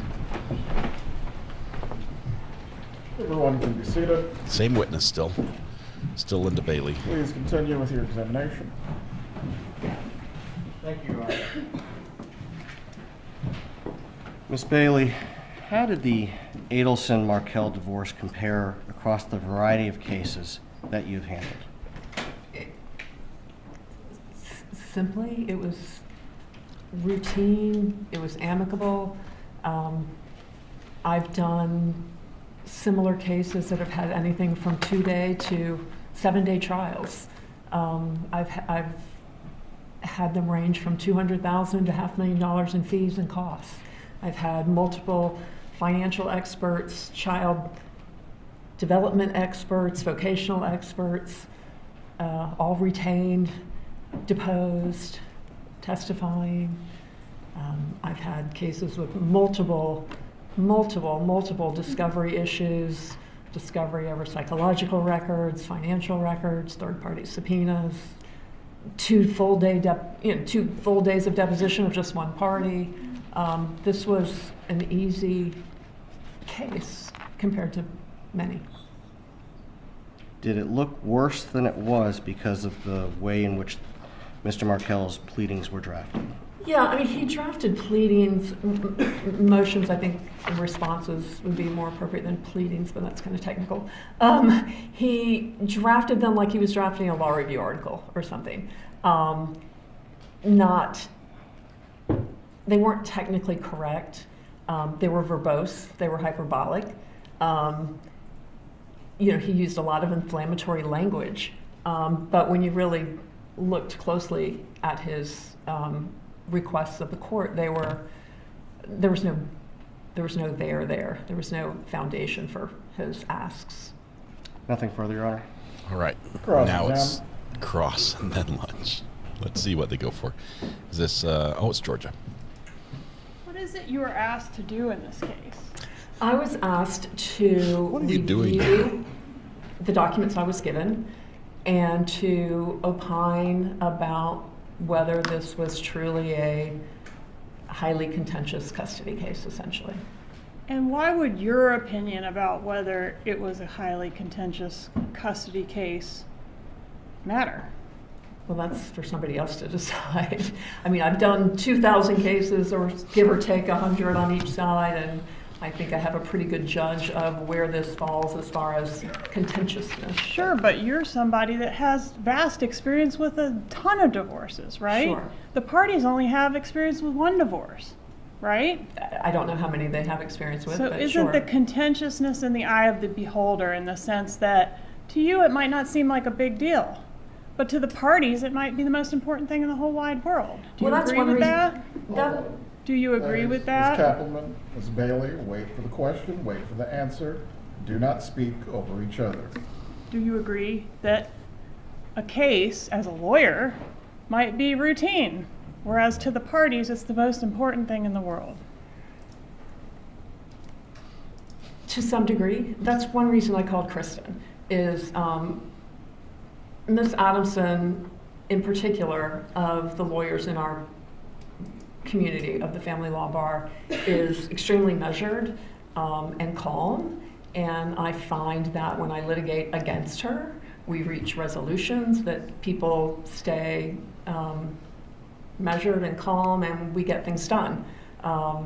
She's not one of the other lawyers in town who may stir cases up or play on those emotions. So our job as lawyers is to explain to our clients when we get emotion. If I get something, for example, that, although I've never had, something similar to what Mr. Markel would file, the immediate response is to call your client and go, I know you're going to read this at first glance, so it's going to seem messy. But there's no legal basis for this, so don't worry. And my understanding is that is what she communicated to Ayden. And when you communicate these things to your clients, hey, this is no big deal, this is no problem, this is a bunch of gibberish, do they always accept that? Well, that's not the way I would present it, but... Do they ever get upset about the gibberish in the pleadings, the offensive materials in the pleadings, regardless of whether or not it's going to impact their chance of success in court? It can be emotionally charged, can it? I would say annoying more than emotionally charged. You would not say that divorce and child custody issues are emotionally charged? They can be, but in this case, they weren't. They weren't? How do you know? From the pleadings, because I don't have 10,000 pages in front of me. You're not in the mind of the people whose lives are impacted by these pleadings. It's not just about pieces of paper and a binder, is it? I don't think that's what I said. People's lives are impacted by the decisions that go on in court, which for you are routine. Would you agree? In this instance, they reached agreement on all issues, so they had complete control of what was coming out of the court. Ma'am, could you please answer my question? Are people's lives impacted in drastic ways by routine matters that we see in court as lawyers? People's lives change after divorce, certainly. So, like, I may think I've got a bag of stinky garbage, but the garbage man might not think it's stinky at all. Do you get the reference? I don't. What is no big deal to us is a big deal to these litigants. Gallery's trying not to smile. You can't agree with Perhaps. that. You can't agree with it. Strike the question. You were asked. She's alienating the opinion from the jurors. The Yeah. jurors are like, it's common Go on sense. to Jurors something see else. that analogy for garbage man. That was perfect. Every juror gets that. They take it out the garbage. And for this lawyer to say, oh, Have you ever had people get murdered or commit suicide? based on the issues that are going on in your family law litigation? I've never had anyone murdered. I had in one instance a Middle Eastern person committed suicide just because there was a divorce, and that was shameful. So nothing was it was literally the day after the petition was filed, and he had threatened, if you file, I'm going to kill myself, and indeed he did. And to you, divorce is not shameful, is it? To me, divorce is not shameful. Divorce is not a basis to commit suicide, is it? Not according to me, but I didn't grow up in Iran or wherever this custom or feeling. Exactly, Ms. Bailey. derived. To that person, it was a reason to commit suicide, right? Apparently so. Wow. Aren't these issues raised in these pleadings potential fuel to make people upset?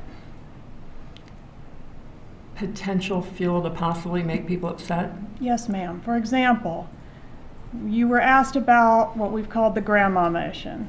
You say, oh, it's no big deal, it wouldn't be granted, it was buried in there. But the allegation is, grandma is disparaging me to these kids, and I won't tolerate it, right? Couldn't that be upsetting to grandma? You'd have to ask grandma. I don't Exactly. It shouldn't have been. There was no proof. It shouldn't have been, in your opinion. In my opinion. But in your opinion, divorce is no reason to commit suicide, right? True. Or murder. She should have said or Gibbers, murder. according That to would the make evidence in this case, means Jew in boots. It's not a flattering term by that definition or by your definition of someone that speaks gibberish. Can we agree it's not a flattering term? No, it's probably not flattering, but I've seen far, far worse. You've seen worse. I have. So good. If Mr. Markel wasn't paying by the deadline, isn't that something that would be potentially upsetting to the parties or their family members? I don't know how upsetting $80,000 would be. I don't know. $80,000 is a lot of money, isn't it, Miss Bailey? It depends on who you are. Exactly. So we'd have to ask the parties, right? Right? Sure. Okay. Yeah, I think on that issue, he clearly had the asset. So at the end of the day, he was going to pay. It was just a matter of jumping through hoops to get the money. He was either going to pay, or he was going to get sanctioned by the court, or he was going to end up in jail, right? I don't see any possibility he was going to end up in jail. Okay, well, you sat in the courtroom during Ms. Adamson's testimony, didn't you? And Ms. Adamson said that that was one alternative, an extreme alternative, obviously, but that's what contempt means, right? Ultimately. Wouldn't even come into play until the motion for enforcement, and then he didn't abide by that, and then the judge asked him to do something else, and then he didn't abide by that. I think jail was pretty far-fetched. Well, as long as he pays. Ultimately, the teeth is you go to jail. No, that's not true. It's not true. Okay. Ms. Adamson was incorrect on that point, I guess. Objection, Your Honor. I have a question I move to strike. Improper impeachment. I'll rephrase it. What is the objection again? It's an improper comment on the witness's testimony. Ayden, please rephrase your question. I said Ms. Adamson was incorrect on that point when she said jail was a potential option. Is that correct? Well, I could break it down. There's two different matters in that financial motion on October 31st. Mm-hmm. One was the $70,000 still due to Wendy. Jail is not a possibility on that. But you don't send people to jail for failure to pay money. We don't do that.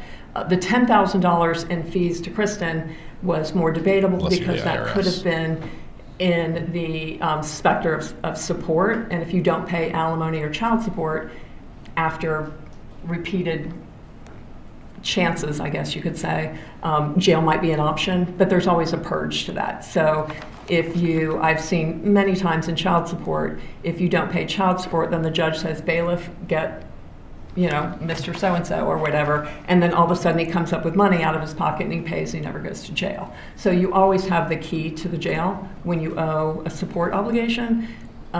So technically, if he wanted to go to jail rather than pay Kristen the $10,000, eventually there may have been a hearing where that happened. I've seen one person in my career go to jail over child support. Right, because they pay because they don't want to go to jail. If there was no jail and no consequences, they would never pay, right? Some people wouldn't. And that's just support. There's no jail consequence to the $70,000 due Wendy. It was only the $10,000 due Kristen that could have possibly remotely been a possibility. Did you see evidence in this case of Wendy taking her mother's suggestions, cutting and pasting them into an email as her own, and then forwarding those questions to Ms. Adelson? No, I didn't see any. And did you see, in your review of the evidence in this case, Ms. Adelson responding to those questions and Wendy then forwarding those answers to her mother?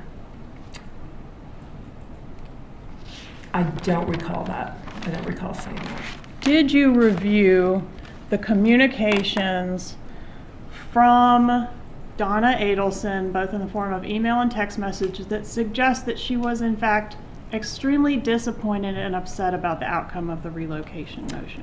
I did. In probably the 5 days after the relocation, which was, say, 4 weeks before the ultimate settlement in July, there were a flurry of emails where she was obviously upset. Did you review Mrs. Adelson's communications after July 31st that suggest she's consistently still upset about this? I wasn't provided. So you were, I'm sorry, finish your answer. You weren't provided any? I wasn't provided after the flurry, right after the relocation, before the final judgment was entered in July of 2013. After July 2013, I don't recall seeing any emails from Miss Donna Adelson about the relocation. Did you see any emails from her at all post-settlement? Not until maybe December. It was a while. October, maybe. Okay. Several months. Luca, congratulations. Oh, gee, 21 months. If Dan Markel had agreed to the relocation post-denial, post-stipulation, post, it could still happen, right? I mean, if he agrees, it could happen. Sure, if he agreed, she could have relocated. All right, and if he was murdered, it could happen, right? Not 4. Well, obviously. From Office Depot. Not a sponsor.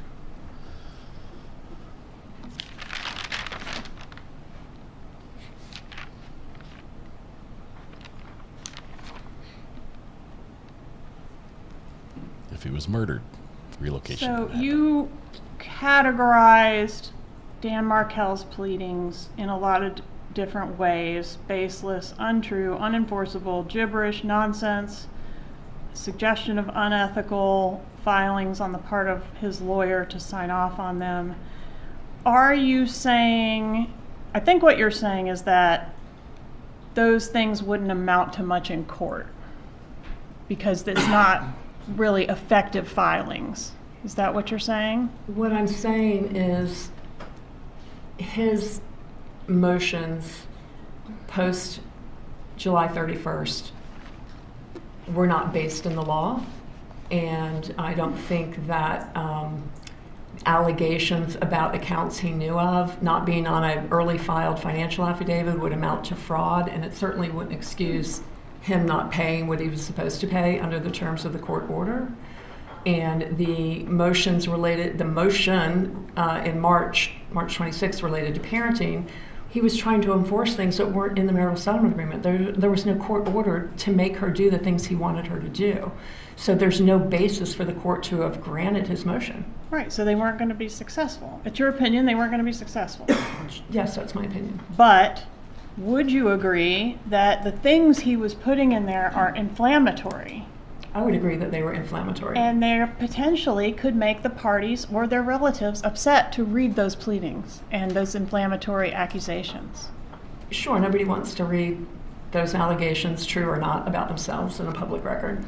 You were shown a bunch of binders on a case. That case has nothing to do with this case, right? No, it was a relocation case. All right. And that case, was anybody murdered in that case? No. Okay, so if somebody had been murdered in that case, there might have been a lot less paper, right? Case would have been shorter if somebody gotten murdered, wouldn't it, Miss Bailey? Yeah. If there wasn't a party, the case would have ended. And if our case, we hadn't had a murder, we might have a lot more paper in our case, wouldn't we? No, because the divorce was over in July. Divorce was over in July, but they kept filing papers, didn't they? Well, and the case was set for hearing May 15th, 2014. So the motion that Ms. Adelson filed in October, and the motion that Mr. Markel filed in February, and then the motion he filed in March, were all set for hearing May 15th. And then Mr. Markel amped it up again, and on May 5th he filed the motion that accused Kristen of fraud. So she had to withdraw, so they had to move that motion. So had that not been filed, they would have had a resolution on May 15th. We don't know that. How do you know it was going to go on May 15th? Could have gotten continued for any zillion different reasons, couldn't it? It was set for May 15th, and it was noticed for May 15th. Set for May 15th, but at the time of Dan Markel's murder, litigation was still ongoing in this case. Yes? Yes. And even after that was resolved, there would be nothing stopping them from having a bunch of other time-sharing issues or whatever come up, and they might have ended up with reams of paper, right? Objection, Your Honor, calls for speculation. Overruled. The witness has provided an opinion. The state Well, will cross-examine. I guess my response to that would be, I think it would have been to Wendy's benefit to proceed with those hearings, because nothing makes someone stop filing nonsense pleadings and motions better than having them ordered to pay the other side's attorney's fees. So had they gone to the hearing on May 15th, and had Wendy have been successful, he would have very likely had to pay Wendy's attorney's fees.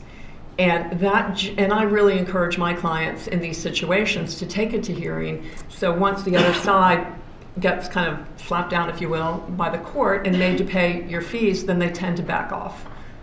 But that hadn't happened yet. It had not happened yet. And we'll never know when that was going to happen, because we never got to that point, right? Clearly.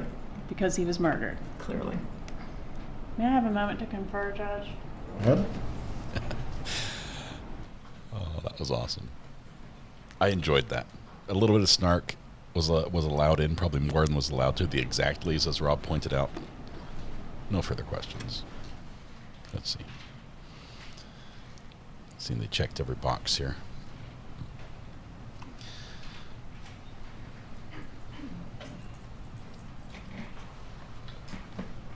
But I think she should have said murder. Oh, man.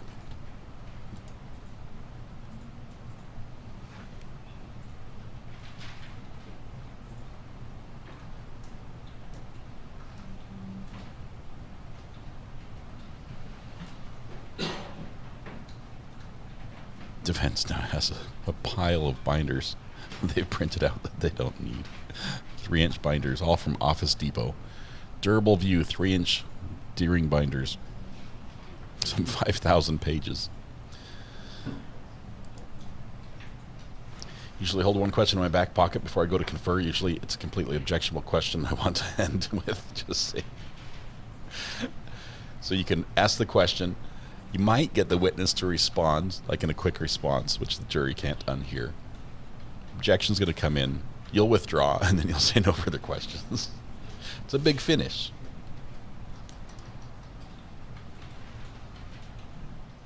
Nothing further, Your Honor. Redirect examination. Briefly, Your Honor.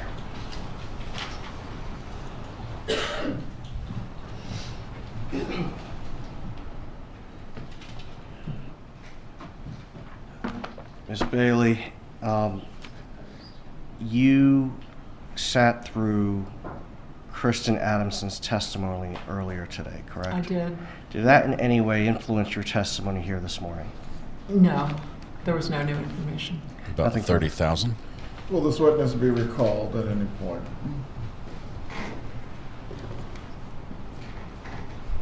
Potentially, Your Honor. But she's free to go about her business. You remain under your subpoena. Please do not discuss your testimony with any other witness in this matter. Have a good day. Members of the jury, at this point, we are going to take our lunch break. Once again, I will instruct you not to discuss your testimony with each other or any other person. Do not review or seek out any information outside from this courtroom. We will resume with the trial this afternoon today at 2:20. Please report by 2:15. Enjoy your break. All right, we're going to keep our 2 o'clock start time so we can get caught up on everything. We have a portal already set up, ready to take you over to the afternoon session, which could be spicy. The first thing we're going to hear when the judge comes back is a discussion with the defense as to whether or not Donna is going to take the stand in her own defense. The judge has said, this is the time I need to know. We need to have that discussion. They're supposed to talk with her over lunch. They get 15 minutes extra on lunch just for that. Seated. Any words of wisdom? Discussion that needs to take place concerning whether the defendant will testify does need to occur during the extended lunch break at this point. Are there any other matters that we need to address? From the state, Judge. Judge, I'm still hearing reactions from the gallery over my right shoulder during witness testimony. I heard it again after the court, cautioned the gallery again. I don't know what steps the court, needs to take in order for that to stop. But the fact remains that they're doing this in front of the jury. Who? Could have an impact on the jury. The bailiffs are watching. Could impact my client's right to a fair trial. Well, this is a public trial. I cannot clear the courtroom. However, who do you believe you heard making comments or in some way doing something that was intended to distract the jury? That person can be removed. Are you able to identify them? They're behind me, Your Honor. No, all I can identify is this coming over my right shoulder. Is it Harvey? I doubt it. Please be seated. I want to make this crystal clear for everyone who is observing the trial today. Should I or the bailiffs in any way notice that you are engaged in a disruptive behavior that is intended to improperly influence the jury, you are going to be removed from the trial and subject to contempt. I cannot make this any clearer at this point. Please report back at 2:15. Once the jurors are assembled, we will continue with the trial. Ms. Desclazo, I believe, is still to be called by the defense. Yes, Your Honor. Mr. Scalzo and Ms. Newhouse are slated. Concerning the rule of sequestration, the remaining witnesses understand they are not to be in the courtroom. I'm not aware that they have been, Your Honor. Please scan the courtroom to make sure none of your witnesses are present so we do not have any continuing violations of the rule of sequestration. I don't see any witnesses in the courtroom, Your Honor. Please return at 2:15. The judge is not happy. There we go. I am so excited. When we come back from lunch, we're going to hear if Donna's going to take the stand. I don't think she should. I don't think she will. But there's a chance she might. We heard at the very beginning of this trial, I think it was Jackie, her lawyer, that was adamant. Oh, she's taking the stand. She's going to talk. That could just be blustering. That could be, bluffing a little bit. But she might. I hope I'm wrong on this one. I hope I'm wrong. But honestly, looking at the defense, Jackie, Donna might be looking at that. The defense has done nothing to move the needle for me. Nothing so far to move the needle. And the state has brought a lot of evidence that the needle needs to be moved back away, pointing from Donna on if defense wants to have a good outcome here. So maybe she will see this as her opportunity to fix it all and take charge. And if she does, I don't know, is it going to be in the narrative? Is it going to be question, Q&A? Is it going to be like Robert Tellis, who, by the way, is seeking a new trial in Las Vegas. So that's interesting. But all right, that takes us to the end of this morning. We're going to go to our lunch break, get some lunch. We're going to come back at 2 o'clock. We have a portal set up so that you can just sit tight, grab the hand of your portal buddy, and make the jump to the afternoon session. You need to pull on Donna taking the stand. We'll do that first thing on the new live stream. We'll do that first thing. Maybe we'll do it before we even start. I'll open it up on the new live stream as soon as we jump over there. A little bit of the testimony today sort of took me back to the Murdaugh trial. I got the same feeling like we got on day, 7 of the financial evidence in the Murdaugh trial. Just like, why are we hearing this? I realize it's sort of related, but at this point, I don't need to hear it. So, I know I heard a few things today that were interesting. It's interesting to see behind the curtain, especially in family law, and how that works, and the fights that go on, and how the lawyers view it compared to how the clients view it. That was interesting, but I'm glad we're moving on to more stuff. Some spicy stuff is probably coming, so buckle up for that. Tonight when you go home, please hug the people you love, smile at someone, make their day just a little bit better, and please stay safe till we go live again in 1 hour and 5 minutes from now at 2 o'clock with part 2 of day 8 of the Donna Adelson trial. Go find your portal, buddy, and make the jump. I'll make sure it's gonna be a smooth ride this time. Last time I broke it. I apologize. Portals are delicate things. They need to be handled like a flower. So there we go. We're all good. It's set up. Guys, we'll see you after the break. Have a good one. Bye.